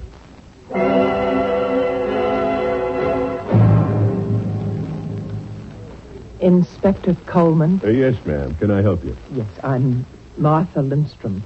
Oh, we meet at last. It's about Lieutenant Pirelli. I know. What do you know? You're concerned. You're afraid he'll die tonight. And that he'll be number 6. Well, aren't you concerned? Yeah. Well, how can you just sit there? Well, what can I do? Talk to him. I have talked to him. You can't just let him be killed. Dr. Lindstrom, if there's anything to what you're saying, you know it has to be. But there must be some way to protect him. You're in love with him, aren't you? Well, I don't think that's germane to this discussion. Well, tonight, he's as safe as he can be. He's on a stakeout. It's a quiet job. Before midnight, Vince will die. Well, I don't know anything we can do. He's been acting strangely, hasn't he? Well, yeah. Yeah, and that's how it happened to all of them. They lose their perception, their critical judgment, so death can overtake them. What can happen to Vince? Who knows? Well, there's only one way to save him. Where is he?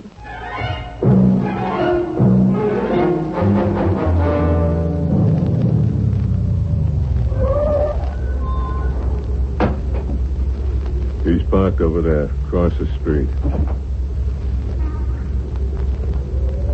Vince? Sleep.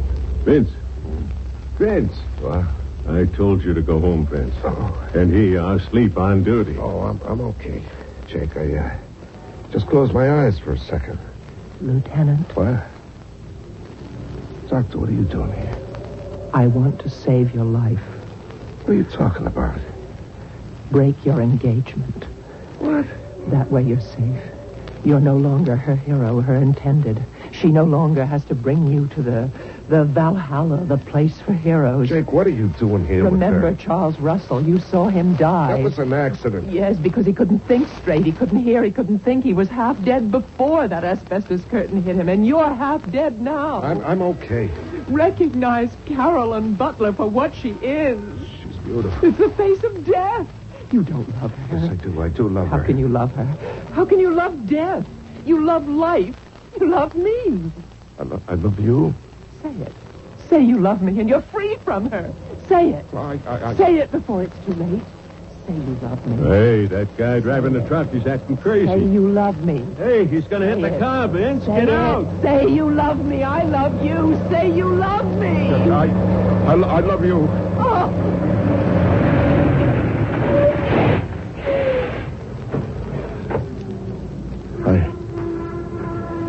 I love you, Dr. Lindstrom.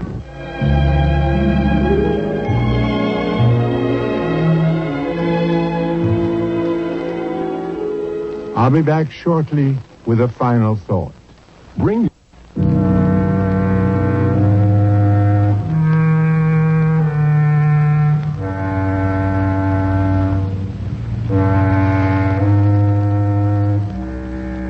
Well, Vince didn't become number 6 because he broke the engagement in the nick of time.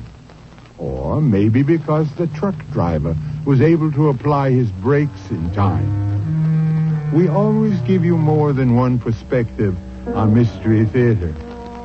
However, Miss Caroline Butler is still around, still looking for a hero.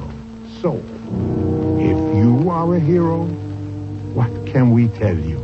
Our cast included Larry Haynes, Marion Seldes, Patricia Elliott, and Dan Ocko. Associate Director, Marlon Swing. This is Hyman Brown, Producer-Director, inviting you to return to our Mystery Theater for another adventure in the macabre. Until next time, then, pleasant dreams.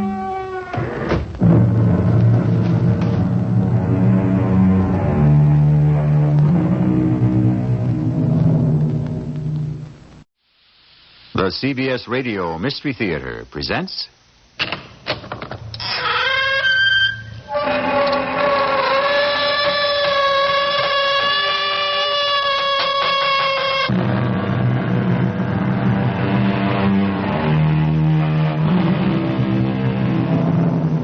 Come in. Welcome. I'm E.G. Marshall. Before you joined me, I was sitting thinking of all the murders, mayhem, and malevolence I have brought to you in the name of mystery. Suddenly, in this unaccustomed mellow mood, I thought upon the obverse side of the coin, the antithesis of the devil's advocates, the ministers of God. And it occurred to me that as much terror and suspense are contained in the mystery and magic that is invested in them by a higher power, a greater force, only this time not a force for evil. So I thought a story from the other point of view might be interesting for a change. Nurse! Nurse! Somebody! Help! Help! What is it, Miss Riggs? What's happened? Chaplain Morgan, he just suddenly collapsed. Is he dead, Dr. Shelton? Nurse, take care of the patient. Orderly, send me another nurse from the floor quickly. What is it, Liz? What happened to Dan? I don't know yet, Mike. Well, so help me if anything has. This one I'm pinning directly on that cold fish Dr. Hugh Bradley.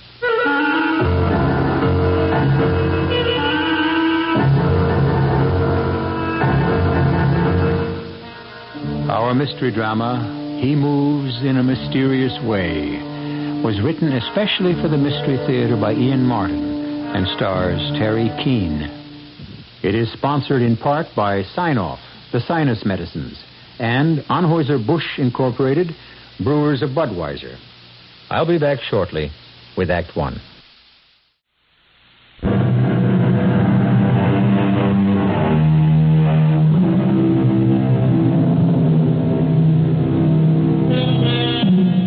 It was the 18th century poet William Cowper who gave us that familiar and wonderful quote, "God moves in mysterious ways, his wonders to perform." This story is a reflection of that. Belleville Community Hospital, though located in the town of its name, services the entire county of Fairchild. It is the pride and joy of the 5 main towns and their smaller brothers and sisters who draw on its dependable service.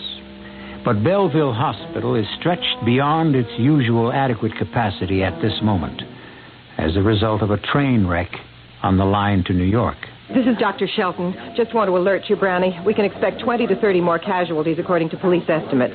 Our patient facilities are already jammed, so we'll use the children's emergency section temporarily. In case of serious injuries that look surgical, refer all admissions to Dr. Bradley. Nurse, I'm admitting this patient on the cart. Elizabeth Riggs. I knew you'd have to, Dr. Bradley, Dr. so I had her Shelton. chart prepared. Yes, very efficient, Doctor. My compliments to the outpatient department. I want my service to satisfy the new chief of staff. As long as it stays efficient, it will. Dr. Bradley? Yes, Dr. Bernardo. They're screaming for you in OR. You can hold the dramatics. I'm on my way. Better check out this patient in the meanwhile, Elizabeth Riggs. I've given her light sedation.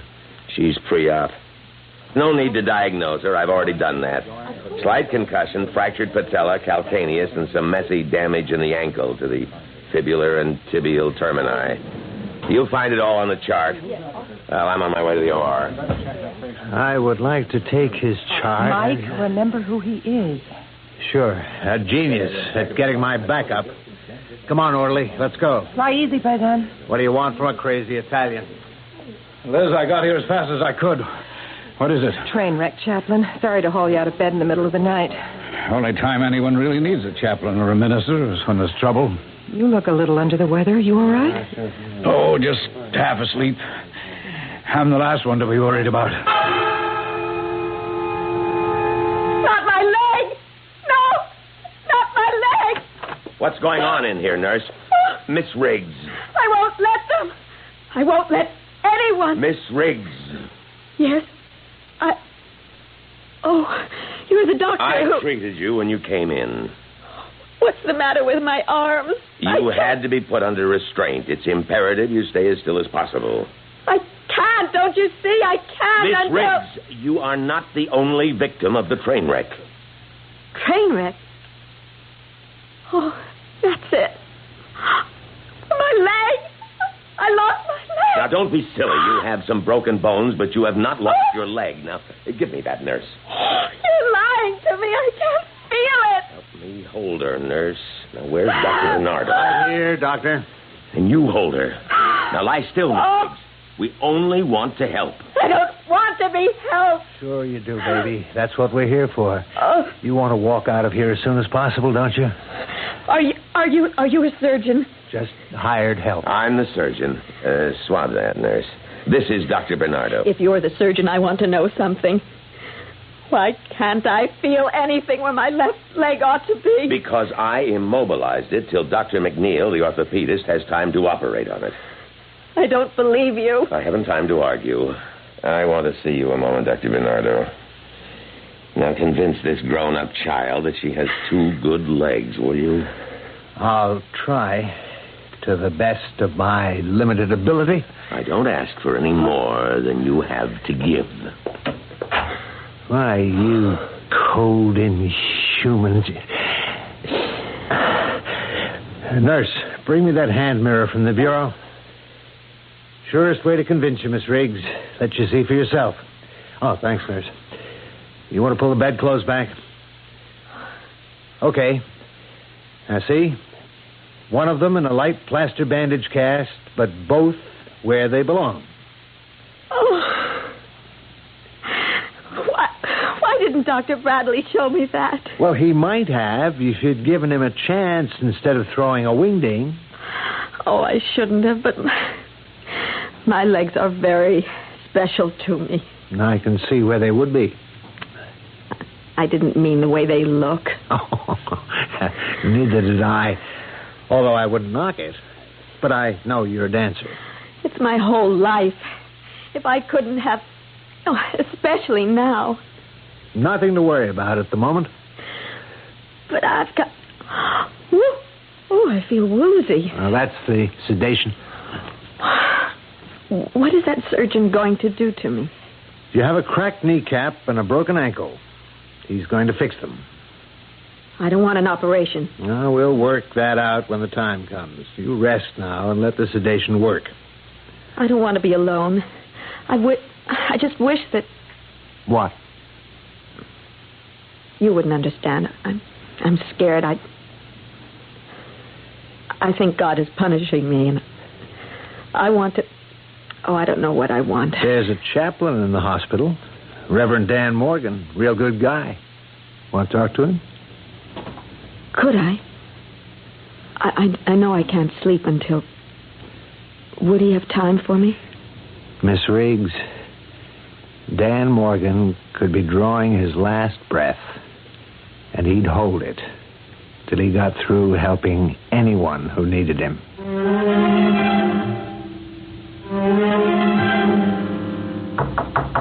Come in. You looking for me, Pat? Mike Bernardo just called down. Dan, could you talk to that dancer with the badly injured leg? Well, sure, of course. About what? She's fighting an operation, and she asked for a minister. All right. Should she have the operation? If she doesn't, she may never walk properly again. She could even lose it. Oh. Dan, you look tired. You don't look well. Maybe you should go home and rest. What, I'm needed? No, not in your life. What's the girl's name? Elizabeth Riggs, room 317. A dancer, you say, huh? Yes. Ballet? Modern, I suppose, not classical. But a professional? Yes. And if the operation is successful, will she dance again? I doubt it. And more than ever, she needs me. Yes, of course I'll see her.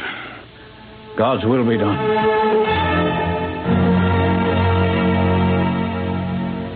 Hello, Elizabeth Riggs.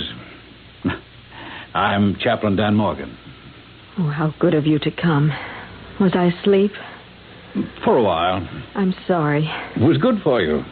Not good enough. I need help, Chaplain. Help? Wireless. I'm afraid of the operation. I think they want to cut off my leg or my foot. Now, did they say they would? No, but doctors never tell you. Of course they do. No one thinks you're going to lose your leg. I do. Why? Because I think God wants to punish me. Punish you? What for? There's a boy, Peter Sterrett. We were very much in love. That's what I went upstate for, to marry him. And? At the last moment, I couldn't. I ran out on the whole wedding. My parents, his, everyone. I took the train back to New York. That's why God punished me. Oh, I wouldn't say that. There were 64 people in that train wreck. God's a little more efficient than that. Now you make me feel ashamed. I meant to.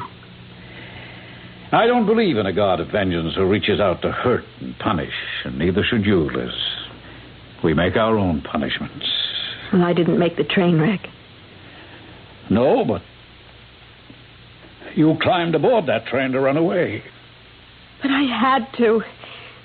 Chaplain Morgan, dancing isn't just a profession, it's a whole way of life. And that's what I realized at the last moment. I couldn't give it up to marry Peter. Well, you said you loved him. I do. It tore me apart to give him up, but I had to make the choice. Child, why couldn't you have both? Because Peter's a minister just like you. Can you imagine him running a parish with his wife in a Broadway show and cleavage down to my navel and net stockings up to my bikini? Okay, Dan, buddy boy, I'm on my way. That was Dan. He's calmed our Terpsichorean terror. And she now is ready to sign for the operation. All right, give me a form, hon. I'll go make sure she's prepped. Now, here's your form. Just watch your own. What's that mean? You want to be a resident in surgery, don't you? It's my life, outside of you. Knee you got. Just take it easy if Dr. Bradley's the surgeon. Okay. So the guy gravels me. I'll try to stay out of his hair. Mike, he's a new broom. Give him a chance to work in. Oh, I'll be a good little soldier. Anything he can dish out, I can take. That's my boy. Just hold a good thought. Too bad it's neither sane nor sanitary for one doctor to kiss another. All right, take the wish for the deed. I love you. You can order the cart to take her up to the ready room, nurse. She's all cleared for OR. Oh, hi, Dan. Hey, come sta, paisa? Così, Padre mio. Hey, you don't look so hot. Oh, I'm a little tired. Why don't you hit the sack? No, not till the action's over. Hey, wait a minute. Maybe I ought to run a little check on you. Oh, don't be silly. Why?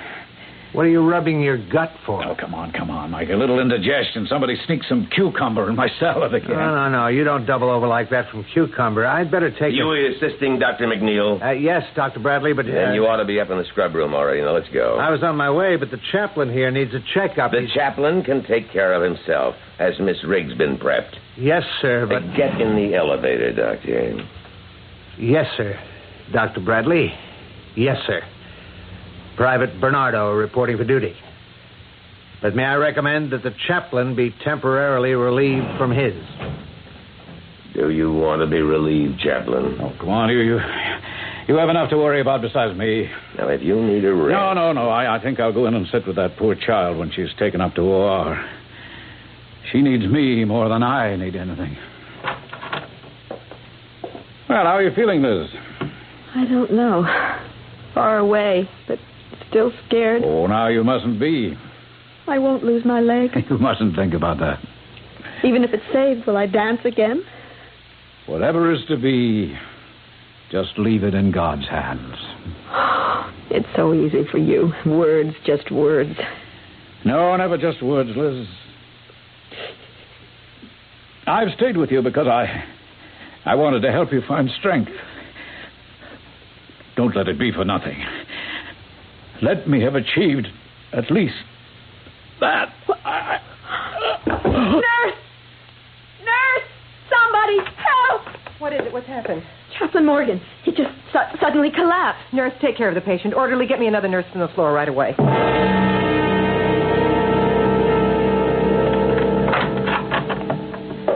How'd the operation go? I don't know.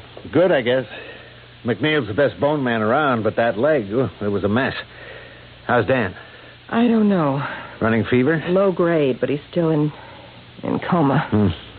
What were the symptoms when you first examined him? Oh, nothing too definite. He's got a surgical abdomen, no doubt about that. But what? Did you get blood samples?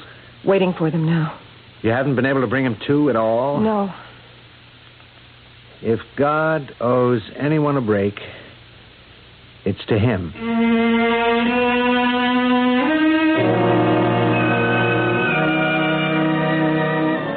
A bitter young man, but then a very tired and exhausted one. and a deeply concerned one for a man who is as close as his father. Still, Dr. Michael Bernardo should know that in the eyes of God, all men are equal. Or are they?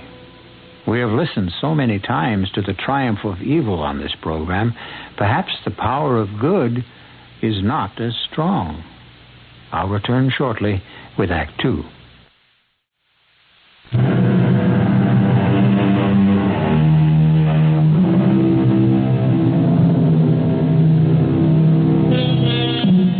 Across Dan's bed, Dr. Patricia Shelton and Dr. Mike Bernardo's eyes lock in concern for their barely breathing friend. From beyond the curtain and the other bed in the room, from the big, heavily muscled, early middle-aged man in it, comes a rhythmic and ear-shattering snore. Oh, great. That the best roommate we could find for Dan? Oh, we were lucky to have a bed at all. Even the standby rooms are all taken. Now, get him off his back. No, you can't. He's in traction. Back? Yeah, McNeil's patient, too. From the train wreck? No, he's been here a week or so. Oh, I'm tired. Why don't you grab some shut-eye, huh? We can't do anything till we get the tests back or Dan comes to. Go stretch out in the lounge. I'll wake you the moment the tests are back, huh? Come on, I'll walk you there. How'd the operation go for Liz Riggs? Oh, McNeil patched the knee fairly easily, but the ankle and the socket of the tibia were fragmented, plus the broken calcaneus. She'll be lucky to retain even partial mobility. Which means no more dancing. Certainly not professionally. I'd hate to have to be the one to tell her.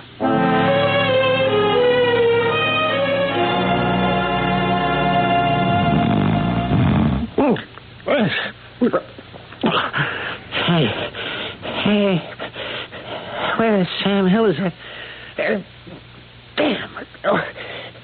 Hey, you in the next bed. Hey, you awake? Hey, what is this, a morgue? Hey, you! Yes? What is it? I don't know what's with you, brother, but my back is killing me. I want to ring for the nurse, but the gizmo with a button just fell off of the bed. Can you get it for me, huh? Just a minute. Here, I'll get the call button. Shall I ring for you, or I'll get you a doctor? Oh, forget it. I'm all right for the moment. Yes, but you're in pain. Oh, I can take it. What do you got, Mac? I don't know. I don't even know how I got here. Oh, I hope it's nothing catching. No, I'm sure it isn't. I thought I had but there isn't any pain anymore. Count your blessings, fella. Dan, what are you doing out of bed? No, I'm all right. You are not. Nurse, help me get him back in bed. No, You're running a fever. And nurse, get Dr. Bernardo down here right away. He's catching a nap in the father's lounge on maternity. Dan, won't you ever take care of yourself? Hey, what's the big fuss? Who is this guy? Oh, I was right. A doctor, huh? Not an MD. He's the hospital chaplain, the Reverend Dan Morgan. A minister, for crying out loud. That's all I need.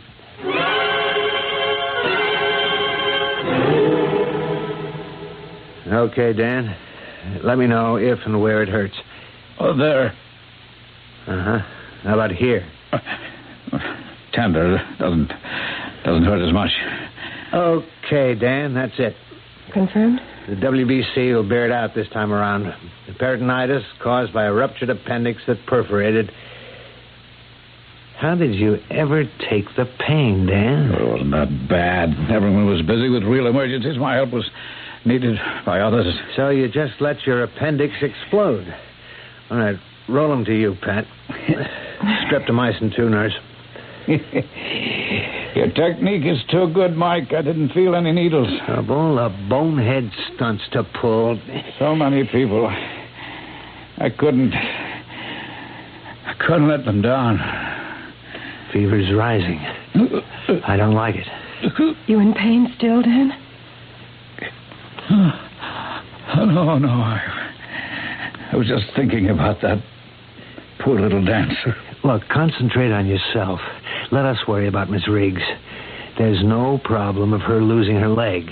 Dr. McNeil did a bang-up job. With luck, she'll regain almost total mobility. Pat, will you sit on this stubborn mule till that kick goes out of him? I will. Go make like a doctor. At least my other patients treat me like one. You still going to marry that crazy Italian? The first moment I can pin him down. Then I'll stick around. I don't know who he figures will be best man, but Dan Morgan knows who'll be the most important. Or I'll make sure he ties a knot within the faith with my own 2 hands. My own 2 hands. Joining the 2 of you in a silent...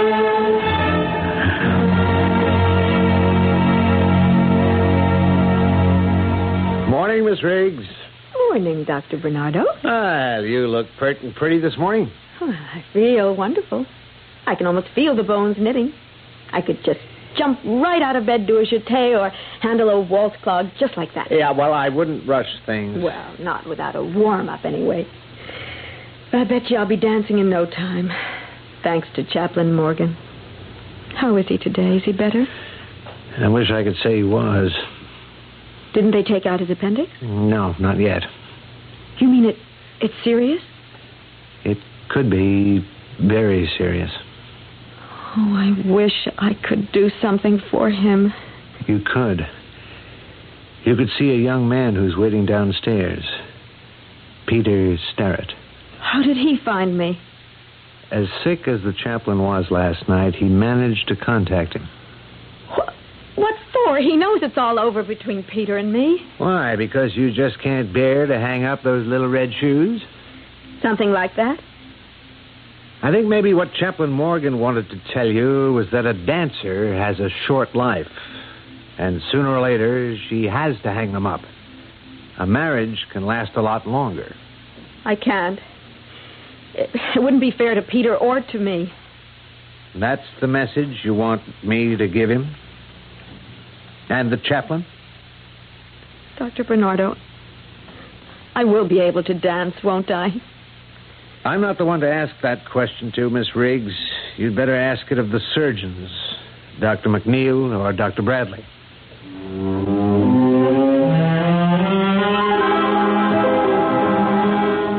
Morning, Mr. Wolf. Hey. Morning, Chaplain. See, you're out of traction. Yeah. How you feel? Oh, I felt better. Thirsty. Oh, hold it a minute. I'll get you some ice water. No, you're back. You mustn't get out. Listen, you can lug a busted appendix around and not complain. I can manage a stiff back. Here. Thanks.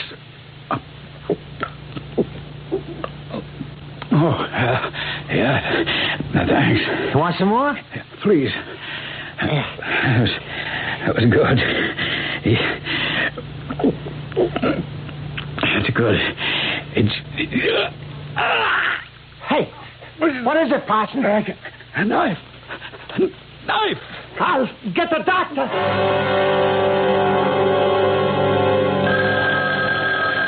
Don't answer that.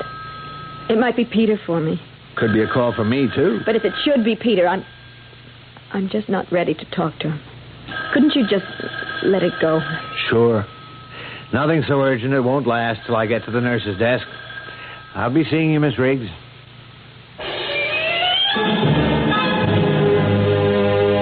Oh, ice water for a man with peritonitis. Where were you, Dr. Bernardo? I went to see Miss Riggs. You know, the dancer. Who is not your patient? No, sir. You don't like me very much, do you, Dr. Bernardo? Well, that is a bit direct. Puts me at quite a disadvantage. Because you've applied here for a residency in surgery? My personal feelings would not dictate my judgment of your qualifications, unless you wish to withdraw your application. Not yet, sir. No? What does that depend on? The success of our operation on Chaplain Morgan? To a degree. then we must be sure that it is immaculately successful. As far as I'm concerned, it's the same way no matter who's on the table. I deserve that rebuke. I bought it because of my own resentments. I'm human, not a robot. You are kind of a stickler for detail. You're damn right. A doctor can make minor mistakes, which can be rectified. Isn't quite the same with a surgeon. Habit, discipline, minute attention to detail, constant vigilance and objectivity. That's what a surgeon has to pay. Still want to be one. As long as I don't have to retire from the human race. Like me. That perhaps is a personal trait, but I have some reason. You see, one surgeon's momentary carelessness, his anxiety to look up and be a nice guy and assure me everything was going well, cost me my wife. And with it, a large part of me. Well, no one is very much interested in my immortal soul. Now, Dan Morgan is something else again. But for the moment, objectively, just another surgical problem. Agreed? I'll assist to the best of my ability. I'll accept that, Doctor. The patient is waiting. Shall we go?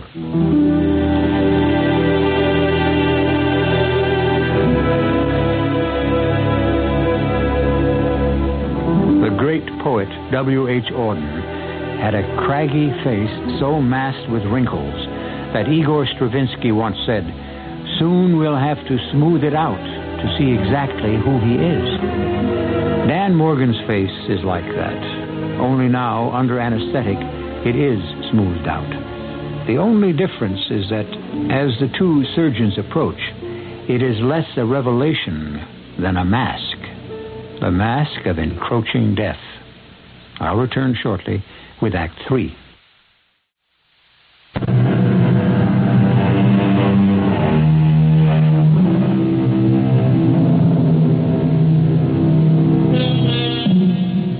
The operation is completed, and the two surgeons return to the locker room, still gowned, capped, gloved, and masked. With a quick practice move, Dr. Bradley divests himself of gloves, mask, and cap, dropping them in a sanitary container. What are Dan's chances? You saw what was there when we opened. The infection is massive and well established. The drain should bring relief, I hope more than temporary. But once we can get a reading on the culture, we can pick the right antibiotic to knock out the infection? If we're lucky. If Dan doesn't pull through this... If he doesn't, Doctor, I shall resign from this hospital. I was guilty of just what I demand from my staff. Total thoroughness on every case. Well, in all fairness, sir, with 65 victims of a train wreck suddenly dumped on you... It still doesn't excuse carelessness or inattention. I'm going to the recovery room to check on Chaplain Morgan. I might suggest you get together with Dr. McNeil and prepare Miss Riggs to face her future.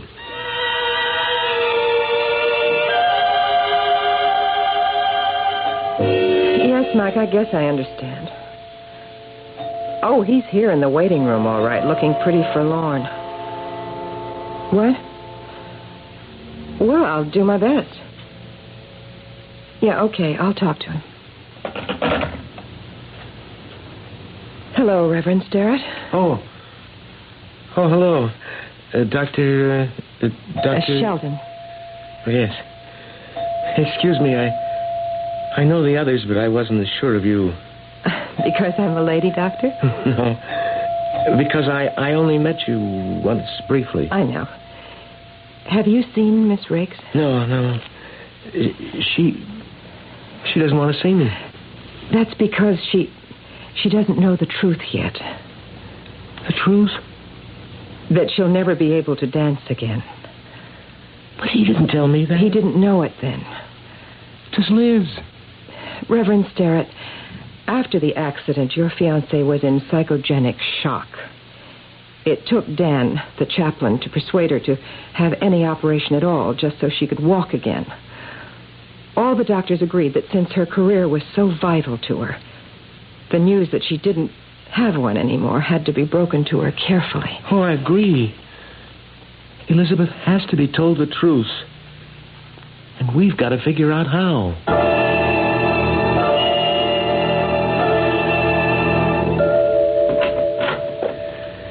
Good evening, Miss Riggs. I'm Dr. Hugh Bradley. I don't know if you remember, but I treated you in emergency and admitted you to the hospital. Yes, I remember. How soon can I dance again? Well, the first thing is to walk.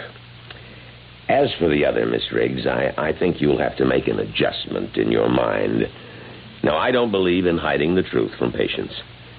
There isn't a chance that you'll ever be able to dance professionally again. Oh, good morning, Dr. Bradley. Did you have me on page? Yes. McNeil is off today, and his patient, Miss Riggs, had an attack of hysterics last night. I had to sedate her. What happened? Was it Peter Starrett being here upset her so much? Well, whoever he is, no. I simply told her something that should have been made clear to her from the first, that her dancing days are over. Just like that? Well, she had a right to know. But abruptly, coldly, you just don't say... Miss Riggs is not under psychiatric care. She is of age, and we are doctors. Our function is to heal and inform. She asked for you, and I said you would stop by this morning.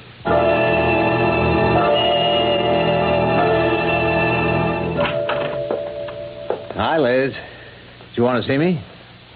Yes. I want you to get Peter Starrett off my back and out of here. I never want to see him again, or any of you. Now, look, I just got the bad word about you, too. So you're not going to be Margaret Fontaine, or whatever. But you're not going to be crippled either. And this way, there's nothing to stand between you and that nice guy who loves you, and... Nothing to stand between us, that's for laughs. Now it's worse than ever. We just don't stand a chance at all. What do you mean? Oh, you wouldn't understand. No doctor would. That's why I've got to see the chaplain. Well, all things considered, you seem in fairly good shape this morning. How do you feel, Dan? All things considered, not so hot. But I think if Elizabeth Riggs wants to see me, I must see her. Once we've licked the peritonitis, you're in no condition... I must see her to convince myself that I didn't fail. And if you did... There's no disgrace in failure, Mike, as long as you tried to the utmost. If I'm to be called home, let me try to go with a clean conscience.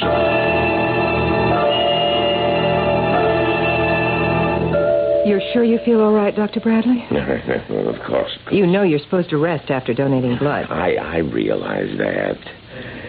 By some strange chance, the chaplain's and mine match. I'd like to think that... Well, I mean, He's due for a replacement. I'll see he gets this particular bottle. Oh, hi, Mike. Where are you taking Miss Riggs? To see Dan. He's in no condition for visitors. He was the one who insisted. And, just in case, I wouldn't deny him anything he asked.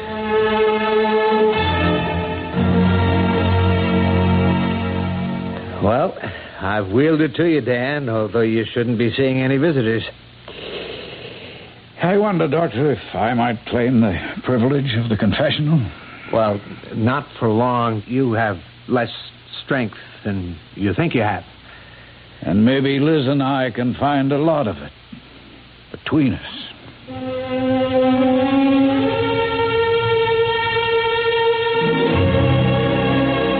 But if you hadn't been worried about me, you'd have gone back to the doctors for help.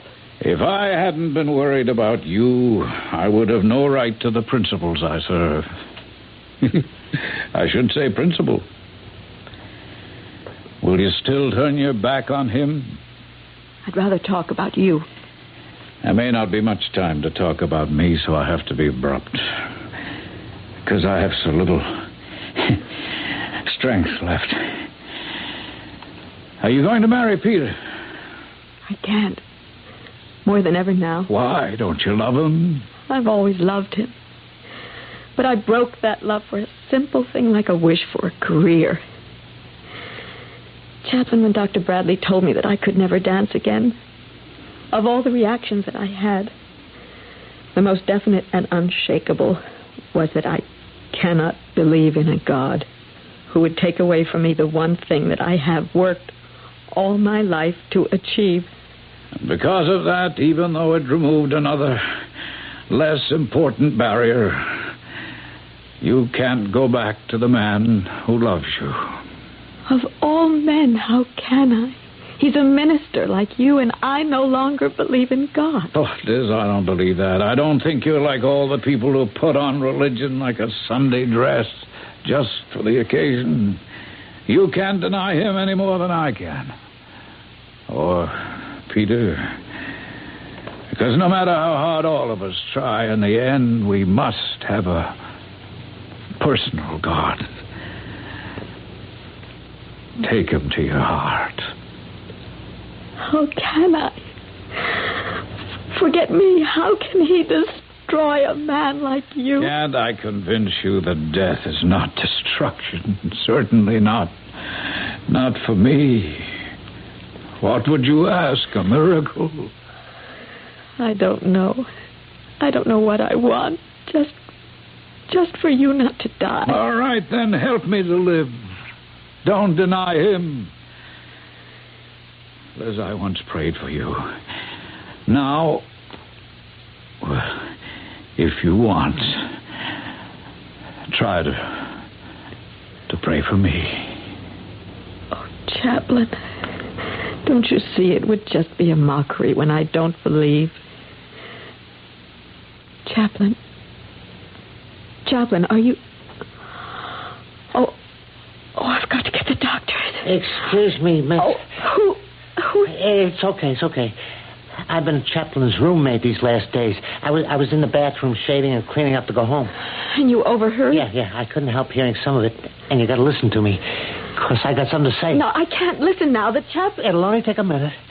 And the way I see it, maybe you can do him more good right this moment than all the doctors in the world. Faith and belief didn't put any fingers on you or the Chaplain. The one on him, he put there himself. I don't know what you mean. I mean, when you were brought into this hospital, the Chaplain was dying of pain. He needed a doc a lot more than you did, but he stuck with you. Even with his appendix exploding inside him, he covered it up to help you out. The poison's all through him now, and maybe he's dying. But if it is, it's a risk he took for you. To save not only your leg, but, well, all of you.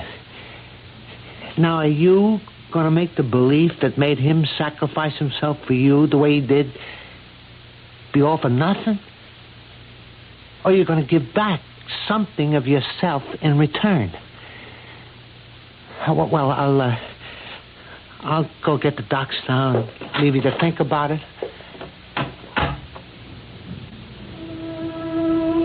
Oh, my God. I have heartily offended you. I beg you to forgive me. I implore you to listen to me. I am nothing but he. This man is so important. I don't know how to say it, to ask it, but please, in your infinite mercy, dear Father in heaven, who looks after us all and wants to help us, please help this one man who deserves it more than any of us. Don't let him be wasted. I ask it with all my heart, in your name. It's all right, Miss Riggs. Just take it easy. I should have called you sooner. Oh, forget it. As a doctor, I tell you it's all right. You mean he's going to live? You ever seen anything more beautiful than plain, ordinary sweat? It's broken. The ever-loving fever is broken. We're on the way. He asked me to pray. Whatever it was that did it, He answered. He answered. You mean that God somehow... The oldest cliche in the world, Miss Riggs. Man proposes, God disposes. No matter how far medicine takes us, in the end, that's the result. Then the chaplain will be all right. Just give him a look. Bathed in perspiration, his fever tumbling and blissfully asleep.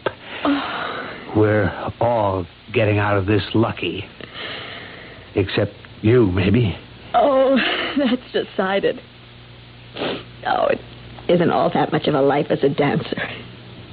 As long as Peter is still around, if he still wants me. He is, and he sure does. We couldn't have moved him out of here with a bulldozer. Now, we've only one restriction before you leave here. We expect to be invited as guests at the wedding. Well, won't take place without you. Because one thing I'll never give in to Peter about. The chaplain will have to marry us. Why not? We might even make it a double wedding.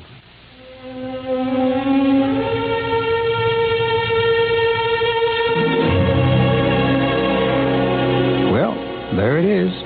No sound, no fury, but certainly a tale that signifies something. A mystery. I think it qualifies for the title. As I said in the beginning, and as you have seen for yourself, God does move in mysterious ways his wonders to perform. I'll be back shortly.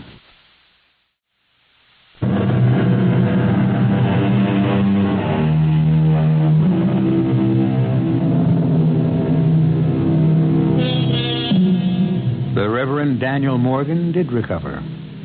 Fortunately, because 4 anxious young people no longer wanted to postpone weddings too long delayed. It wasn't a double wedding, as once had been considered.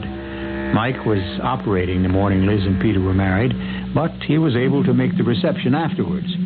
As for Pat's marriage to Mike, it was a very simple and quiet one in the hospital chapel, notable for only one thing.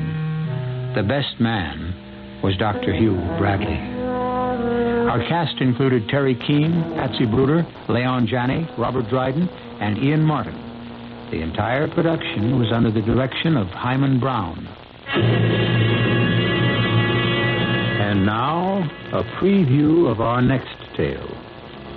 It was long before I could get to sleep, but when at last I did, if indeed I really was asleep, I was conscious of something huge and black circling by the foot of my bed, a monstrous cat-like shape that suddenly sprang, and I felt the stinging pain as if 2 needle-sharp claws had plunged like hot irons into my breast. And then suddenly my eyes were open, and I thought I saw Carmilla standing there. The figure moved quickly to the door, and I followed it, only to find the door securely locked from the inside, just the way I had left it before I retired. I sprang into my bed with the covers over my head, and I lay there, more dead than alive, until morning. Radio Mystery Theater was sponsored in part by Anheuser-Busch Incorporated, Brewers of Budweiser, and Sign-Off, the sinus medicines.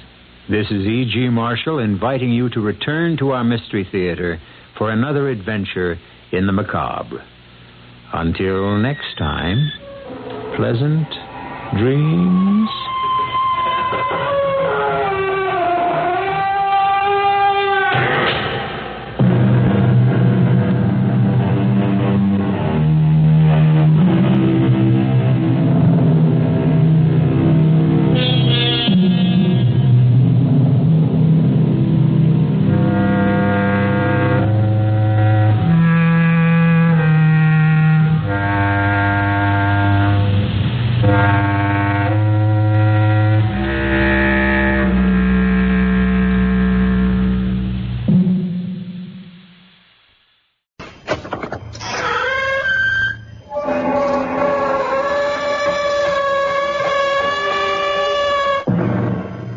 Come in. Welcome. Welcome to Mystery Theater. I am Hyman Brown. When I was a boy, I always thought the maps in the atlas were a fixed picture of the world that never changed. Well, certainly not in this century. New countries turn up every day. Old ones vanish or are renamed. I guess nothing is permanent. Carpathia, Transylvania are forgotten names on a map. I wonder if they are as defunct as the dread creature who came from there, whose 2 front teeth fastened on the victim's throat and drank his life's blood. But if they are, they were not 70 or so years ago when this blood-curdling tale begins. But I know you, and I you. From a dream I had. From a dream I had, too, when I was 6 years old. How long ago was that? 13 years. Oh, that's just when I had mine. Come, sit beside me on the bed and hold my hand. I have a feeling, I know we're going to be terribly close, you and I.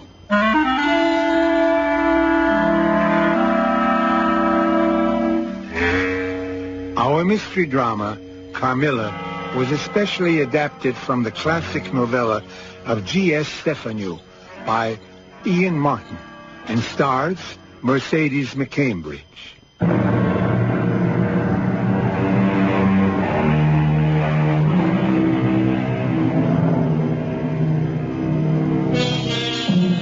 In Styria, which these days on a map you will find is an Austrian province named Steiermark, Lois Stanton was born and brought up. Her father, George, was an Englishman who had married into Hungarian nobility and had respected his wife's desire to stay on in Austria at the ancestral Austrian castle.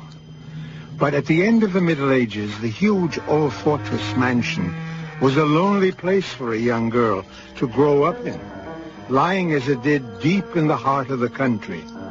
But since she took the time to write it in her own cramped but still beautifully trained hand, let Lois Stanton tell her own story.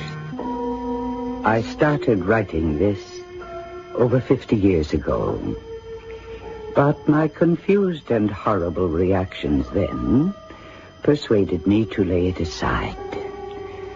But now, approaching my 90th birthday, I should like to leave a record of why I never married. I've only known the love of one person outside my father. A woman. That is a shocking statement, even today with all our liberation. How shocking an experience it proved to be for me at 19. It was so revolting and so soul-destroying that it stood between me and love for the rest of my life. I am not talking of sex or a sexual relationship, certainly not in the ordinary sense of the word. But let me take you back to the year 1905 and a whole other world. Damn it, that quite puts me out. What is it, Papa? A letter from General Spielsdorf, which arrived by the post. Late as usual. Everything is these days. Sent almost a week ago from Vienna. From Vienna? Must explain at moments. This arrives barely in time to tell me that he and his niece will not be arriving tomorrow. Oh, what a shame.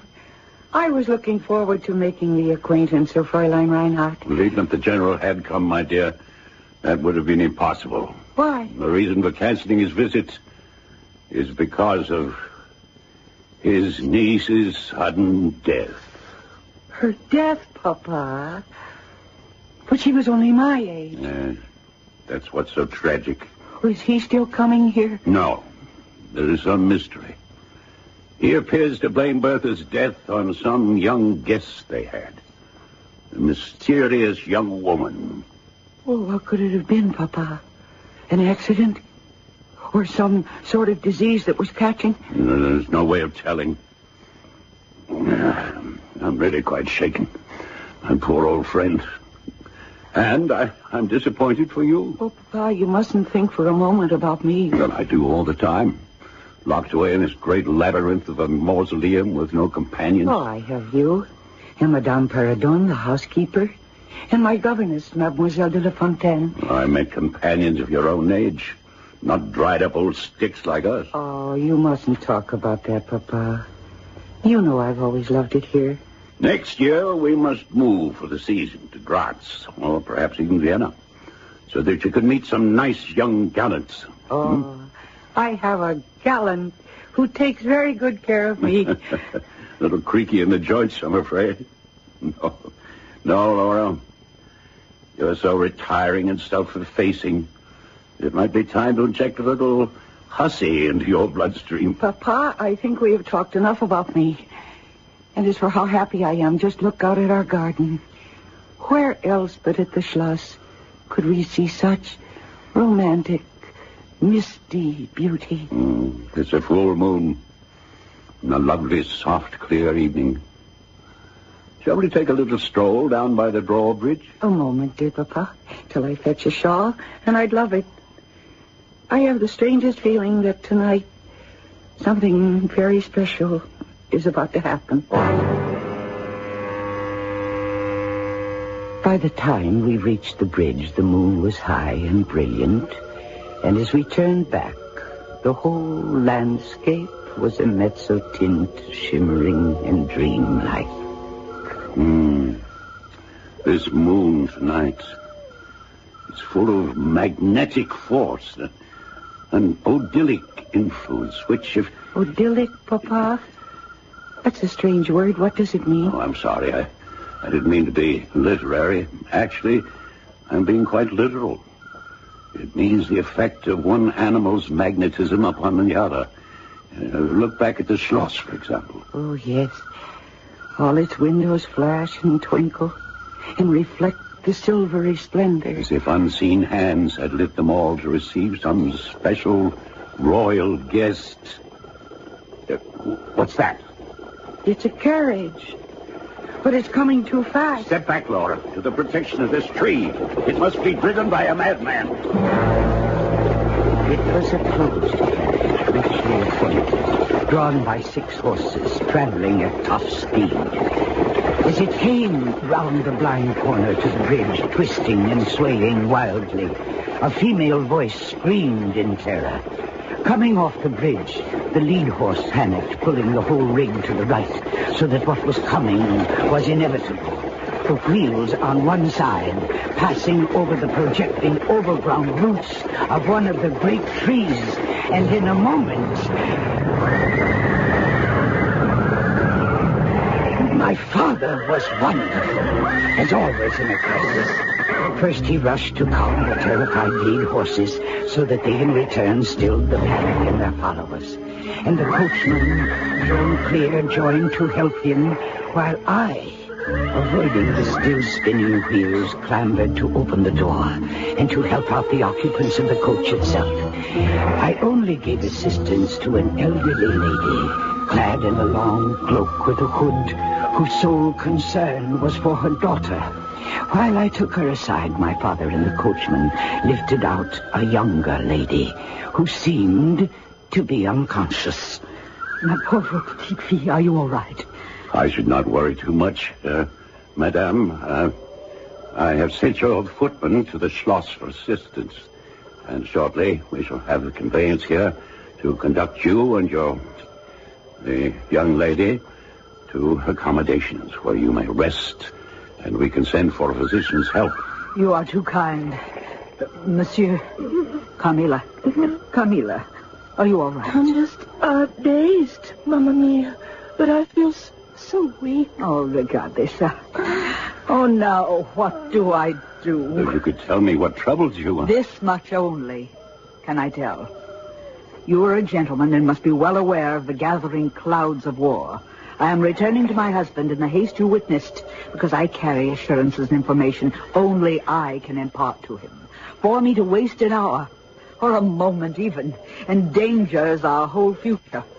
But I can see that the long trip to Vienna in such haste is something Carmilla cannot sustain.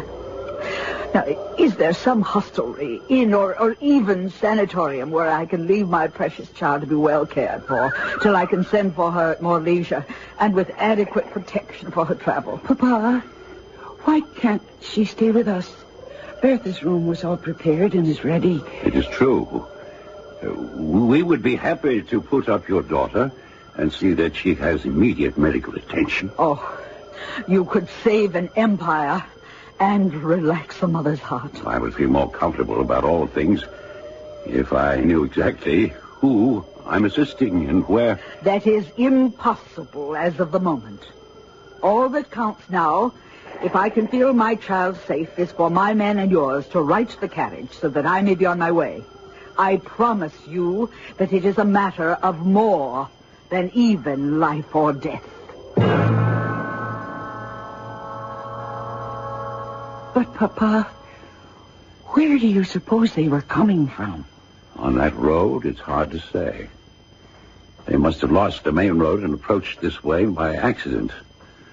Here comes Dr. Zudig now. Well, Franz, how's our little patient faring? Well, no problem at all. A few bruises, otherwise no worse for wear for the mishap. She is perhaps a little nervous and lonely, and perhaps bewildered. One can hardly blame her. I took the liberty of suggesting that Laura run up and have a chat with her before she turned in. Someone of her own age, you know. Come in. She was sitting propped up in the huge bed, her hair framing her face, tumbling about her shoulders. And now, for the first time, I could see her face clearly as she saw mine, as we both gasped. But I know you. And I you. From a dream I had. From a dream I had, too, when I was 6 years old. How long ago was that? 13 years. Oh, it's just when I had mine. Oh, you must tell me, and I must tell you. But you must be Laura, and my name is Carmilla, and we mustn't be strange to each other. Oh, come. Sit beside me on the bed, and hold my hand, so we can talk. I have a feeling, I know, we're going to be terribly close, you and I. Remembering that old dream, which had never ceased to haunt me, I should have been repelled. But instead I was drawn irresistibly toward Carmilla. Would to God I had known that the fascination was not love, but an unhealthy spell. The flame for the moth, the spider's web for the fly. But I didn't know, and I went to her, and I put my hand into Carmilla's.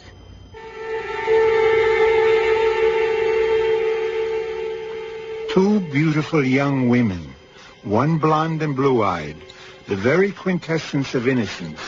The other, lying in the bed, pale from the accident and seemingly vulnerable, light olive-skinned, with great dark eyes and tumbling masses of hair, perhaps masking beauty and evil and malevolence, not of this world and not to be named. Let's go behind the scenes to this episode of Radio Mystery Theater.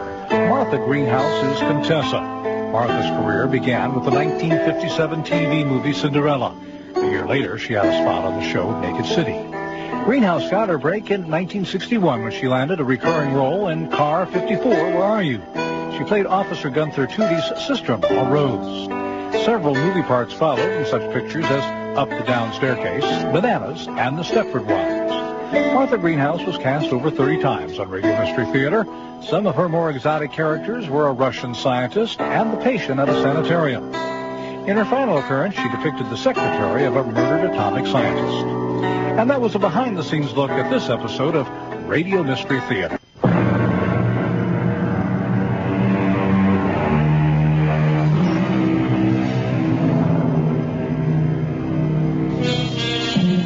The old lady who writes this story of 70 years ago still retains much resemblance to that once blooming girl of 19.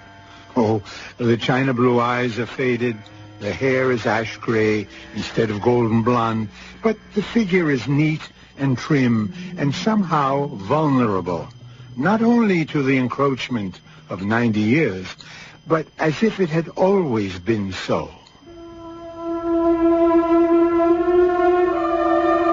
We sat there, hand in hand, Carmilla and I, searching each other's faces. There was a silence of what must have been minutes. I could feel my heart pounding against my ribs at the wonder, the terror of that spectrally beautiful face, which at last was no longer a dream. How wonderful. 13 years ago, I saw your face in a dream, and it has haunted me ever since. Oh, it's wonderful indeed. 13 years ago, in vision or reality, I certainly saw you. I could never forget your face. It's remained with me ever since. It seems as if we were predestined to be friends. I want you to be my friend. Yes, I want to be yours. Well, we will. And we must start with the first thing we shared. The dream. There now. I can see you're shy. Oh, but that comes of being alone too much. So I shall start.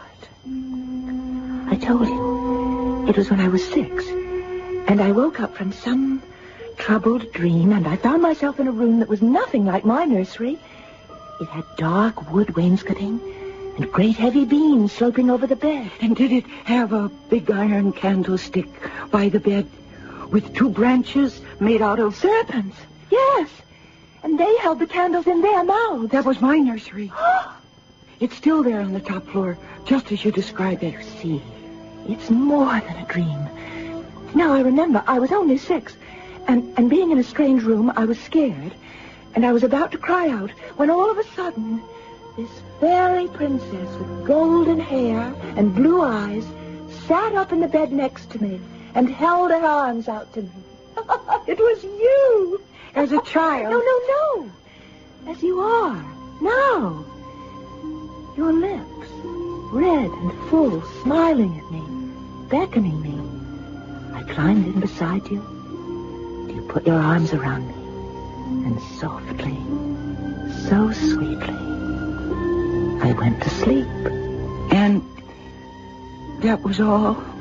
No, then there's the bad part, but I put that out of my mind. I don't try to remember that. No, you must tell me. Oh, very well, because we must have no secrets from each other. I don't know how long I've been lying there with you, and suddenly a scream awoke me. My scream? Yes, you were sitting up in the bed screaming, and I was terrified, and I slipped to the ground, and then suddenly everything was blank until I woke up again. In my own nest. And hasn't this dream haunted you and tortured you all these years? Haunted, if you want. Say rather, I've never forgotten it. But why should it torture me? What I remember most is the love and the warmth that came from you, and how often I've longed for my beautiful golden lady. Who would ever think I'd find her again? It's all so eerie. I don't understand it. It's so topsy-turvy. What do you mean? Tell me about your dream. Well, it was just the other way. I mean, I was 6 years old, and nobody ever worried too much about me because I was never told ghost stories or fairy stories or anything that might wake me up in the night and worry me. So this one night when I did wake up, which was unusual for me, I wasn't worried or frightened. Where were you? I was in my own bed. And was it the only bed in the room? No, there was another bed my nurse used to sleep in, but by now it was empty. Except that when I looked over there this night, it wasn't empty. You were sitting up in it. Me? The child? No, as you are now. And you came to my bed with your great dark eyes and your hair streaming down your back. And I thought I had never seen anything so beautiful. And Did I get into your bed with you? Yes, you did, only it was you who took me in your arms, and you held me, and you soothed me until I fell fast asleep. And I didn't wake up or scream. No, I was the one who did that. Because I suddenly had the sensation that 2 needles had been run deep into my chest at the same moment. And were there marks on you? No, the doctor found nothing. Oh. I seem to have known you so long. I never have had a friend, a real friend. Have I found one now? Of course, Carmilla. Then kiss me and promise me it shall always be so. Oh, my dear one. Welcome at long last. Yes. I feel as though I'd come home.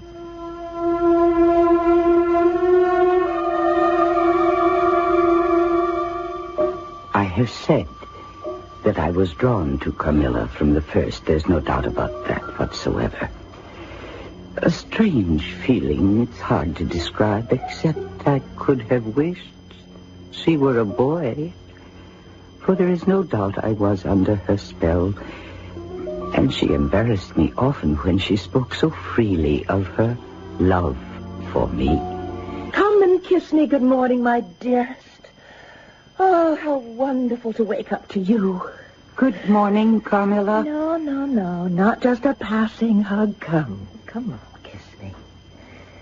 And tell me you love your Carmilla as she loves her Laura. Well, There. That's better. You don't know the humiliation of how I must live in your warm life. You shall die. Die. Sweetly die into mine. I don't understand you. Just never seek to know more of me and mine. But trust me with your loving spirit. Come. Kiss me again, so I know I'm forgiven. Carmilla, no, I... You are mine. You shall be mine. And you and I are one forever.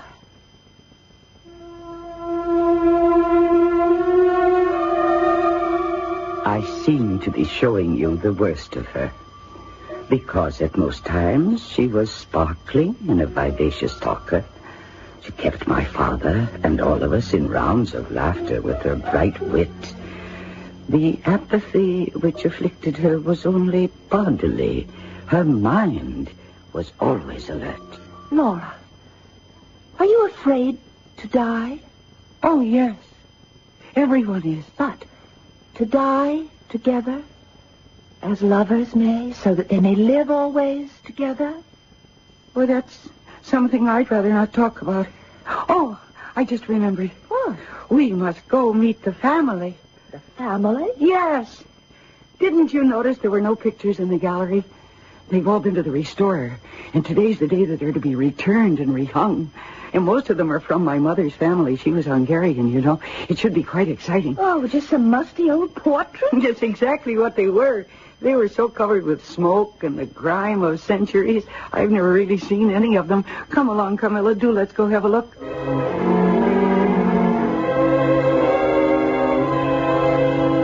Well, I can't say they're a very prepossessing-looking crew. Oh, Papa, I think it's fun. With their mutton chop whiskers and beards and medals and hussar coats. Don't you, Carmilla? Oh, they're just like all the others of their times. Well, you must be quite a historian, Carmilla. Some of these go back 300 years or so. Hello. Here's a surprise, all right. What? Look. Carmilla. Look. It's the very image of you. Even to the mole on your throat. Papa, isn't it a marvelous likeness? By Jove, I believe you're right. Can you read who it is? Marcia, does it say? No, Mircalla.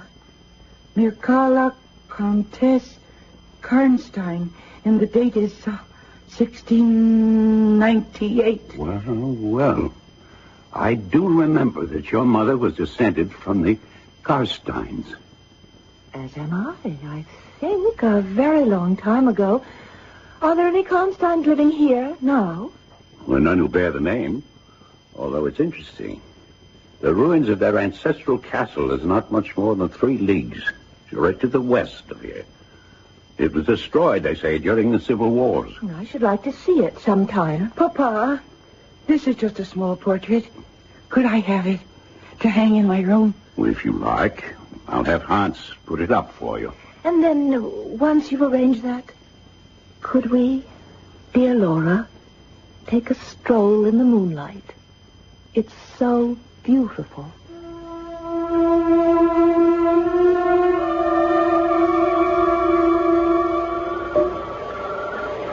Here we are at the drawbridge. It's all so like the night you came to us. So you were thinking of the night I came. Are you glad I did? Oh, ever so much. Someday, when you tell me your story, I know it'll be made up of one great romance. I'm sure that you have been in love, and that at this moment there's an affair of the heart going on. I have been in love with no one. I never shall, unless it should be you. Carmilla, darling, I live in you. And you would die for me. I love you so. Carmilla, are you all right? I'm a little faint. It will pass. It's the last time, perhaps, that I shall see the moonlight with you.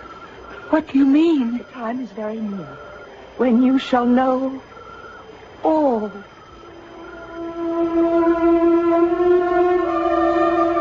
She was so weak, I could scarcely get her safely to bed. It was long before I could get to sleep, but when at last I did, if indeed I really was asleep, I was conscious of something huge and black circling by the foot of my bed, a monstrous cat-like shape that suddenly sprang, and I felt the stinging pain as if 2 needle-sharp claws had plunged like hot irons into my breast. And then suddenly my eyes were open, and I thought I saw Carmilla standing there. And I felt relieved. The figure moved quickly to the door, and I followed it, only to find the door securely locked from the inside, just the way I had left it before I retired. I sprang into my bed with the covers over my head, and I lay there, more dead than alive, until morning.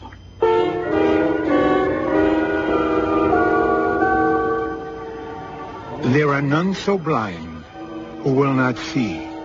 And yet it is only human nature that lifts the spirits by saying that no disaster, natural or supernatural, could ever happen to us. Is it happening to Laura? Or is she only a young girl with a lonely childhood behind her and a very lively imagination? Mystery Theater will return shortly. Let's go behind the scenes for this episode of Radio Mystery Theater. You're hearing Laura Stanton tell a story about a young woman named Carmilla. After Carmilla is taken in by her family, Laura begins to have strange dreams. In one of them, she's bitten on the neck in a manner that suggests a vampire. The best-known vampire is Count Dracula, based on a real person. Born Vlad Dracula in Transylvania, he ruled over the country for 6 years. He was a cruel monarch whose favorite method of execution was impalement, a particularly slow and agonizing means of death. It was this gruesome reputation that led Bram Stoker to base his novel on the man known to history as Vlad the Impaler. And that was a behind-the-scenes look at this episode of Radio Mystery Theater.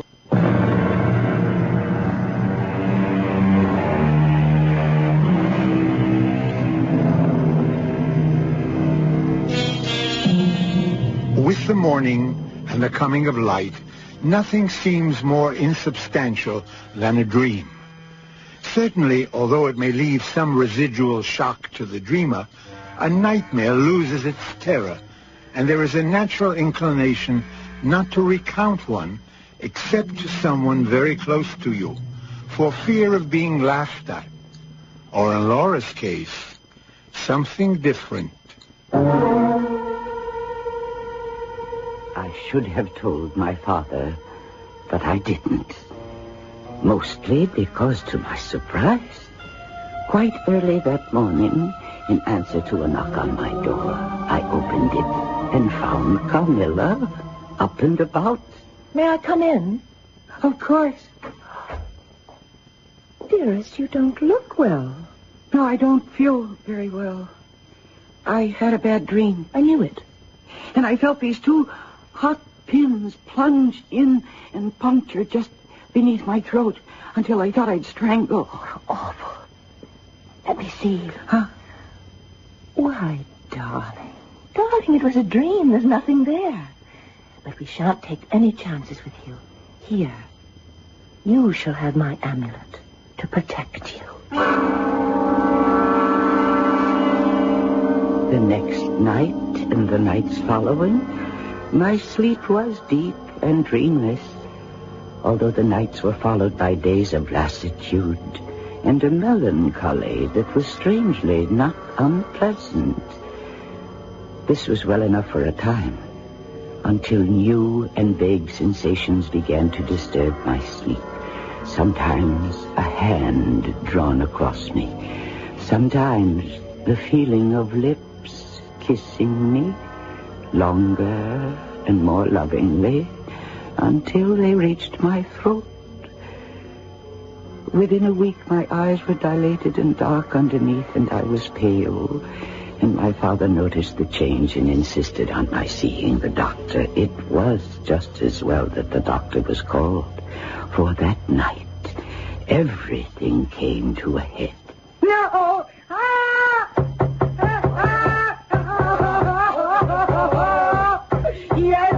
Yes, Papa. Yes, I'm coming. What is it, my darling? What is it? Here, little one, I'll get your robe and stop it. You're shaking like a leaf. What is it? Oh, Papa. I was asleep. I was sound asleep, and all of a sudden, there was a blinding white light, and I saw Carmilla standing at the foot of my bed, and her nightdress. And she was bathed from her chin to her feet in a big stain of blood. Papa, I'm afraid something's happened to her. Let's go. Quickly. Let's go to her room. Here, child, put this on. Now, and the slippers. Thank you, Madame Pardon. Carmilla? Carmilla, this is Mr. Stanton. Open the door. Can you hear me? Carmilla, it's Mr. Stanton.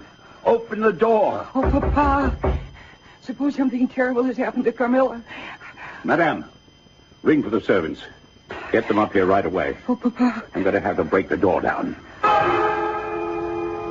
The men arrived in various states of undress, but the door and the lock proved too stout and resisted all their efforts. Papa then directed one of the footmen to bring him his large elephant gun, which he had used on safari in Africa. The heavy charge broke the lock, shattering the door, and Papa and I burst into the room. Not only was it empty of Carmilla, but every trace that she might ever have been there was gone. Carmilla had disappeared into thin air, as if she had never been. Fortunately, Papa had given me a sleeping potion, and I knew nothing of this until the following day, when I woke up to find Papa and our good Dr. Zulig by my bedside. Your father has told me the whole story, Fraulein. You mentioned a sensation as of two burning needles piercing deep into you somewhere about the neck on the occasion of the first horrible dream. You mean when I thought I saw the black cat? Yes. Could you indicate to me with your finger just where you think this occurred? Right here. Let me see now with the magnifying glass. So... What is it, Herr Doctor? Please, with the glass. You may see for yourself. Observe just below the throat. Good Lord. What is it? Just where you said a small blue spot. In the center of it, 2 tiny sharp punctures. That is the point where the sense of strangulation seemed to begin? Yes. Well, then I don't see why you shouldn't begin to get well immediately. But she must not be left alone for a single moment. There were 1,000 unanswered questions I now wanted to ask Papa and the doctor. But I never got to ask them. For as it happened, a most unexpected visitor, General Spielsdorf, arrived at this climactic moment. And it was his bizarre and harrowing story which eventually answered all my unanswered questions. Shortly before my poor child, Bertha, and I were to visit you, we had an invitation to Count Karsfeld's Schloss, some leagues to the northwest of Karnstein. The occasion was a magnificent masquerade ball. I felt like the only nobody present. The more surprised was I, therefore, when a lady with most stately air, accompanied by an obviously young girl with whom Bertha immediately fell into delighted conversation, approached me and said, "My dear General, what a delightful surprise to see you after all these years." Madam, since you are masked, you have the better of me. If you kissed my hand, would it jog your memory? Well, I should hope so. It's a long time since I've kissed a lady's hand. The pleasure is all mine. Not, in fact, since... Wait, it cannot be your mess. It's only at the greatest risk that I'm here, and at all odds I must preserve my anonymity. I see our girls appear to have made themselves fast friends already. That is good. I have an urgent request to make of you. Well, I am yours as always to command. I am in the gravest danger every moment I spend here, and I've been quite desperate to know how to protect the young lady who is my companion. Could you take her in for a few weeks, at most, as your guest? Madam, I should be more than delighted. And I'm sure that Bertha will welcome the companionship. Well, then, let me introduce you to my ward and be on my way. I assure you it is a matter of life and death.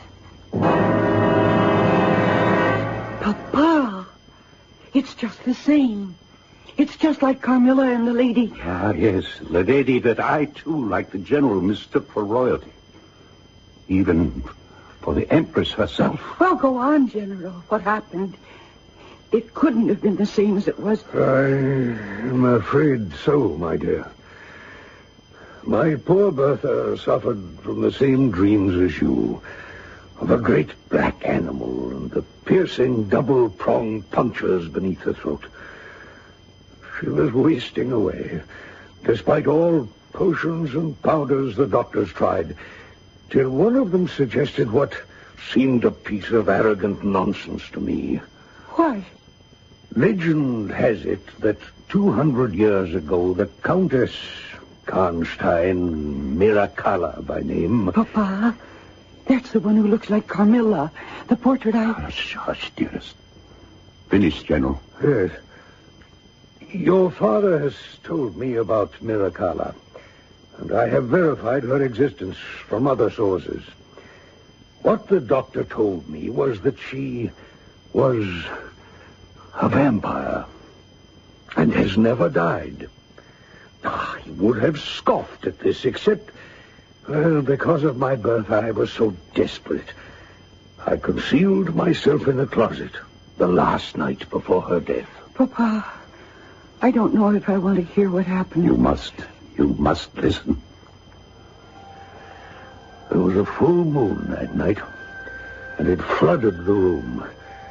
My beloved Bertha lay wasted and worn beneath the coverlet, deep in a sleep almost as profound as death.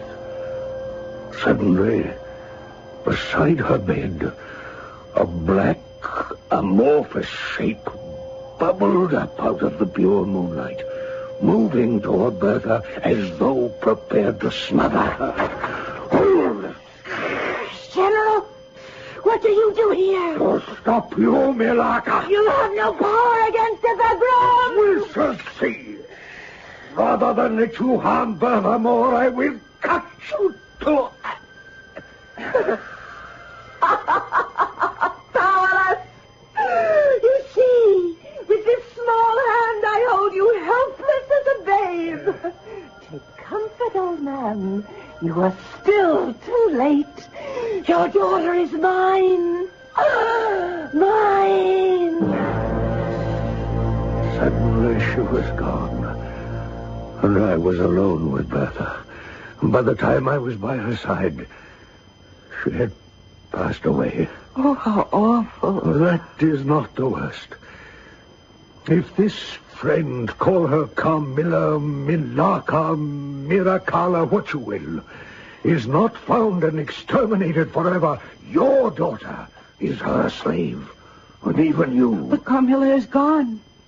How can we find her? Papa, what can we do? We are leaving for Constantine immediately. We are going to open a grave. It was a long search, and getting near to twilight, before the stone, overgrown with lichen and moss and weeds, was uncovered. It was marked simply, Mircalla, Countess Karnstein, 1682. But the death date had been somehow obliterated. Finally, the last dirt was uncovered, and the old coffin, rotting, lay bare. The lid was rolled back, and there lay my lovely Carmilla. Oh, Carmilla! Milaka. No. The one whose grave it is, the Countess Mircalla. But see how her face is tinted with the warmth of life, Papa. Look, her eyes are open. No cadaverous smell from the coffin. She still breathes faintly. The coffin floats nearly 7 inches deep in blood. There is your vampire beyond a doubt. Priest, to save my daughter, do your duty.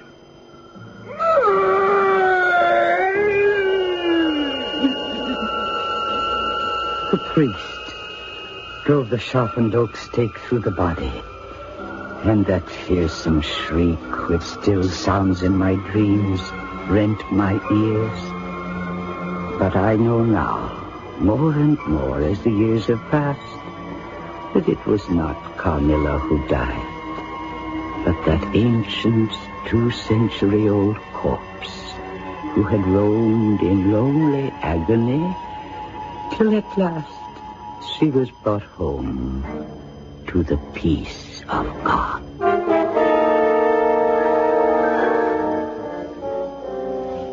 I'll be back shortly with a final thought. You can sleep safely tonight wherever you are, especially if you are young and a woman. Carmilla will not haunt your dreams.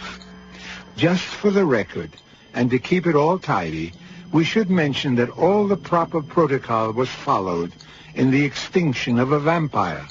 The head was severed from the body, and both head and body were burned to ashes. Our cast included Mercedes McCambridge, Marion Seldes, Stats Cotsworth, Court Benson, and Martha Greenhouse. Associate Director, Marlon Swing. This is Hyman Brown, Producer-Director, inviting you to return to our Mystery Theater for another adventure in the macabre. Until next time, then, pleasant dreams.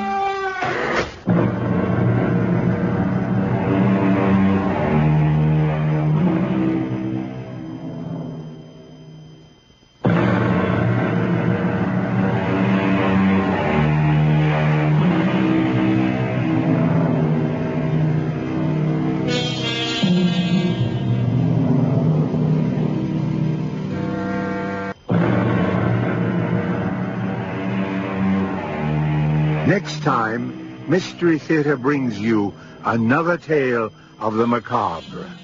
The Master Computer, starring Robert Dryden. This is Hyman Brown, inviting you to discover the joy of listening.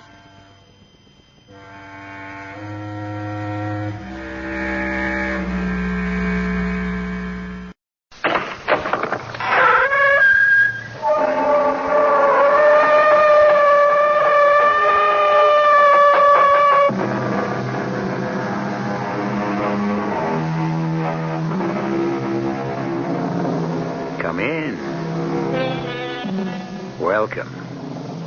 I'm E.G. Marshall. I have a strange and frightening story about an Onyx Eye and the effect it had on the lives and happiness of several people.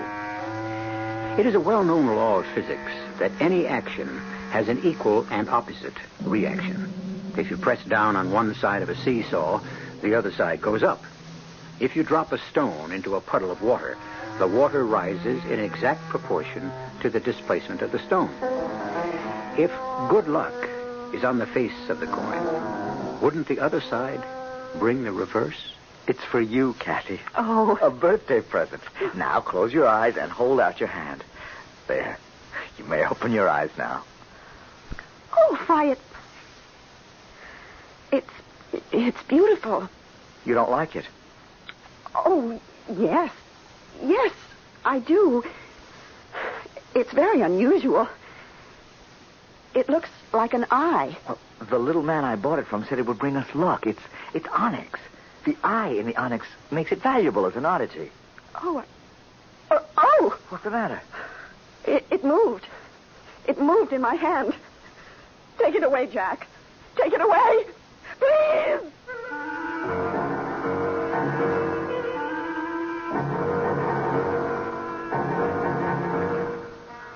Our mystery drama, The Onyx Eye, was written especially for the Mystery Theater by Sidney Sloan and stars Francis Sternhagen and Michael Wager. It is sponsored in part by Anheuser-Busch Incorporated, Brewers of Budweiser, and Time Magazine. I'll be back shortly with Act One.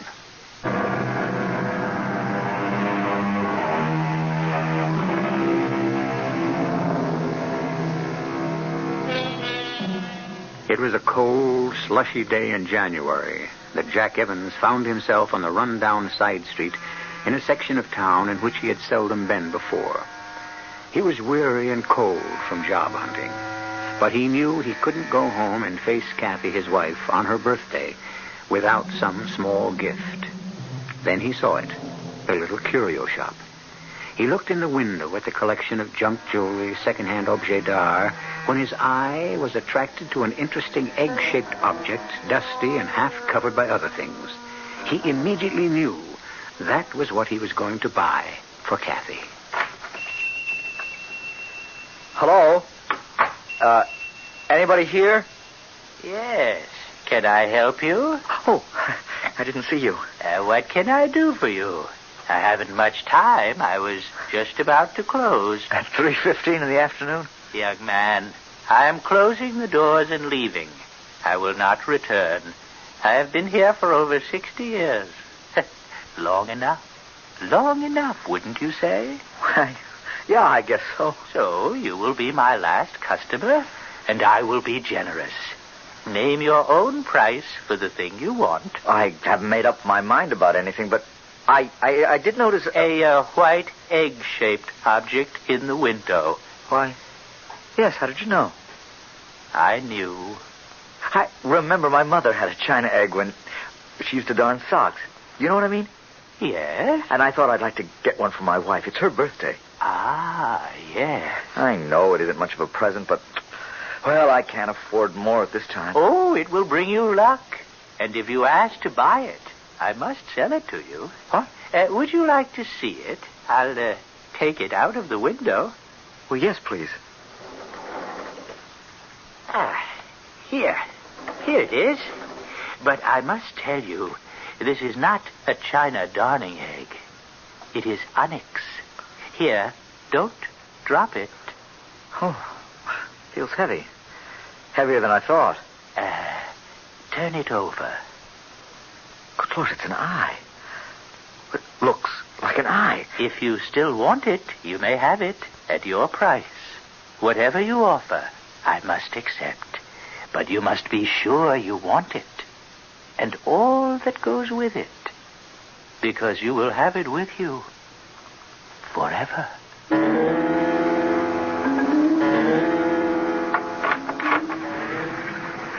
Hello?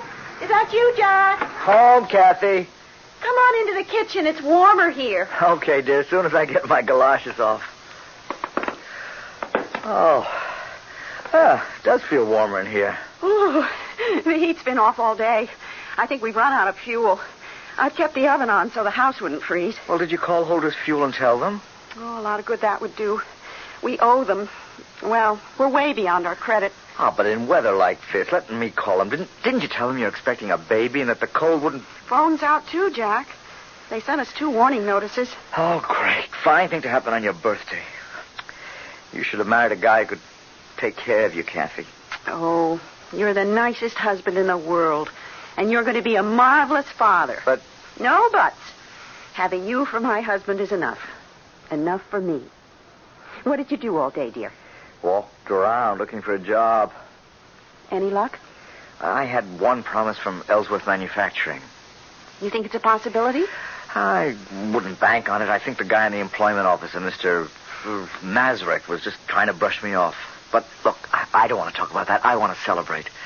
Now, kiss me before I show you your real surprise. There. Now, close your eyes and hold out your hand. There. Now open your eyes. Oh, why... It's beautiful. You don't like it? Oh, yes. Yes, it's very unusual. It looks like an eye. The little man I brought it from said it would bring us luck. It's onyx. The eye makes it valuable as an oddity. Oh. What's the matter? It moved.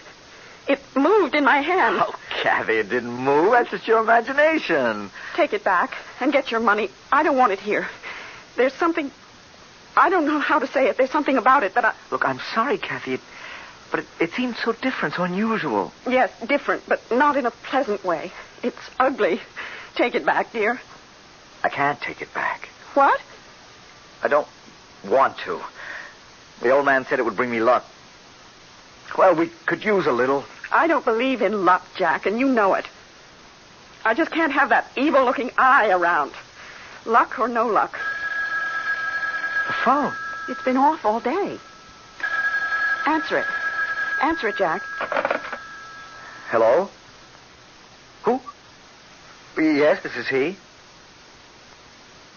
Oh, you will? Who is it? It's the fuel company. They're making a delivery in an hour. Yes, we'll be here. I won't have the money to pay you tonight, Mr. Holder. Oh, well... Thanks. They're extending our credit. Mr. Holder said that since we've been a good customer for over 6 years, he'd... Kathy, it's the eye, don't you get it? It's really changed our luck. Oh, Jack, that's childish. Well, how about the phone coming on after they'd cut us off for not paying our bill? I still don't believe that thing had anything to do with it. It's the phone again. Get it, Kathy.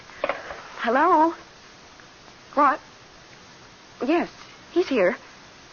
Who? Yes, I'll get him. Jack, it's Ellsworth Manufacturing calling. Mr. Mazurek.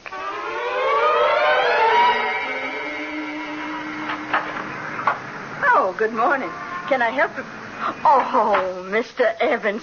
Well, we ain't seen you in the store for quite a while. Yes, I want to pay my bill. Oh, sure. Is that all? Now, just a minute. I'll get out the credit book. Sorry to have let it run so long. The bill, I mean. Oh, don't give it another thought. You see, I was out of work Yeah, and so you stayed away. Now, that was foolish. Now, Harry and me, well, we sized you up as an honest man. Right away, we knew you was okay. The first time you and your wife came in the store. Hey, how's she doing? She have the baby yet? A couple of months more. Oh, the last couple of months seem mighty long. Take it from me. Nah, that's the bill. Let's see. Evans, E.V. Ah, here it is, yeah. 1685. Part of it was for that baby magazine your wife was getting. Oh, yeah. Well, I can pay it. Just got my first week's pay. Oh, wonderful. You see? Nothing like a baby to bring a couple luck, Mr. Evans. Now, you'll find that Providence provides for a baby. I guess you're right. I'm working for Ellsworth Manufacturing. I'm a foreman. Oh, that's great. Hey, I just thought, why don't you buy a lottery ticket on the state lottery for the baby? It's just $2. And with your luck, I'm sure... I don't want to push it too far, Mrs. Mazza. I got a load of bills to pay before I start taking chances on 1,000,000 to 1 shot. Well, someone's got to win. Hey, look, I'll put up the money for you. The ticket will be in your name. If you hit, we split. Nothing to lose and everything to gain. It'll be my present to the baby. How about it? Okay, but you're throwing away your money. I never won anything in my life.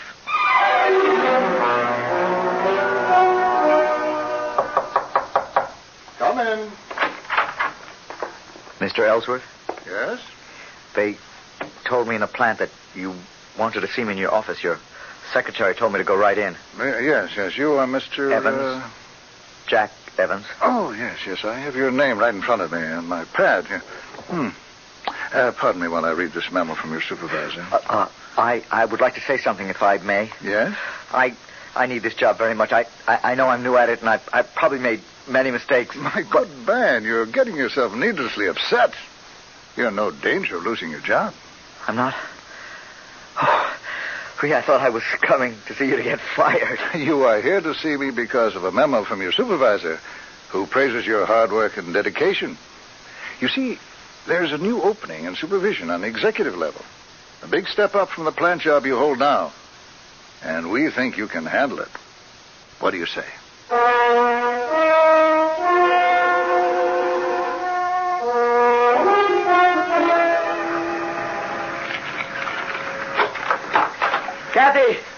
Kathy!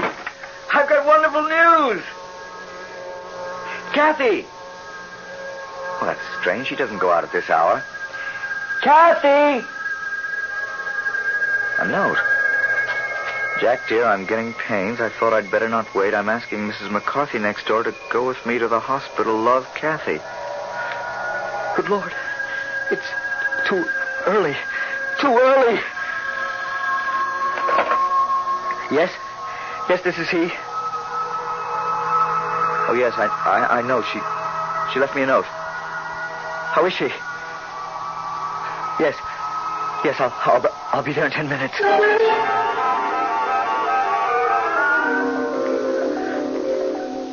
Jack. Oh, Jack, I wanted you near me. I was frightened. I came as soon as I could, dear. Have I had the baby yet? Yes. Yes, the baby. You've had the baby. It's all over. Is it a boy, Jack? I wanted a little boy. I know you wanted a girl, but we'll have the boy first. Yes, but you're tired now, dear. We'll talk later. You must rest. No, I'm not tired. I want to talk about it with you. I want to see it. When can I see the baby? Kathy, please, try to get some rest. Jack, you're acting so strange. Is something wrong? Darling. The baby. It's dead, isn't it? Oh, Kathy, that I should have to tell you.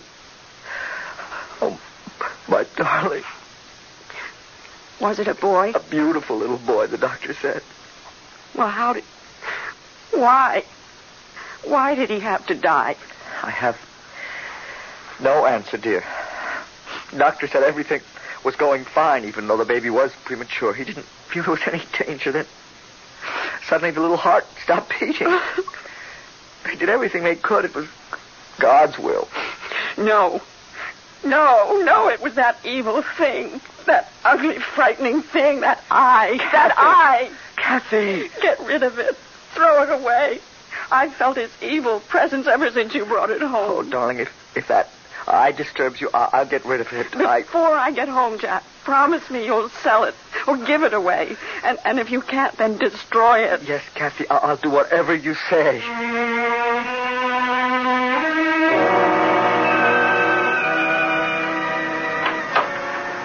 Hey, I was just closing up, mister. It's me, Mrs. Mazza. Oh, sure, Mr. Evans. I hate to bother you so late, but I spent most of the evening at the hospital with my wife. And... Yeah, I heard about that this afternoon. Mrs. McCarthy told me.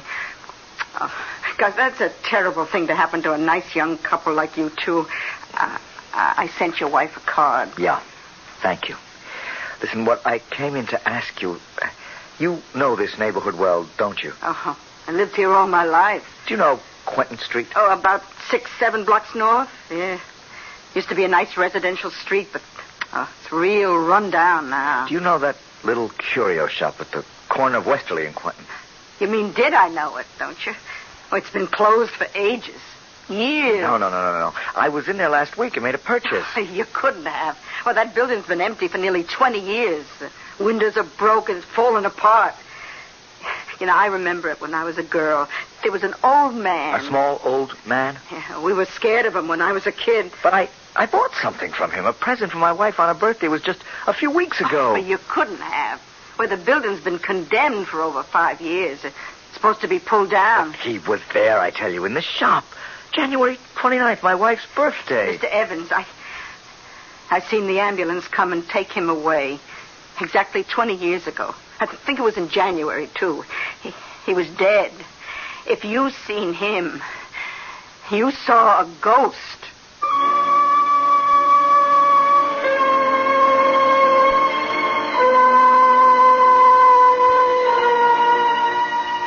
The pendulum is swinging back. Payment is being demanded. What seemed like one piece of good luck on top of another is now being eroded and lost. The payment burden may get to be even heavier. More than Jack and Kathy Evans can bear. I'll be back shortly with Act 2.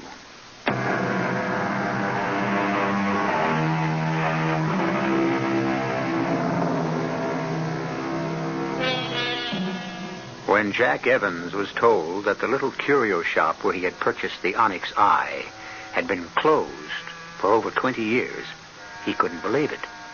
The memory of the night when he was in the shop a few weeks before was sharply etched on his mind. The next day he went to find out for himself. The shop was no longer there. The ancient building in disrepair, broken windows, the door hanging on one hinge. It was not his recollection of the shop, but it was as Mrs. Mazza had described it. That evening, as he returned from work... Mr. Evans? What? Are you Jack Evans? Yes? I'm from the Globe, Mr. Evans. Congratulations. Congratulations? Yeah, you won the big state lottery, Mr. Evans. Didn't you know? No, I don't think... Oh, hey, this is rich. You haven't even been told yet? I mean, nothing from the lottery commission, no phone call, no letter, no wire. Oh, wait a minute. There it is. Look, it's right by your door. See, it's a wire. Here you go. Open it. Jack Evans, 38 Mulberry Street. Uh-huh. Well, happy to inform you that your number... a check for $250,000 will be... Oh, good Lord. Say, are you all right? Yeah, sure. I'm great. Well, you looked a little pale for a minute. Well, I guess it sort of got to me for a minute. I think I wanted to get rid of it. Huh? Well, what? You mean your lottery ticket? No. The Onyx Eye. Huh? Oh, this money is only half mine. Mrs. Mazza, who runs a little stationery store on Euclid and 12th, bought the ticket for me. We're going to split the money if I won. Mrs. Mazza, Euclid and 12th. Got it. Now, what about this eye? The Onyx Eye you just mentioned? I'd rather not say much about that. It's kind of a good luck charm. Well, have you got it with you? I mean, I'd like a picture, with you holding the good luck charm in your hand. Well, I've got it in the house. Come in. Great. Say, you said you were going to get rid of it, or you wanted to get rid of it? Yeah, it bothered me. Just a minute. I've got it in a drawer. Here it is. Say, that is something. Huh? Ugly little thing, isn't it? That eye seems to be looking right at you, huh? My wife's afraid of it, wants me to get rid of it. Are you going to? I don't know. She thinks it brings bad luck. For you, it didn't.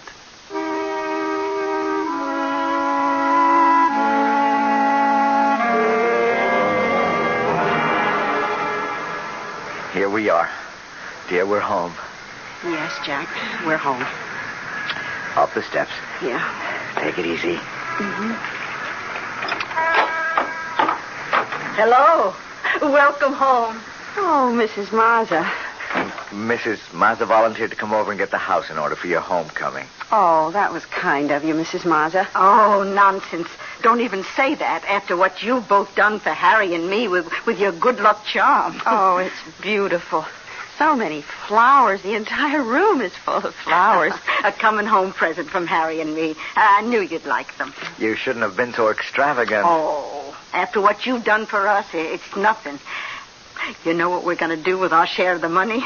We're going to sell the store and move to a warmer climate, which will be good for Harry's arthritis. Oh, that's a good idea.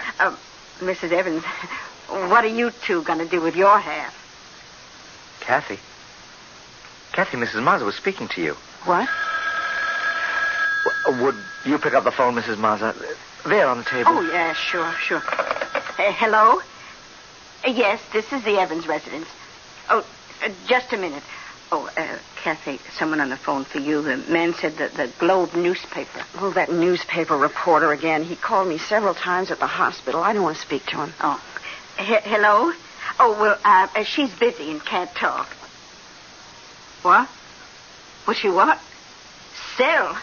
Are you crazy? You asking her to sell her luck? You're out of your mind, mister. Oh, you know, he wanted to buy your Onyx Eye, your luck. Now, how do you like that? Eye?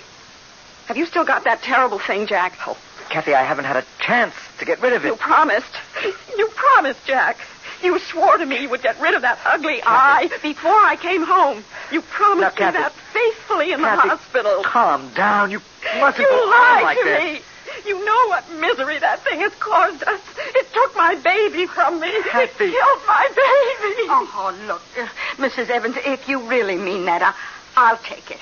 I'll buy it. Yes, it's yours. A present. You don't have to buy it. Give it to her, Jack. Give it to her. Kathy. Get rid of that thing. That evil thing. Or I'll go away. You'll never see me again. All right, Kathy. I'll do anything you say. Here, Mrs. Mazza, I hope it brings you better luck than it has us.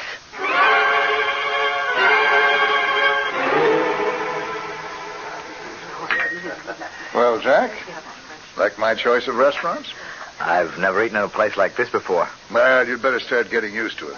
The firm has a charge account here. We do most of our business entertaining here. Oh, yes, Peter Fairley told me. That all he told you? Jack, we like you. When you came into that money, when you won the lottery, you didn't change. We all thought you'd buy cars, clothes, jewelry, a new house. But you took it all in your stride. No fuss, no feathers. Made a big impression on the board, I can tell you. I wasn't trying to make an impression, Mr. Ellsworth. We knew that, Jack. We all knew that. You were just that kind of a man. Which brings me to what I started to say a moment ago. Jack, the board of directors has voted to make you an officer of the company. You are now a vice president of Ellsworth Manufacturing Incorporated.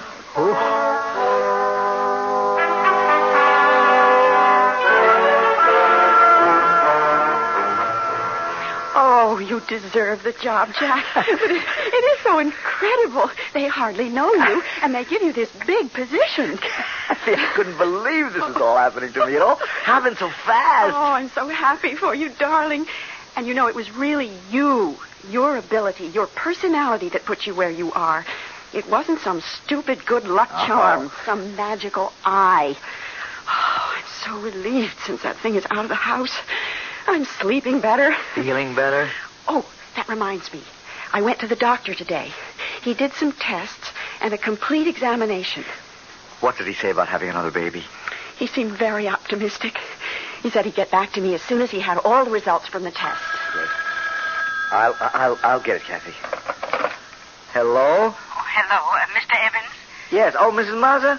I'm sorry to bother you and your missus so late at night. Oh, it's not so late. We haven't gone to bed yet. Oh, that's good. Look, I'm a little worried. I had to talk to you. Could I come over? Well, it is right. Well, couldn't it wait until tomorrow, Mrs. Mazza? I'm so upset. I wouldn't sleep a wink if I waited till tomorrow. Well, hold the phone for a second. It's Mrs. Mazza. She seems upset, wants to come over. Well, let her come. She won't stay very long. Mrs. Mazza? Yes? Come over, but please, remember, Kathy's not fully recovered. Oh, it'll take me just a few minutes. Thank you. I'll be there in 5 minutes.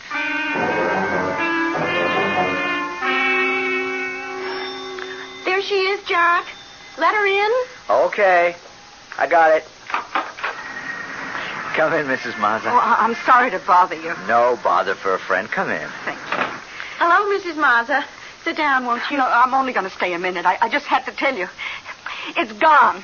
What? The eye. The Onyx Eye. Gone? No. No. Now, Kathy, get hold of yourself. Mrs. Mazza, I think... It's gone, I tell you. I wrapped it in an old piece of chamois in my drawer in the bedroom dresser. Tonight I went to look at it. It was gone, and the chamois was still there. Stolen? Well, what else could it be? What else? It could have come back here. Did you stop to think of that? It could have returned to us. Returned to destroy us. Kathy, that's superstitious nonsense, and you know it. Mrs. Mazza, my guess is that it's stolen. Someone must have known that we'd given it to you. Oh, yeah. I suppose you're right. Oh, what a pity. Harry said that just having it in the house made him feel good. Oh, well, I'm sorry to have bothered you. I'll go now. Want me to walk you home, Mrs. Mazza? It is late. Oh, no, I'm okay. I know the neighborhood. And good night. Good night. You're sure you'll be all right going home alone? Oh, sure. Jack, sure. look. On the doorstep. What? Oh, my God. Oh, it's the Onyx Eye. It's come back. It's come back. Oh, quick, look outside. See if anyone's near. No one. There's not a living soul on the street. It's come back. We'll never get rid of it.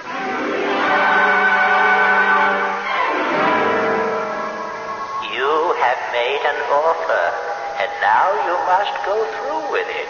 No, we don't want to take it back, please. That is impossible. I cannot take it back. You have made a bargain, and you must hold to your word. Is there no way to be rid of it? I told you, you must be sure you want it, and all that goes with it, it will be with you forever. Wait, oh, man, there must be some way. Jack, darling. Jack. Something that would... You're dreaming, please, Jack. Listen to me. Wake up. Oh, man, listen. Please. Jack, listen to me, Jack. What? Jack, you're having a bad dream. Oh, Kathy, darling. You were dreaming, tossing in your sleep. Oh, what a nightmare. Frustrating dream. You seem to be talking to someone, pleading. I was dreaming of that little old man who sold me the Onyx Eye. I begged him to take it back or tell me how to get rid of it. He gave me no answer except that I was compelled to keep it. Forever? Forever. Wait a minute. There's something in the back of my mind. If I could think of what it is, he'd be able... The phone?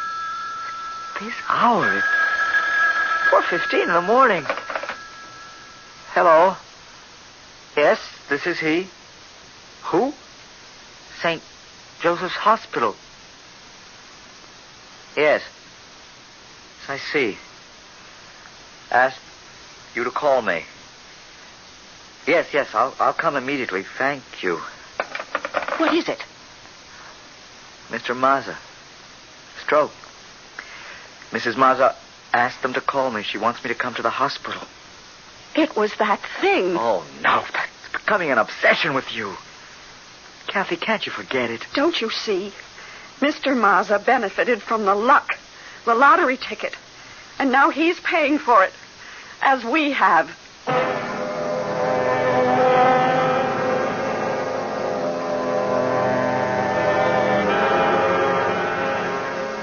Like some evil thing, the power from the Onyx Eye reaches out to crush all who have benefited from its luck. Its influence keeps spreading like a pool of slimy, polluted water, defiling everything it touches. I'll be back shortly with Act 3.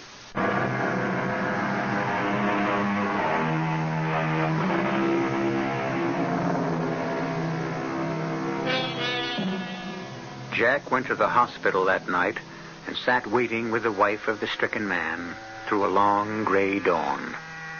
Finally, the doctor came with the news that Mr. Mazza had died. His last words before the end were, strangely enough, "The eye, the lucky eye, how wonderful to have it." At the cemetery several days later, Mrs. Mazza was heard to repeat almost the identical sentiment. Our Father, which art in heaven, hallowed be thy name. He was so happy the last few days of his life. Happier than I've seen him in years. Mrs. Mazza, I'm sorry. I'm sorry that we involved you and your husband in our... I don't know how to say it. We feel responsible. Oh, no. No, you got it all wrong. I told you he was happy. You brought us luck. Bad luck. No, it was good. Even if it was only for a few days, a few hours. It was like a dream come true. But, Mrs. Mazza, what will you do now? Oh, what does it matter? I'm not sad. I'll manage. I'm happy to know that Harry got something good, that made him feel good before he passed away. No, you're wrong. I can't understand you. You wish for death. That's not happiness. I'd give up everything in this world, everything. All the comforts, even necessities to have my baby with me, alive and warm in my arms, next to my heart. Anything for that. Kathy, people are looking at you, please. Let them look. In respect for the dead. I have no respect for the dead, for this stupid ceremony of death, for the soothing words that close your mind and drug you into acceptance. Kathy, please, they're lowering the coffin. Are they? I know something else that should be buried in the ground and covered up forever. This. Aye, you brought it here. To bury it. There. You throw it in the grave. You throw it away. Yes, I'm burying it.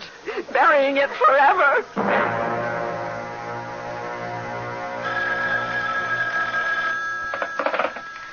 Hello? Hello, Mr. Evans. This is Peter Cawley. You know me. I'm the reporter on the Globe. I'm the guy who interviewed you when you won the lottery. What do you want? I'm in the middle of dinner. Well, I see that you found an envelope on the street with over $2,000 in it and that you turned it into the police. That's right. Well, you don't seem very excited about it. $2,000 seems like a lot of money to me. It's not my money. Yeah, but if the owner doesn't come forth and identify it, it is going to be yours, right? Really, Mr... That's right, isn't it? Is this why you called me to find that out? No. I called you because I see a continuation of the good luck story I did on you when you won the lottery. Sorry to disappoint you. I no longer have the eye. Oh, come on, Mr. Evans. Don't give me that. I haven't got it. That's the truth. It's gone. Buried. You mean, you hid it someplace to keep from losing it? I mean, we buried it to get rid of it. To lose it forever. Jack, your dinner is getting cold. Coming right in. Who was it? Oh, that reporter. You know the one. He wanted to do a story about my finding that money. I told him I didn't want to talk about it. You know, Jack, you found that envelope the morning after Mr. Maz's funeral. Yes. Well, why should that make you pucker your brows? Well, it's the kind of thing that would happen when we had that... But we no longer had it then. Which only goes to prove what I've said. All that superstition about good luck and bad luck is childish nonsense. Now, let's forget it, shall we? What did you do today? Oh, I did the shopping. Went to the cleaners to pick up your suit.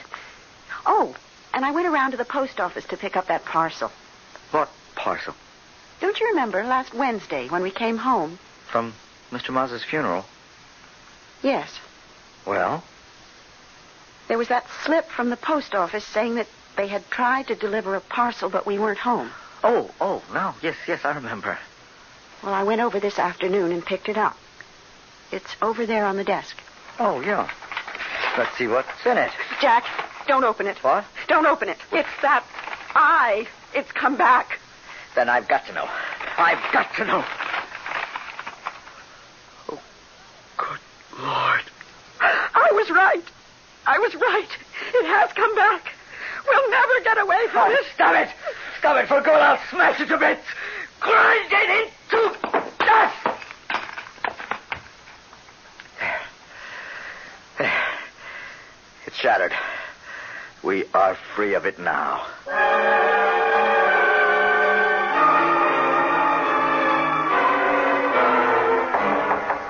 Come in. You wanted to see me, Mr. Ellsworth? Oh, yes, Jack. Come in. Sit down. Thank you. Jack, I see you've been having a little trouble. About the lottery ticket? Been in the papers, featured quite prominently. I can say the same thing to you that I told to the district attorney. I did not know the ticket was a forgery. Yes, I know. I have returned my winnings to the State Lottery Commission. Mrs. Mazza has returned her share also. You have behaved very honorably in the whole matter. I myself have said that to the board. This was brought up to the board? It had to be, Jack. You see, you occupy a very unique, a very sensitive position in our company. I don't understand how this could affect the company. My boy, a company such as ours is only as good as our reputation. I get it, Mr. Ellsworth. Now, I know why you called to talk to me. Jack, try and see my side. You are no longer an asset to Ellsworth Manufacturing. You are a liability. Now, I'll tell you what we are prepared to do. We shall give you a letter with the very highest praise for your ability and character. We shall give you 3 months' salary as termination pay, and your best wishes for my future.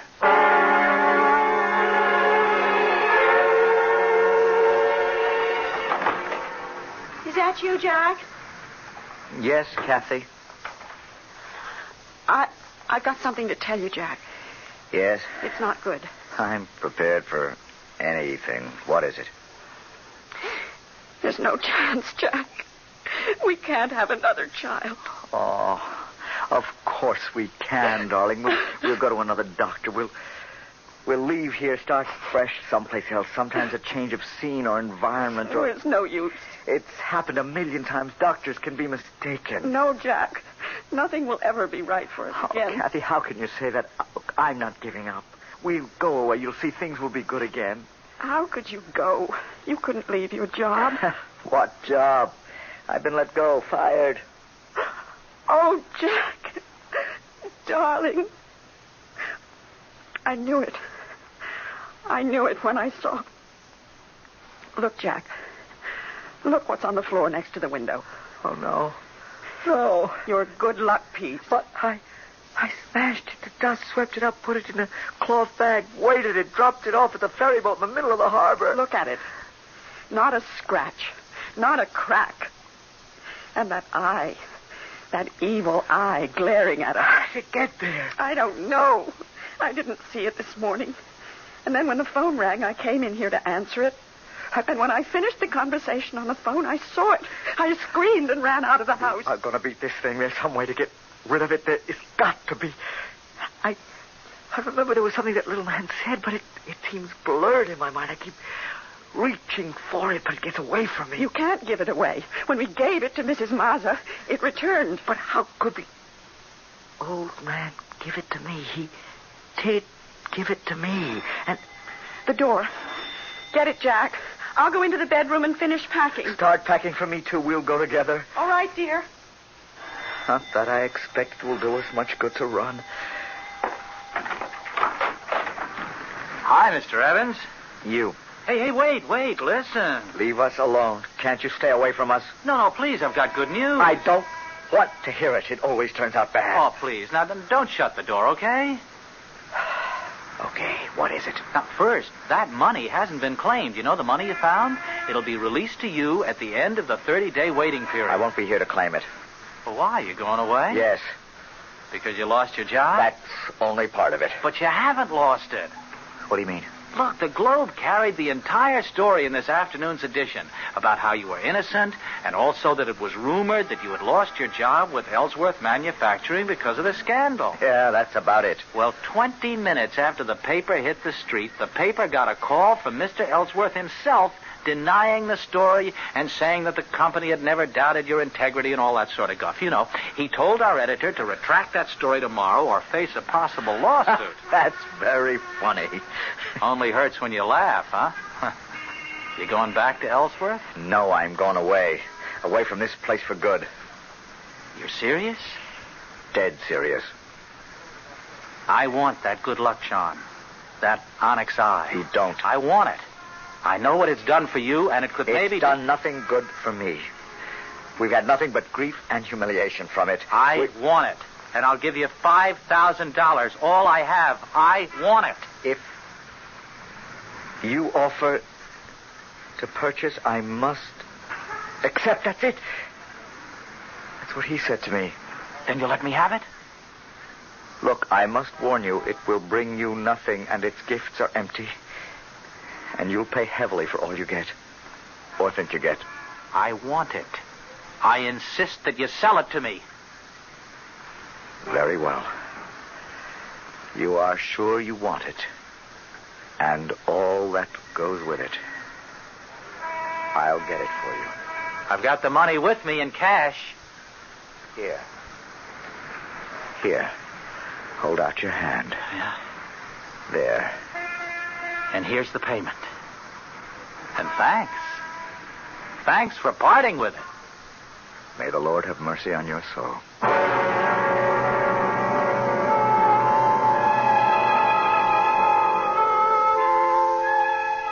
And now the Onyx Eye is in the possession of a new owner, a new master. Despite the warning Jack Evans gave him that he would pay for every piece of good luck, pay perhaps with his blood or the happiness of those near him, the new owner steps out into the world clutching the evil talisman in his hand, with his heart full of hope. I'll be back in a moment.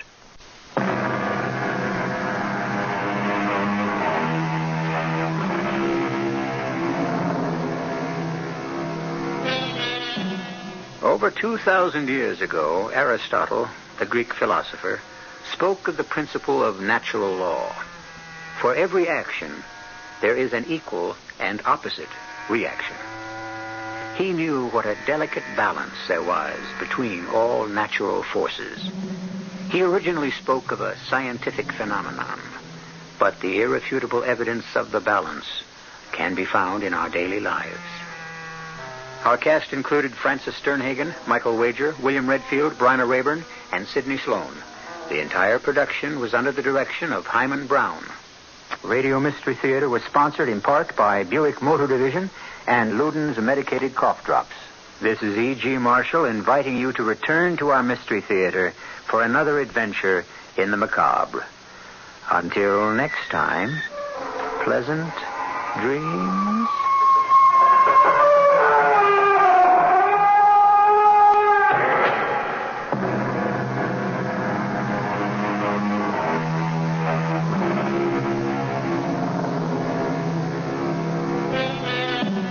Come in. Welcome. I'm E.G. Marshall. How does a Mediterranean cruise in the sun sound to you? All expenses paid. Not very sinister? Rather pleasant, eh? That's what you think. For when this cruise is only half finished, I think you'll be ready to abandon ship and take the next plane home. We're on a cruise with Elvira Graham, one of the world's leading fashion designers, her escort, Tony Butler, and her daughter, Marjorie. At the moment, our ship has docked in the Libyan coastal town of Derna. Elvira and Tony have gone sightseeing, trying to find a certain shop they heard about from the ship's captain. This is so deserted. There can't be any stores down here. Oh, it's not a very long alley. Let's look. Oh, there's a candle shop. Would that be it? Well, there doesn't seem to be anything else. Elvira, I don't like this.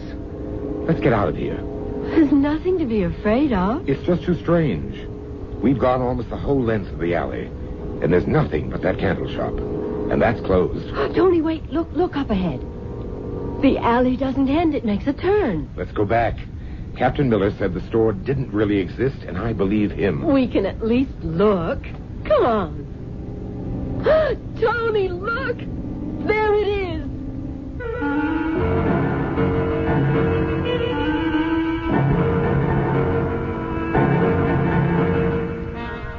Our mystery drama, The Devil's Boutique, was written especially for the Radio Mystery Theater by Bob Juran and stars Joan Loring and Robert L. Greene.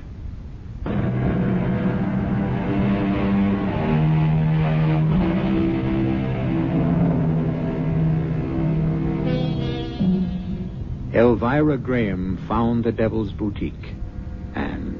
That was her greatest mistake. She found it on a sunny afternoon in Derna on that Mediterranean cruise. And what happened after that, well, Tony Butler will have to tell us. A year has passed since that fateful afternoon, and at the moment, we're in the office of Lieutenant Morgan, 31st Precinct. Come in, Mr. Butler. Sit down. Thanks. Sergeant McKay says you can identify the body, the lady of the earrings. Yes. Oh, good. We'll go right down to the morgue and... I don't have to see her, Lieutenant. I know who it is. Well, a viewing is absolutely necessary, but we can do it later. Who is she? Elvira Graham. Was she a friend of yours, a relative? A friend. Elvira Graham. We put her age at about 50. If you'd seen her in life, you'd have thought she was 30. But you were close. She was 52. I'd appreciate your giving us a statement, Mr. Butler. Tell us all you can about her. Cause of death was drowning, no marks on the body. We have it down as suicide, but we still can't rule out murder. I'll make a statement, but would you do me a favor? Keep it out of the press. Well, it's already news, Mr. Butler. I know that. It was the item in the paper that brought me in here. Ordinarily, with an unidentified body floating in the river isn't that much news, but a nude woman in earrings and fantastic lipstick. That's why I know without the shadow of a doubt it's Elvira Graham. And that's why I wish you could keep what I'm about to tell you out of the papers. Well, I'll do what I can, Mr. Butler, but well, they don't have to know every detail. We'll have to release her identity, though. Yes, I see that. A lot of people are wondering what happened to Elvira Graham, and now they'll know. But the woman suffered enough. Yeah, she won't suffer anymore. No, I guess not. She was admired, hated, adored, despised, envied. You say you're a friend. She has no relatives? Only a daughter. I'm here in her stead. The daughter's name? Marjorie. Marjorie Graham. Well, just relax and tell us all you can about Elvira Graham. I'll ask questions later. Elvira Graham was a fashion designer. At her peak, the best. And she had a knack of making sure that no one, but no one, ever looked better than Elvira Graham. It was almost a year ago, in June. She just had a showing of her fall line, and she, Marjorie and I, were starting off on a cruise to relax. I was her escort of the moment. Roger, bye! Bye! Tell Amy I'll bring her a souvenir from Italy. I said tell Amy I'll bring her... Can't hear you, Elvira, dear. Just wave. Oh, bye! Bye! Marjorie, give me a streamer, quick. You've thrown them all, Mother. Oh, it doesn't matter. Come along. Let's go back and finish up that champagne. I think you've had enough, Mother. How many times do I have to tell you, Marjorie? I'll be the judge of that.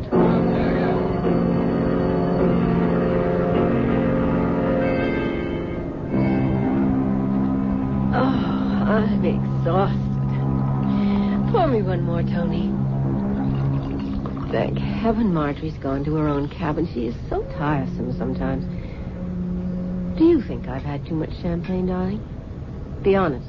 Well, you do want to look your best at the captain's table tonight.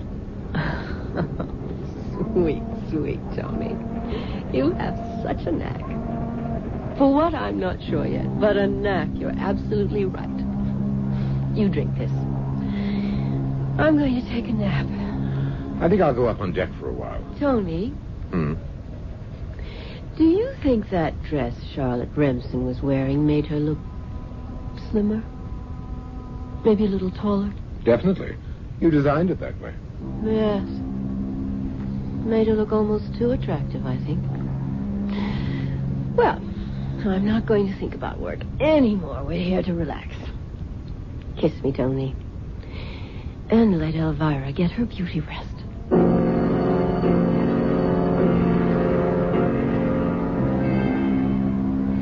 Marjorie, I thought you were in your cabin. Oh, it's too exciting to stay down there. What's Mother doing? Napping. Of course, I needn't have asked. Marge, why do you stay so close to Elvira? Don't you want a life of your own? I could ask the same of you, couldn't I? Touché. Are you in love with my mother, Tony? Love? No. And you know she's not in love with me. We're companions. I'm convenient. And vice versa. The great Elvira Graham. She picks her men the way she picks her wardrobe. But it's fun while it lasts. Escort to the great Elvira Graham. And all that press doesn't hurt my acting career. Well, at least you're honest, Tony. Probably the first who was. Thank you. But you didn't answer my question, and I've answered yours. Why do I stay so close? I admire her, too. But I love her. So many people are jealous of her, and I feel maybe I'm the one little sincere spot in her life. I don't always agree with her. And she wants you with her. I know that. I've wondered about that. Why the glamorous Elvira Graham wants her 20-year-old daughter tagging along.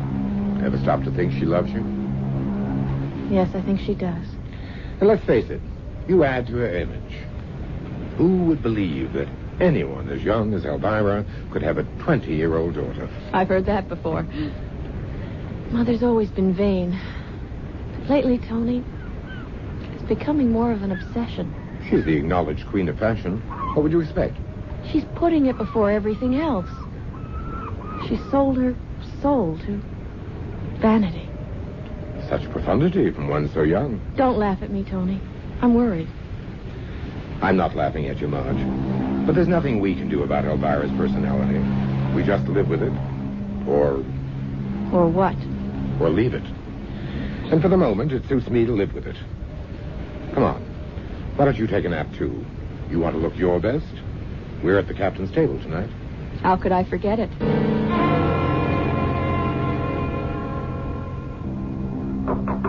Mother, come in, dear. I just wondered if you were ready to go up for dinner. Tony and I have had a cocktail already. Yes, just about. But I see you're not Marjorie. I am. That's why I came by. But, Marjorie, you're not going to wear that scarf with that dress. Well, yes, I am. Oh, no, dear. The dress is chiffon. It looks fine, but you don't cover a décolleté as low as that with a scarf. It's ridiculous. Besides, it's the wrong color. It should contrast, if anything. But I thought it was perfect. Perfect? Marjorie, I cannot understand how the daughter of Elvira Graham can be so insensitive to style. Doesn't anything rub off? Mother, we're dining at the captain's table. It may not mean anything to you, but it does to me. I disagree with you about the scarf, but I'll give in to your superior judgment.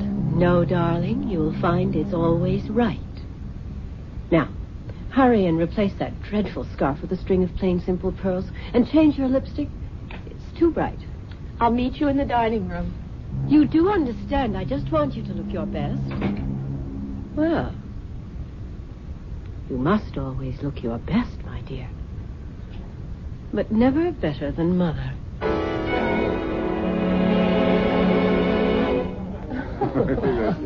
I've never tasted such wine, Captain. A very special vintage, saved for very special guests. Oh, you flatter me, sir. Have some more, Marjorie?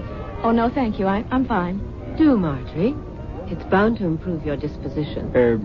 Just a little there. Mr. Butler? Thanks. This isn't your first cruise, Mrs. Graham? The first with such a charming captain. Now, who's flattering? No, I was quite honored to be asked to your table, Captain. Oh, my pleasure, Mrs. Graham. I've been admiring those pearls, Miss Graham. Are they natural? Yes, and matched. Thank you for noticing, Captain. Stunning. Really? I always thought Marjorie's neck was too thick for pearls. Mother, a light scarf might have been more suitable, perhaps. I bow to your expertise, Mrs. Graham, but I do like the pearls. Thank you, Captain. As a matter of fact, I know a place you'd both be interested in. Have you ever heard of the Devil's Boutique? Devil's Boutique? No. Sounds fascinating. It's a little shop in Derna, on the Libyan coast. I've heard some of my passengers talk about it. If it's unusual, it's for Elvira. Apparently, it is unusual, all right. Actually, they tell me the shop itself has no name, and it's very difficult to find, even with directions. How curious. What do you mean? Well, I've had passengers tell me about the unusual things they've bought in this shop. Clothes, accessories, scented candles, everything. Oh, that sounds charming. But I've had others who claim they've never even been able to find it. That's apparently why it's called the Devil's Boutique. Elvira will find it. When will we be in Derna? In about 9 days. Oh, there's lots of cruise to enjoy before then. Yes, our first stop is Cadiz. Then we swing into the Mediterranean. Oh, well, here's to the Mediterranean. And the Devil's Boutique. The next few days were filled with sun, shuffleboard, and swimming. Elvira made sure everyone knew Elvira Graham was aboard. She'd spend a half hour deciding on just the right outfit for the time of day she'd make her appearance. Even the shade of her lipstick changed. One color for morning, another for cocktails. We stopped for a day at Cadiz and then slipped into the Mediterranean. There it is, on the horizon. Derna. We'll dock in about 2 hours. How long will we be there, Captain? We'll leave with tonight's tide, about 7 o'clock. Good. We'll have all afternoon for sightseeing. You'll excuse me, I have to get to the bridge. Certainly. I have such a strange excitement about this city, Tony. There's something about the name, Derna. And the challenge of finding that fascinating shop. And this was supposed to be a non-work vacation? There's no such thing for me, and you know it. If I don't keep ahead of the pack, well, besides, it's fun. We'll sightsee in Derna, and I won't leave until I find that Devil's Boutique.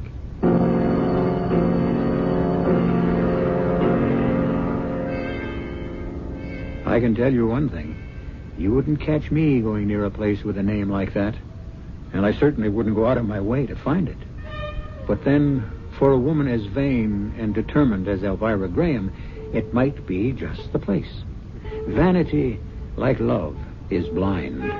And Elvira has no inkling of the strange fate that awaits her in the Devil's Boutique. I'll return shortly.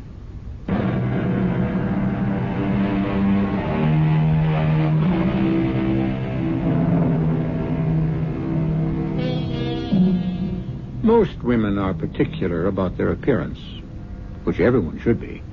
But with some, it becomes an obsession.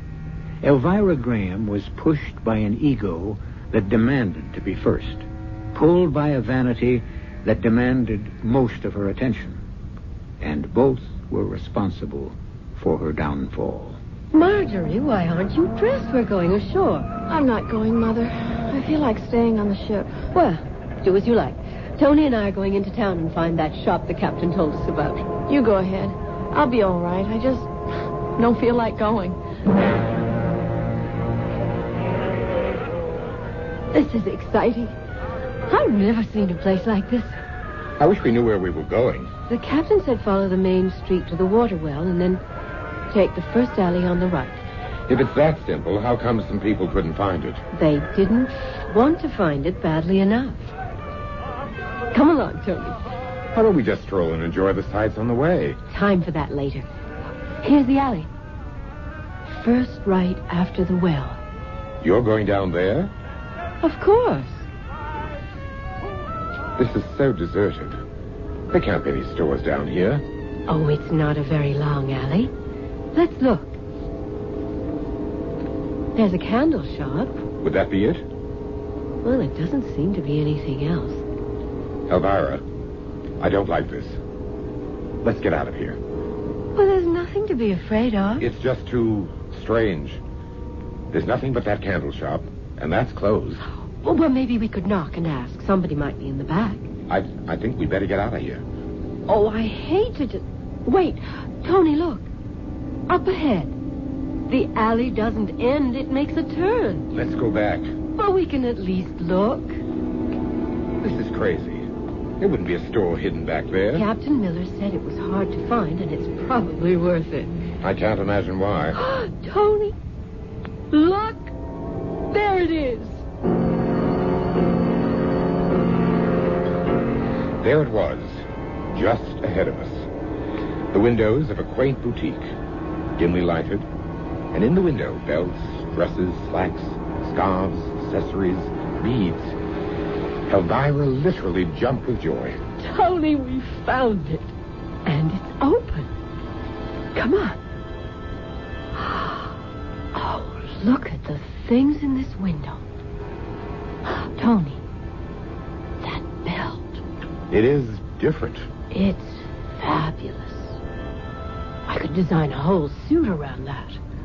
Let's go in. The captain was right. There's no name on it. There weren't on any of the shops in the main street either. Here it doesn't seem to matter. Fabulous. Just fabulous. Doesn't seem to be anyone around. I just want to browse anyway. Look at this jacket. There's not a seam in it. How do you suppose... Madame likes the jacket? Oh, yes. It is stunning. One of my favorite creations. You're certainly original. I've never seen styles even resembling these before. And no, I'm not copied. Everything here is quite original. Mrs. Graham is the designer herself. She knows how to judge quality. Ah, yes, Elvira Graham. I am honored. You know me. Anyone remotely concerned with fashion knows Elvira Graham. Oh. Is that not so? Well, yes, but I never thought here. You didn't think that in such a humbled, out-of-the-way shop, one would have heard of you? Well, frankly, no. I keep up with things, huh? And you are... My name is Arch. You don't mind if I look around? That is what my shop is here for, Mrs. Graham. If I can be of service, just call me. I will be in the back. Oh, I stumbled onto a gold mine. What do you mean? Why, these styles. The man is a genius. But how many people know about him? No one who matters. So? None of this stuff has hit the market yet, and I'm going to introduce it. You can't take it all back with you, dear. Yes, I can. In my sketchbook. Tony, darling, you're looking at Elvira Graham's newest collection. You're going to pass the stuff off as your own? Of course. Who's going to know the difference? You have found something to your liking? Everything. It's impossible to choose. I'd like to bring my daughter back to see your place. I would be honored. We're sailing on the Lady Madison. I'm going back to the ship and get her. You'll be open all afternoon? Certainly. Come, Tony. I can't wait to see Marjorie's reaction to this place. Why all the fuss about Marjorie? I want Marjorie to come back with us so the two of you can distract him while I copy. You think he's not going to notice you in your sketchbook? Not if you and Marjorie help. She'll know how to keep him busy.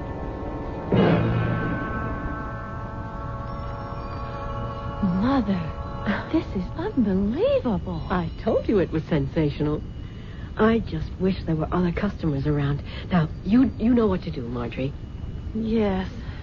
I don't really approve. But I'll do it. What'll I do? You stay with me, Tony. You can cover me. Mrs. Graham, you did return. Yes. This is my daughter, Marjorie. I am charmed, Miss Graham. How do you do? This is Mr. Arch, the fabulous designer. Marjorie's interested in a pantsuit. She wants to try on a few things. Tony and I'll just browse. As you wish. This way, Miss Graham. I have a few styles here I think might interest you. Oh, just stand close, Tony. We'll pretend we're looking closely at these things, and I'll get my sketches. Well, Marjorie, did you find something you liked? I'm taking this blouse. I decided against a suit. Oh, it's very attractive. Well, we must be on our way. We're sailing this evening. Mrs. Graham? Did you get all the sketches you need? I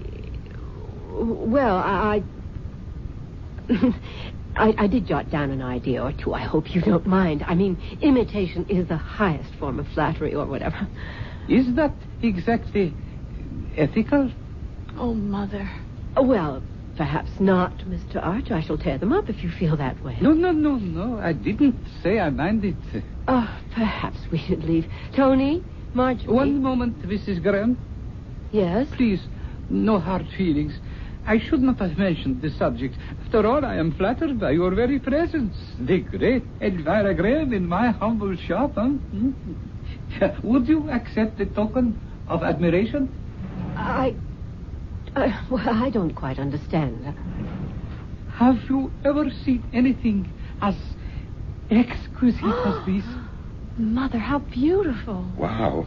Oh, they are expensive earrings, but surely you're not suggesting You that would honor me by accepting them. This is most extraordinary and generous, Mr. Arch, but I don't see how I could possibly. You do me a disservice, Mrs. Graham. I insist. Go ahead, Elvira. It's an unusual gesture. Well, thank you. I wrap them for you. I'll be right back. You ought to accept a kindness with a little more grace, Elvira. But he took me so by surprise. I mean, right on the heels of accusing me of spying. He didn't exactly accuse, Mother. Well, I don't embarrass easily, but that was one of the times. Here he comes. Well, here you are, Mrs. Graham. There is no one on whom they will look better. Good day, Mrs. Graham, and bon voyage.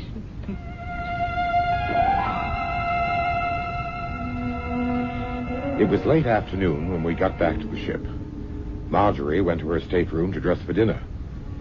And Elvira stored her sketches in a secret compartment of her trunk. I'm not taking any chances with those, Tony. They are priceless. Speaking of priceless, let's see the earrings. Oh, yes. Here they are, in my purse. I'm so taken up with the sketches, I'd almost forgotten them. I still don't understand his generosity. Oh, but they are beautiful. Well, what's this? Anything wrong? Packed with the earrings. It's a lipstick. So? Oh, nothing, really. He just didn't mention it. Let's see the earrings. They are extraordinary, aren't they? They seem even more brilliant than they did in the shop. Why don't you wear them at dinner tonight? I intend to. Curious about the lipstick, though. I wonder why he didn't mention it. Almost ready, Elvira. It's 8 o'clock. We'll be out in a minute. Is Marjorie there yet? She just arrived. I won't be long. She wants us to get the full effect all at once. The earrings.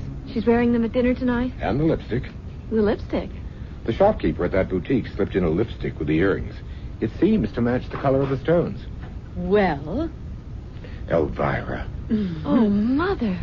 They're breathtaking. They are striking, Elvira.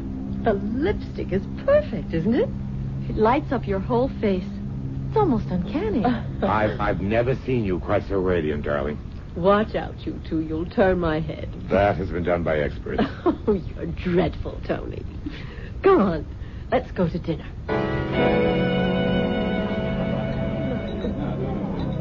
You're turning heads, darling. Everyone's looking at you. Oh? I hadn't noticed. Oh, Mrs. Graham. Good evening. Miss Graham, Mr. Butler. How did you enjoy dinner? Captain Miller, I owe you a million thanks. I found that boutique. And you liked it? It is fabulous. It's going to do great things for me. Do you like my earrings, Captain? Magnificent. I got them at the boutique. Most unusual. The man at the shop gave them to Mother. They're most becoming, Mrs. Graham. Shall we sit down? The steward's ready with the consomme. Oh, yes, dinner. Of course. Oh, Tony, it's been the gayest night since we left New York. I think I danced with every man in the room. Almost. Almost? Everyone but me. Oh, but... Well, you hate dancing. You could have sat one out. Be a dear and unzip me. I want to get comfortable and have a last champagne. Here, alone with you. Tony, darling. Damn. Help me with this earring, Tony. I can't get it off. Let's see. Just clips on. It ought to open up. It won't open. Well, try the other one. I can't budge this one either. Well, this is ridiculous. It's just a little spring. Pull harder. Ow. Sorry, darling. Well, never mind. I'll get them off in the morning. I'm too tired to care. I'm going to bed. Don't wake me tomorrow, Tony. I feel as though I could sleep for a week.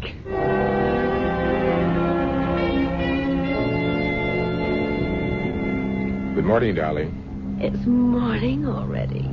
Oh, I must look a sight. Hand me that cold cream, dear. Here you are. Oh, I must have been tired last night to leave this lipstick on. You were quite the belle of the ball, you know. You don't mind. The price I pay for escorting the Elvira Graham. Oh. What's the matter? Tony, my lips. The lipstick isn't coming off. What? I can't seem to remove this lipstick. I mean, cold cream always takes it right off. Rub harder. It just doesn't seem to work. The earrings. Now the lipstick. The earrings. Last night, we couldn't get the earrings off. Oh, I remember now. They're still on. Yes. I can't open the clasp. I didn't have any luck with them last night either. Try again, Tony. Try. Okay. It's crazy. It's just a little spring, but I can't open it. Oh, you've got to, Tony. I've got to get these off.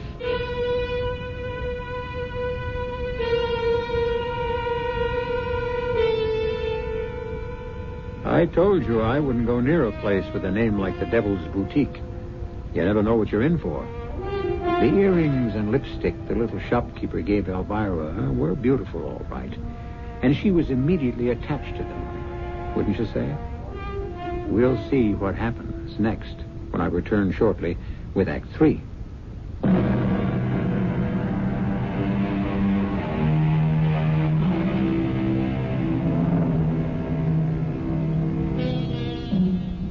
Let's return now to the stateroom where Elvira Graham can't seem to remove her lipstick or her earrings. 2 items she was given by the proprietor of that quaint little shop in Derna. You know, the one with that odd name. I've got to get them off, Tony. I can't be seen in the morning wearing these. Or the it's just not done. Relax, Elvira. We'll get them off. Just sit still while I... Oh, there's no use trying that again. Maybe you could get some kind of tool, something to pry them loose. Where? Well, ask the captain. Oh, no, wait, don't. He'd think it's odd. No different from what I'm thinking. Mother, Tony, going up for breakfast? Mother, you're still wearing the earrings. Yes. Well, do you think they're quite the thing for morning? Well, of course not. But I'm having a little trouble getting them off. Want me to try? You might as well. Tony and I haven't had any luck. Tony, maybe we ought to try and get a tool. Don't ask the captain. Try the purser or someone. Oh, I've never seen it clasped so tight. That's not the half of it. What do you mean? I can't get the lipstick off either. We tried everything. Cold cream and even alcohol on the lipstick. Wire cutters we got from the engine room on the earrings. But nothing would take away the color from Elvira's lips or those dazzling earrings from her ears. The metal clasps seemed impervious to the shears. Evening finally came, and Elvira decided she could put in an appearance for dinner. The lipstick and the earrings were appropriate after 6. Relax, darling. You're still the center of all eyes. Oh, Mrs. Graham. You're wearing those becoming earrings from the shop in Derna. They're quite extraordinary. They are indeed. We're having a piano recital tonight after dinner. I hope you're all planning to join us. We wouldn't miss it. In the lounge at 9. We never made the recital. On the way from the dining room, something happened that set Elvira off. Mother, what is it?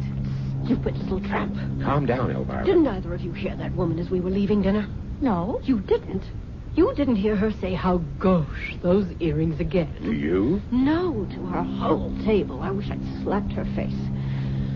Well, I can't leave the stateroom again, not until I find some way of getting these hateful things off. Maybe the man in the shop who gave them to you can help. Go all the way back to Derna. There's got to be an easier way. Well, you haven't come up with it. Maybe Marjorie has an idea. I'm going back to Derna. We'll fly from the next port at which we stop. Elvira, be reasonable. We can't... Reasonable? There's no reason to this whole mad thing.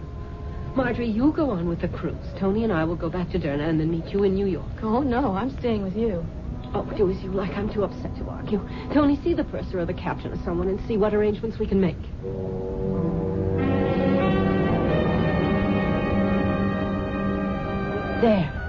There's the window. And I remember that carpet shop across the square. The alley should be just ahead. I hope he can help after what it took to get back here. We've been on everything but a camel. That's the alley we went down, isn't it? Oh, yes. Come on. This is it. There's that candle shop. Still closed. Doesn't look as though it's ever been opened. Tony? Yes, I see. That's strange. The alley ends in a wall. But it turned off to the left the last time we were here. That's where the shop was. An absolutely dead end. How could they have put up a wall? We were here only 3 days ago. This isn't a new wall, Elvira. Look at it. What? It's hundreds of years old. But this is the alley. We came down and it branched off and we found the shop. I wasn't dreaming. You were both with me. Tony, this is frightening. Well, there's another way in, another alley. I've got to find that shop. I've got to find it. Come on, Marjorie, be quick. Which way did she go? I don't know. Well, she's disappeared in the crowd. Stay close to me. The street's so crowded we can't go fast enough. Oh, Tony, what are we going to do? We pushed through the crowded streets, and finally, after more than half an hour, we found Elvira. Mother! Marjorie! Tony, thank heavens I didn't know where to look for you. Elvira, get a hold of yourself. I've asked everyone I could find who spoke any English at all. No one, absolutely no one, ever heard of the shop. The only thing left to do was to go back to New York. We returned home, and Elvira went into hiding. Of course, everyone assumed we were still on the cruise, so no one called. But Elvira was getting more desperate. A plastic surgeon's my only hope. A friend of mine had some work done about a year ago. I could find out the name of his man. Oh, do it, Tony. Do it today. Now, Mrs. Graham, Mr. Butler, come in. Thank you, Doctor. You're a friend of Charlie Poole's? Yes, we've done some shows together. Well, now, how can I help you, Mrs. Graham? This lipstick I'm wearing. Yes? I can't get it off. Nothing works, so don't ask me how many things I've tried. I wouldn't be here if anything had helped. Oh, well, let me see.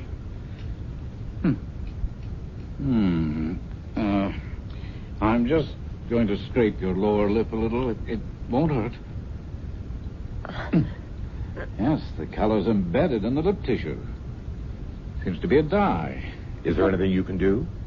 Well, I could try bleach. It would be uncomfortable for a week or so, but probably effective. Do it.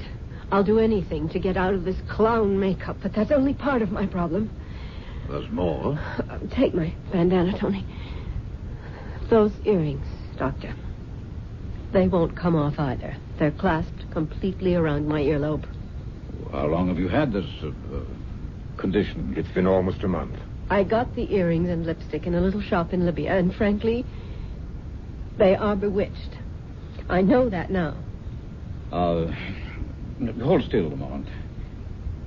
Yes, the lobes are beginning to swell. And we'll have to work on this.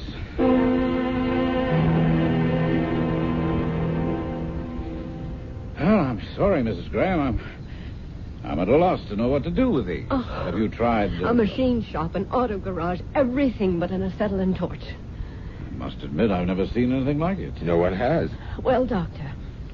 Well, I shall give you the bleach for your lips, apply it twice a day, and then I'll see you again in a week. Well, and the earrings? You'll have to give them some very serious thought, Mrs. Graham. There seems to be nothing I can do, short of removing your earlobes. Mother, please answer me. Leave me alone, Marjorie. What's the matter, Marjorie? Oh, Tony, thank God you're here. Mother won't come out of her room. She locked herself in hours ago. There's no harm in that. She's going through hell. But I want to help her. You can't help her. All we can do is to be here if she wants us. If she wants to be alone, let her. That bleach isn't helping her lips. It just makes it harder for her to talk. They're as bright as ever. This morning she came out for breakfast. Tony, I nearly fainted. I know. She's not a pretty sight. Her face is so white and lined. Those colors just scream at you. I thought I heard you, Tony. Where have you been? Down at the docks. The ship came in this morning. I went to claim our trunks. Oh, of course, the luggage we left on board when we flew back. I've never given it a thought. Was everything there? Everything. And everyone. Everyone? A welcome home party. Oh, no. About 20. Oh. They assumed we were still on the cruise. Oh, Lord, Tony. What did you tell them? That you and Marjorie stayed on in Nice. Oh, that's good. Good thinking, Tony. No one will be calling up here. Oh, here are the trunks. Just put them anywhere for now. There's the one I'm interested in. Here you are. And this is for you. Oh, yes, I'd almost forgotten. What are you doing, Mother? My sketches. I may be in hibernation, but Elvira Graham isn't through yet. I'll fix that demon. Oh, yes, here they are. What is it, Elvira? Oh, no.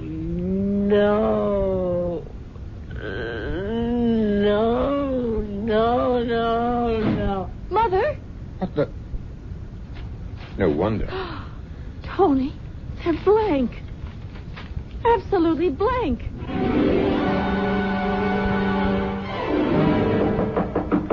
Elvira, please. Mother. You saw them. Blank. Every last page blank. He's cursed me. Elvira, come sit down. Why? What did I do to be cursed like this? Elvira, time can... No. Don't feed me any more of your stupid encouragement. What's the matter with you? Look at me. Clown. Freak.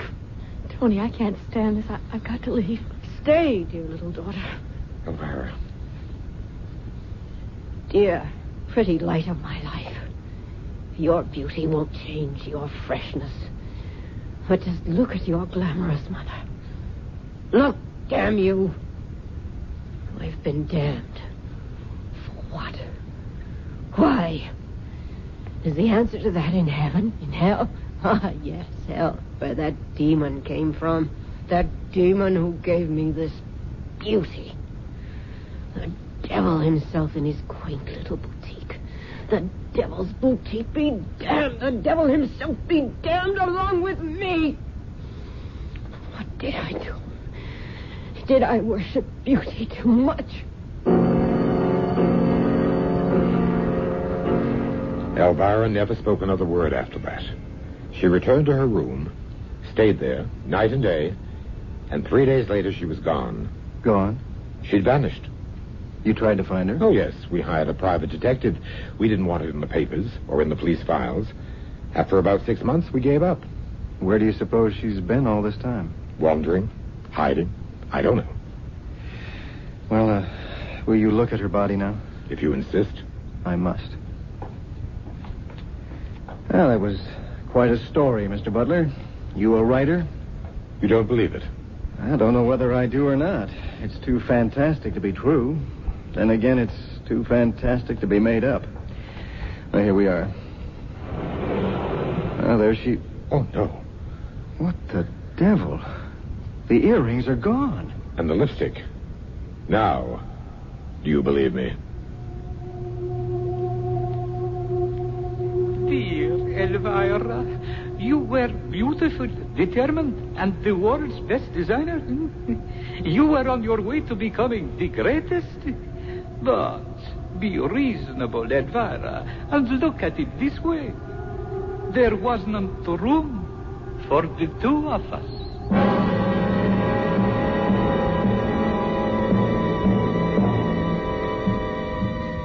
There's nothing wrong in being beautiful to other people. It's when we start becoming beautiful to ourselves that we're in for trouble. Elvira's life wasn't a total loss. Considering her personality, she ended up in pretty good company. I'll be back shortly.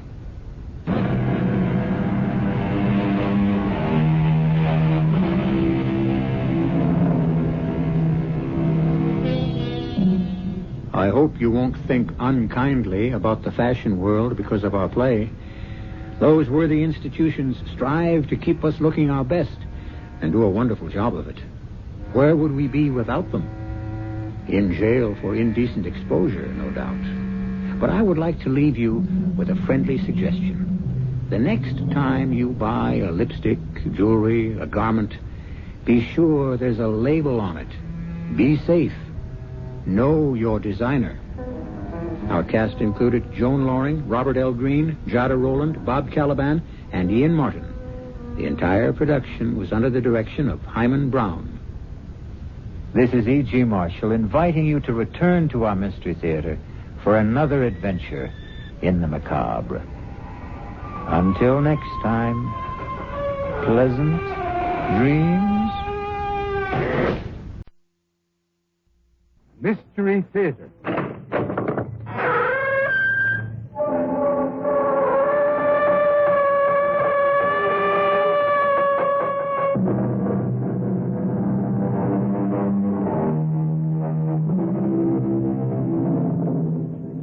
Come in.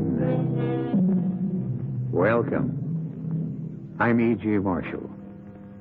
A good name in man or woman, the great poet tells us, is the immediate jewel of their souls. True enough. And how valiantly, even desperately, all of us would fight to preserve and protect a good name. But would you also do battle to preserve or protect a bad name? Look at it this way. Suppose a bad name was the only name you had. Suppose it were a name that would make you rich and famous. What then? Would you give it up?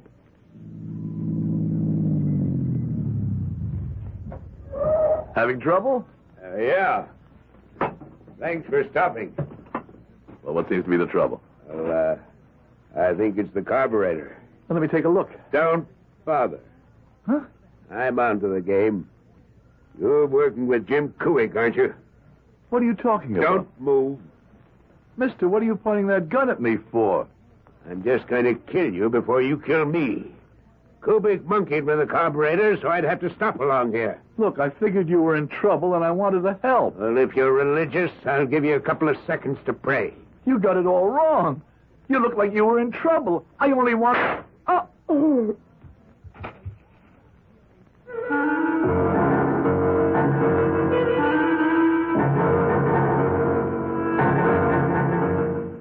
Our mystery drama, Hung Jury, was written especially for the Mystery Theater by Sam Dan and stars Howard Da Silva.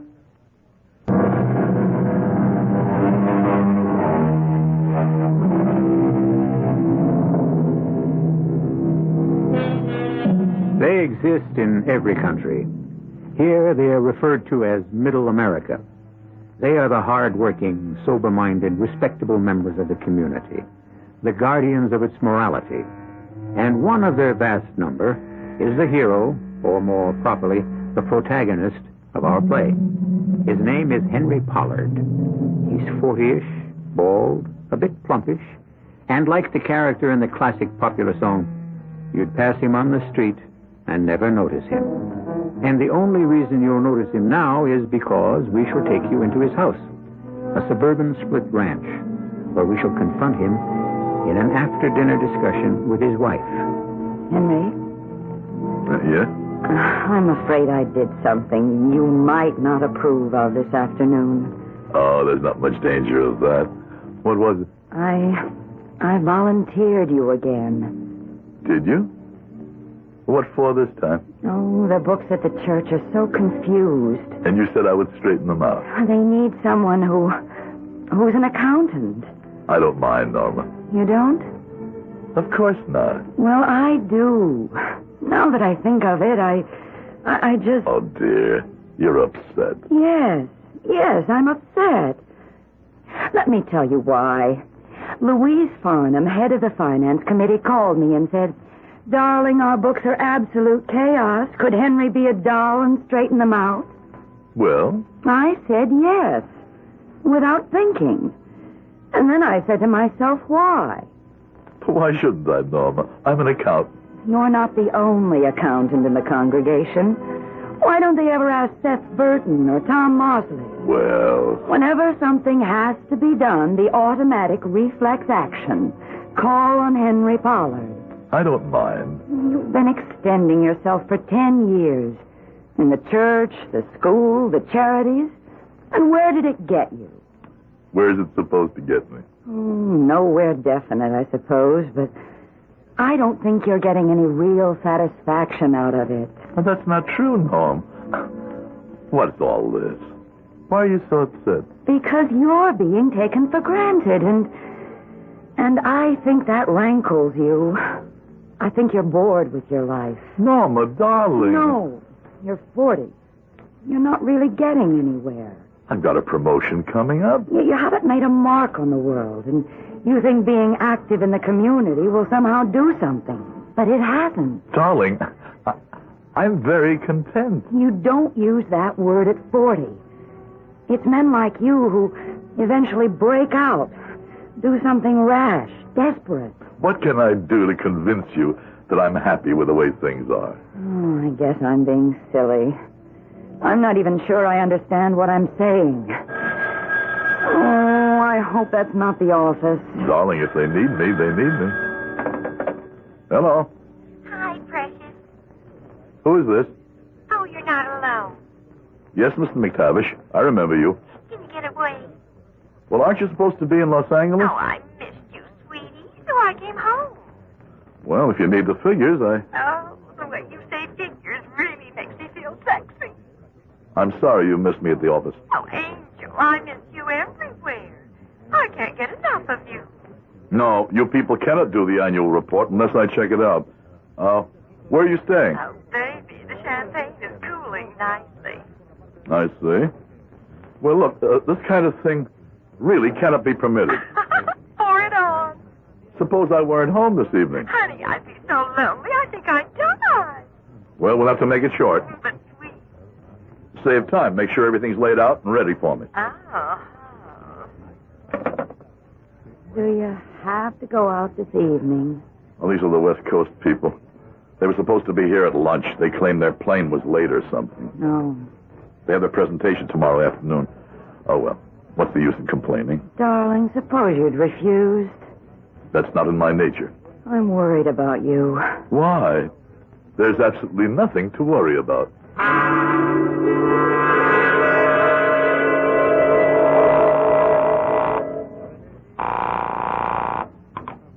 Hello?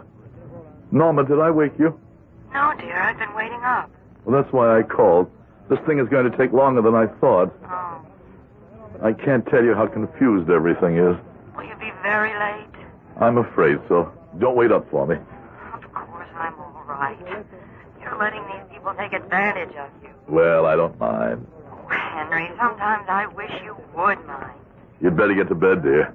Good night. Good night.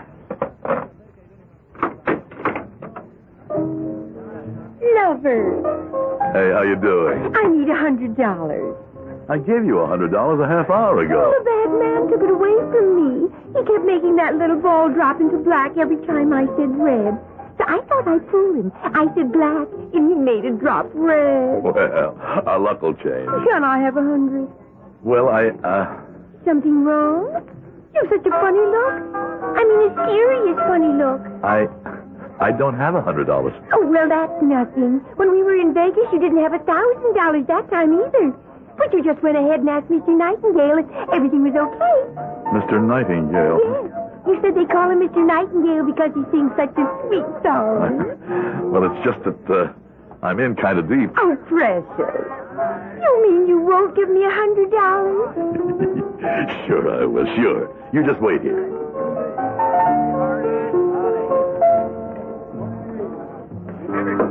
Come in. Well, Mr. Pollard, have a seat. Thank you.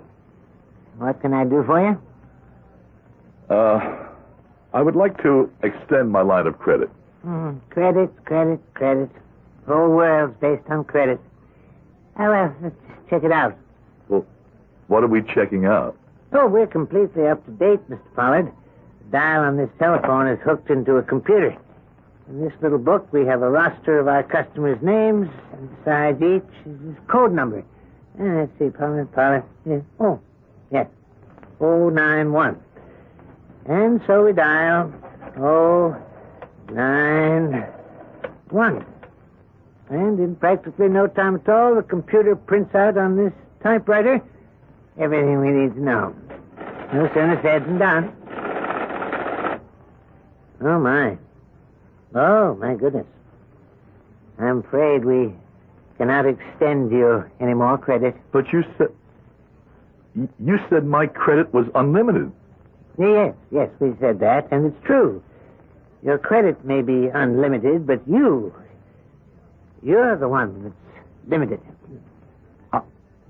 I don't understand. Well, now, sir, you are an accountant, true? Yes? And so you, of all people, should certainly have an orderly sense of finance. You owe us a total of $20,000. 20? It adds up, doesn't it? 50 here, 100 there, 1,000 another time. But Yes, you don't remember, of course. This is the safe limit of your credit. And, of course, we must now discuss a means of payment. $20,000? I don't have anywhere near that kind of money. Mr. Pollard, I am not a moralist. I won't say to you, if you can't lose, don't play, or if you can't pay, don't borrow. It's all spilled milk, water under the bridge, a lock for the door of the empty barn. But where can I possibly get $20,000? You have $20,000. We've checked you out. And that's how we set your limit.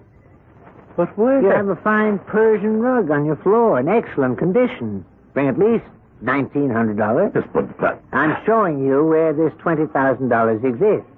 Now, you have an antique silver service set, which I have appraised at close to $1,100.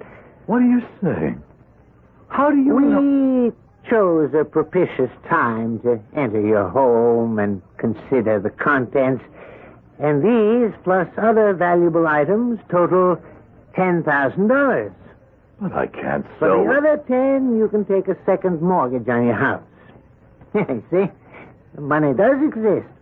But all the furniture and valuables you're talking about belong to my wife. Of course.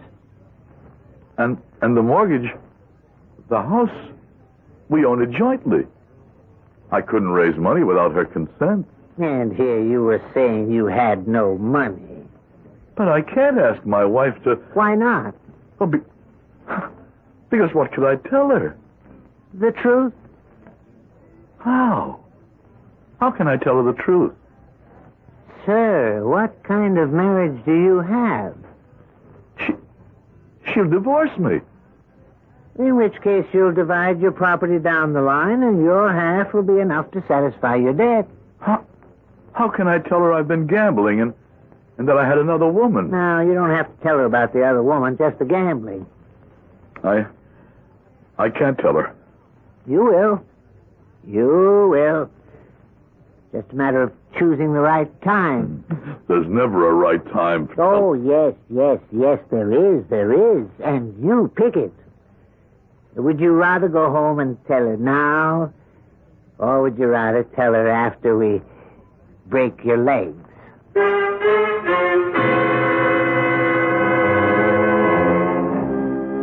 His name may be Mr. Nightingale, but the song he sings is more fitting for a vulture.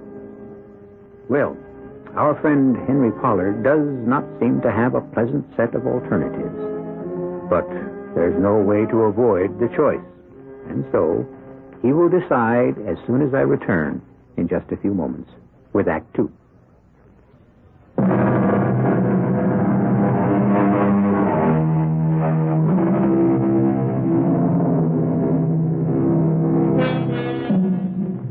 When a man walks what is called a straight and narrow pathway all his life, the law of averages insists that he will have to fall off eventually.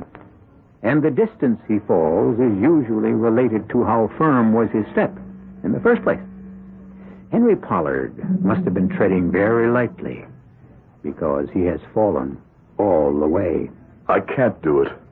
I can't tell Norma. Then there may be another alternative. Steal it. Steal it from your company. Steal it? I'm not a thief. Oh, yes, you are. You're willing to steal the money from me. And don't say that's different. I can't steal the money. Why not? You're an accountant. Well, I don't handle money. I just keep track of figures. Well, then you just have to go home and test your marriage.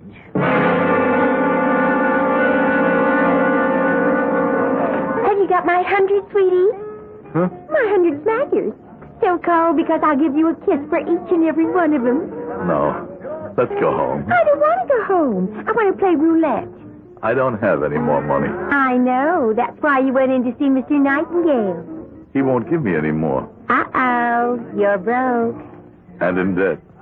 Oh. Let's get out of here. Where can we go? Who cares? I care. What was all this you were telling me about being a free spirit, huh? Well, your spirit can be free, but everything else costs money. Well, let's just get in the car and drive, huh? And live on what? On my credit cards. It'll take him maybe a year to catch up with me, and then who cares? It's been nice knowing you, Henry. Julie. Henry, a girl has to be sure of the rent. But I can't go home. I can't.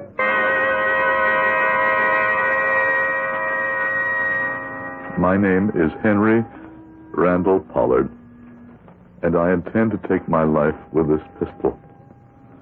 I commit this act because I don't have the ability to achieve success, nor do I have the humility to live with failure.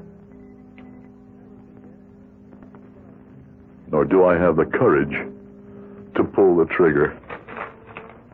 No, I'm not afraid to die. I just am not willing to shoot. Because if I make it a suicide, then Norma and the kids will not collect the insurance. What I better do is have an accident. An automobile accident.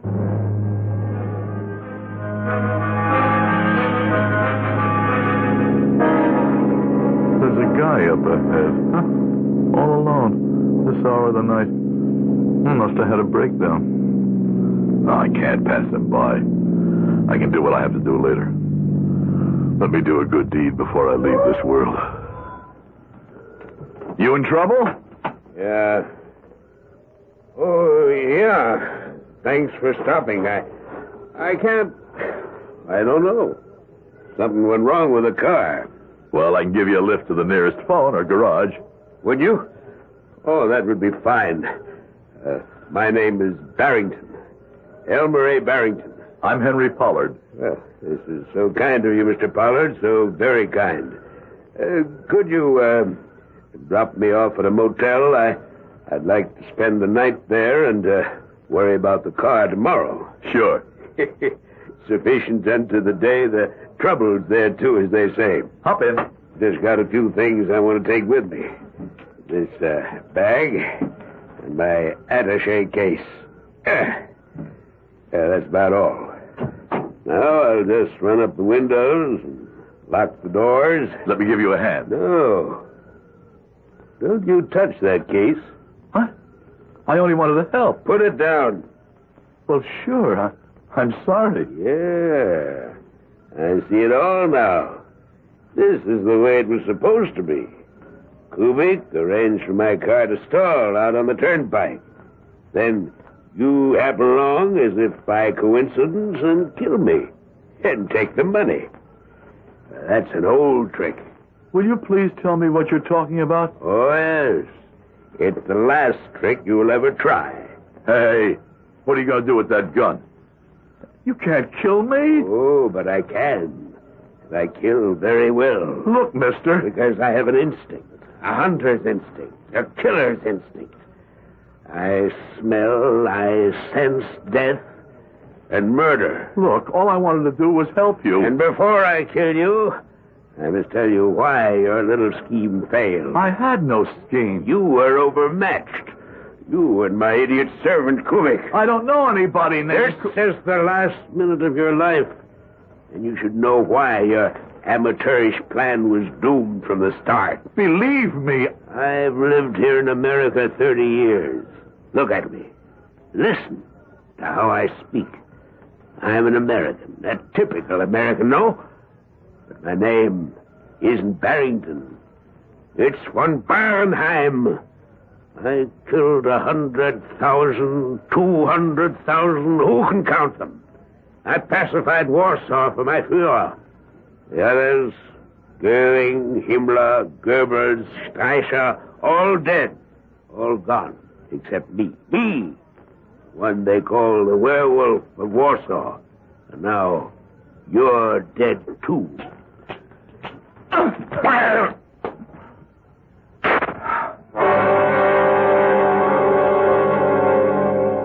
It was a miracle. He pulled the trigger, but the gun misfired. I jumped him. He may have been a killer in his day, but that day was over. He was now an elderly man. He kept pulling the trigger, but I was able to push the gun against him. And when it finally went off, the bullet killed him, not me. Ironic. Why had I struggled? Why didn't I let him kill me? I had wanted to die. Or did I? And he had said something about money. I opened his attaché case. It was filled with bills. 20s, 50s, hundreds, in neat bundles. I felt absolutely no remorse. It wasn't as if I'd killed a decent person. He was, after all, a Nazi war criminal. And why should I involve the police and try to explain? And why not just take the money, bury the attaché case a few miles down the road, and go home? Go home. Pay off Mr. Nightingale, and never stray off the straight and narrow path again, because, well, maybe this was the way Providence chose to reward me for being a good citizen who had only made one little mistake.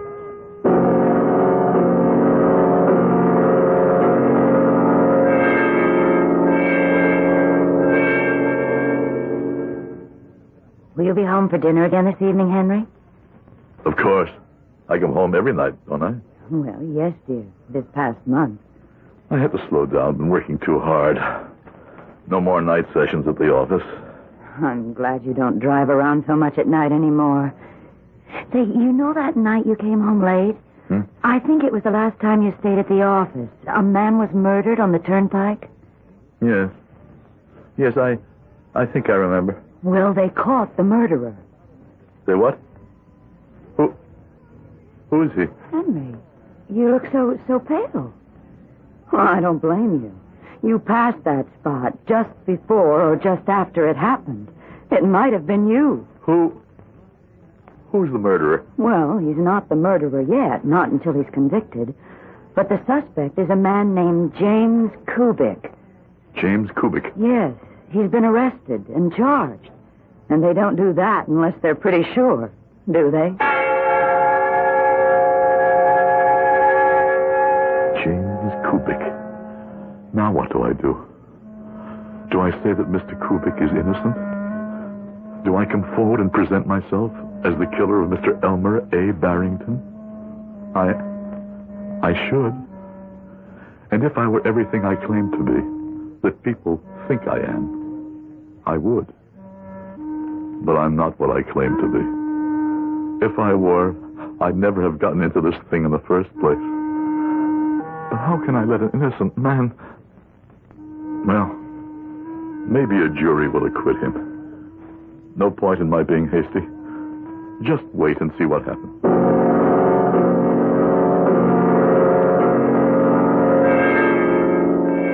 Was there any mail today, dear? Yes, I was going to call you at the office, but... Well, you received a summons for jury duty. I'm on the panel. Do you know who can get you out of it? Oh, why should I want to get out of it? Louise Farnham's husband, Howard. It's about time... Did you just ask why would you want to get out of it? You can get stuck with a murder case and be tied up for weeks, even months. Well, but it's the duty of every citizen. Certainly. Therefore, let somebody else do it. No, dear. I'm afraid I'll have to accept my obligation. Mr. Pollard, you are aware of the fact that you're under oath. Yes. My name is Victoria Ullman. I am the attorney for the people. Do you know me? I do not. Do you know the defendant, James Kubik? No. His attorney, Mr. Kenneth Hayes? No. His Honor, Judge Wilson? No. Did you know the deceased, Mr. Elmer Barrington? No. Do you know any of the jurors so far selected? No. Then you are not acquainted with any of the parties so far involved in this trial. That's right. And have you formed any opinions on the matter? No. You understand you will be sequestered for the duration of the trial, unable to go to your office by day or to your home at night? Yes. Your Honor, the people find Mr. Henry Pollard acceptable. I knew the questions were a matter of form. All the time she was talking to me, she was looking at me, trying to determine, maybe to guess, if I could be fair, or if I could even be prejudiced in her behalf. I breathed a sigh of relief. I was halfway home. I wanted to be on this jury. I wanted to be on this jury more than anything else in the world. But Mr. Hayes, the defense lawyer, he scared me. Mr. Pollard, the defendant's name, Kubik, does it suggest an ethnic origin to you? Well, perhaps. What kind of origin? Oh, European. What kind of European? What kind? I'm not sure. Would you suppose it to be Slavic? Yes, I would suppose so. Do you have any feelings, one way or another, about people with foreign-sounding names? No. He looked at me very closely, very carefully. He was coming to a decision. I couldn't say a word. What I wanted to tell him was, pick me. Pick me. I'll see to it that your client goes free. I know he's innocent. Choose me.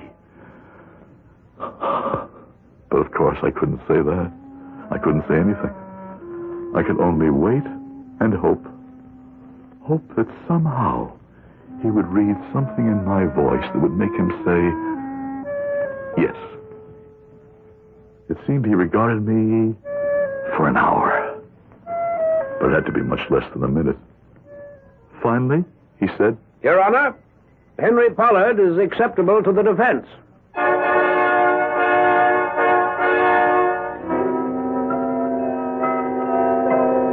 Acceptable to both the people and the defense. We have Henry Pollard, now a juror, sitting in judgment. We know what no one in that courtroom even remotely would dare to suspect, that juror number 6, Henry Pollard, is the killer, and not the defendant, the accused, James Kubik. How can justice possibly be served here? Well, you know that justice always triumphs. When I return with Act 3.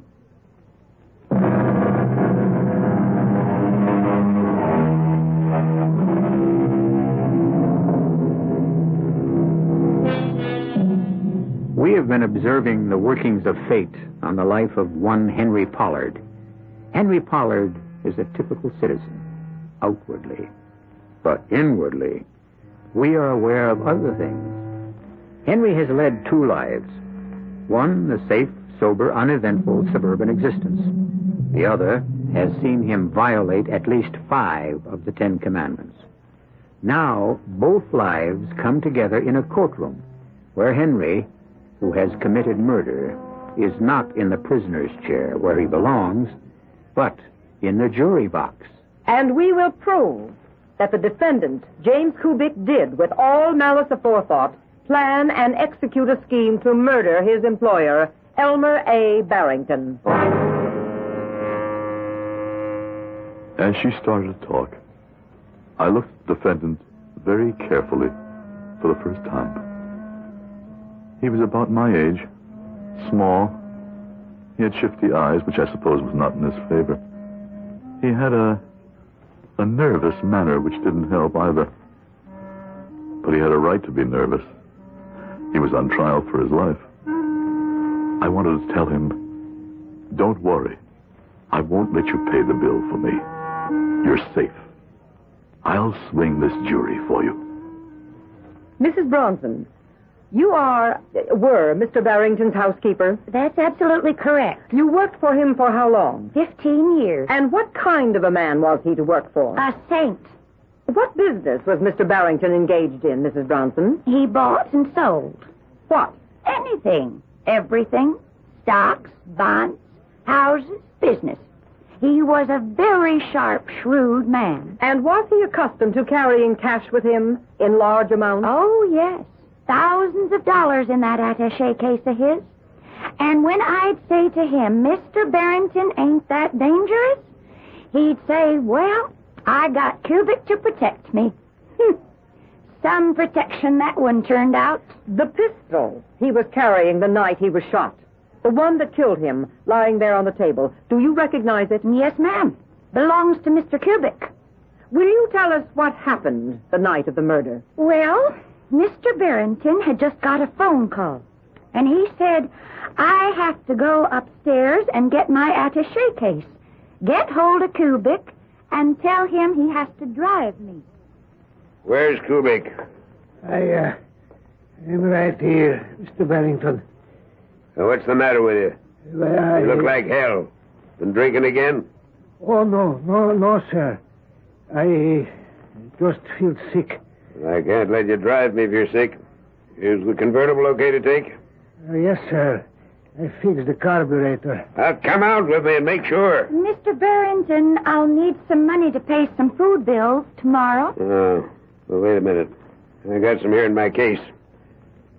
Will a $100 bill cover it? Yes, sir. He opened that briefcase, and it was chock full of money. Well, I'd seen it before, so it didn't faze me none. But Kubik's eyes, they shone like floodlights. And then Mr. Barrington and the defendant left the room. When did you see Mr. Kubik again? Say half an hour later. I was in the kitchen. I thought you'd gone to bed. Yeah, I can't sleep. Where you going? You mean I got to check in and out to you? I thought you were sick. I got to go out and get some air. You mean some booze? I got to get rid of a headache. Maybe if you went on the wagon. This is a good little thing you got here. You keep telling the boss I'm a loss, and... How come you get all them hangovers? I got headaches. From booze? No. From the boss. He can drive you crazy. One day, I am going to kill him. I believe you would, too. Shut up. Where are you going? I said I was going out. Now, Mr. Kubik, you walked out to the garage with Mr. Barrington. Yes, I did. And you checked out the carburetor of the convertible? Yeah, I did that. And then you claim you gave him the pistol. Yes. Ordinarily, you would carry the pistol because you were also his bodyguard. Well, yes, but I wasn't driving him that night. No one saw you give this pistol to Mr. Barrington? Well, nobody else was there. So we only have your word for it. Why would I lie? Why, indeed. Were you aware of the fact that Mr. Barrington carried large sums of money on his person? I didn't know what he carried. It was all in that case. Mrs. Bronson has just testified that Mr. Barrington opened the attaché case in your presence and that it was filled with bills. I did not see it. I mean, I mind my own business. Somebody opens a private briefcase, I don't snoop to see what's inside. What have you to say to the testimony given by Mrs. Bronson that you threatened to kill Mr. Barrington? I didn't threaten to kill Mr. Barrington. Did you say, one day I'm going to kill him? Well, did you? No. You didn't say it. But I did not mean it. I mean, why would I kill him? Because he was strict. Because he may have insisted on a better job from you. Everybody says something they don't mean sometimes. Don't you? Don't you ever get mad at somebody? It was going from bad to worse. When you sit on a jury, You know how things are being taken by your panel mates. You can tell, well, by the way they breathe, the way they listen, the way they pay attention or pretend to pay attention. You can tell everyone's already leaning one way or the other, and they were leaning toward conviction. Unfortunately, he was a terrible witness for himself. Didn't Mr. Barrington threaten to fire you? No. Yes. And isn't it true that the real reason he kept you is because you were willing to work for low wages? Well, Why were you willing to be underpaid, Mr. Kubik? Well, jobs are hard to get. Especially for a man with a criminal record. To compound the damage, Kubik had served time for assault. He had almost killed a man. There may have been some justification, but I could see he was gone. And yet, I couldn't let him pay the bill for me? Or could I? But what could I do? Stop the trial and step forth and confess? No, I couldn't do that either. And then it occurred to me there was a way. He would be found guilty, but I could make him a hero. He would get off easily. All I had to do was somehow get word to his counsel. Your Honor, I wish to recall the defendant to the stand.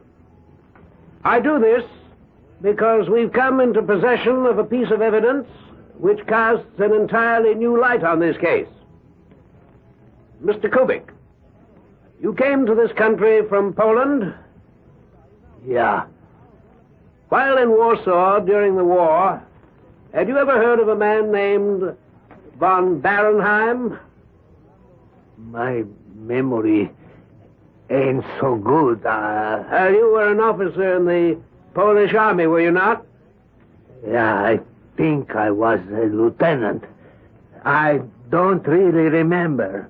When the Nazis overran Poland, special Gestapo execution squads hunted down most of the Polish officers. I think that's what happened, but I don't remember.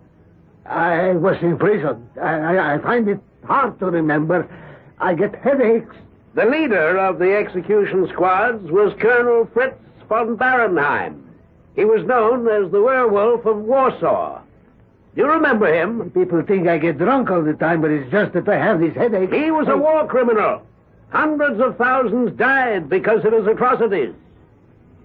Now, we have been able to determine that this von Barenheim escaped to America and changed his identity to Elmer A. Barrington. I got a headache now. But one night you recognized him. Something happened. He gave himself away. Filled with completely human, absolutely understandable desire for revenge, in a fit of emotion you simply could not control, you killed him. No. I did not kill him. You killed him to avenge your dead and tortured countrymen. I never killed anyone. The air was changing in that jury room. I could smell it. They were leaning forward and looking at him now. For the first time, they saw him as a human being. I glanced at the lady on my left. A tear was running down her cheek. But the idiot, he was too stupid to see his only chance was to confess. Confess, you fool. Confess, and you're a hero. His lawyer was working desperately to make him see it. It doesn't lessen your guilt, but it makes it human. Thou shalt not kill, the book tells us. But how do we answer those who understand only death and murder? You're a hero. You've avenged 1 million crimes. Your name will go down in history as the Avenger of Warsaw. I would not kill anybody. This stupid, cringing coward.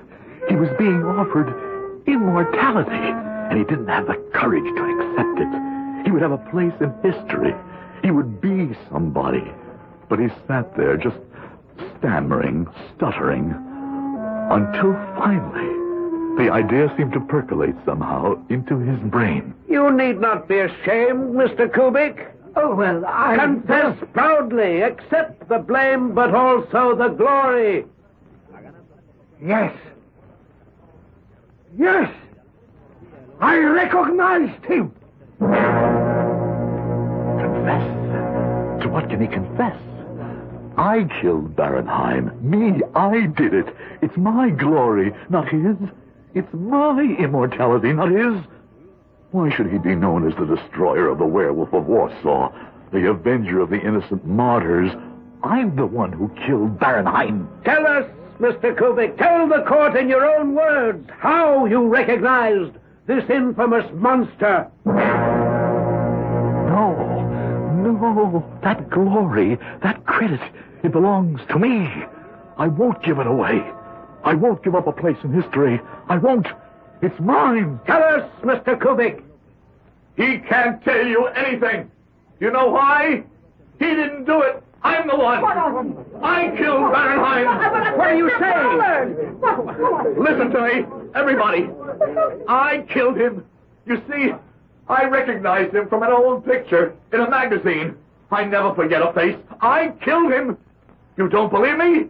I'll show you where I hid the attaché case. That'll prove it. Prove that I, Henry Pollard, killed the werewolf of Warsaw.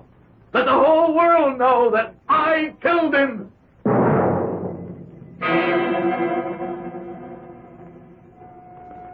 And the whole world did. And Henry Pollard became a hero. Of course, he went to jail because some of the suspicious-minded people on the jury, another jury, the one that was impaneled to try him, wanted to know what had happened to the money. But there are still those who see him as a man of the purest motives. My only motive is to return here in a few moments.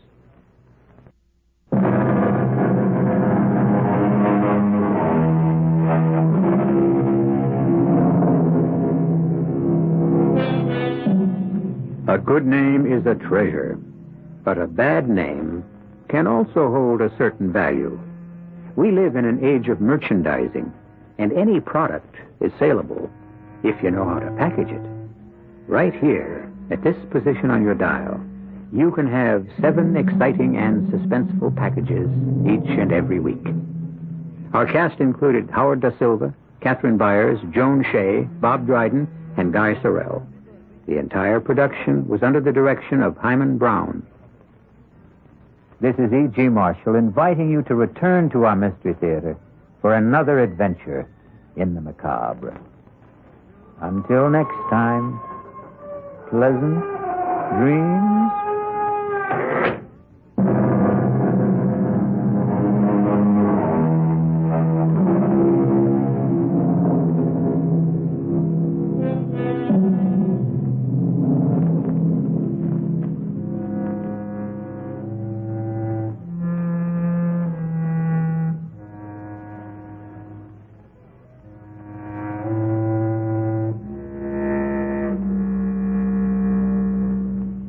Mm-hmm.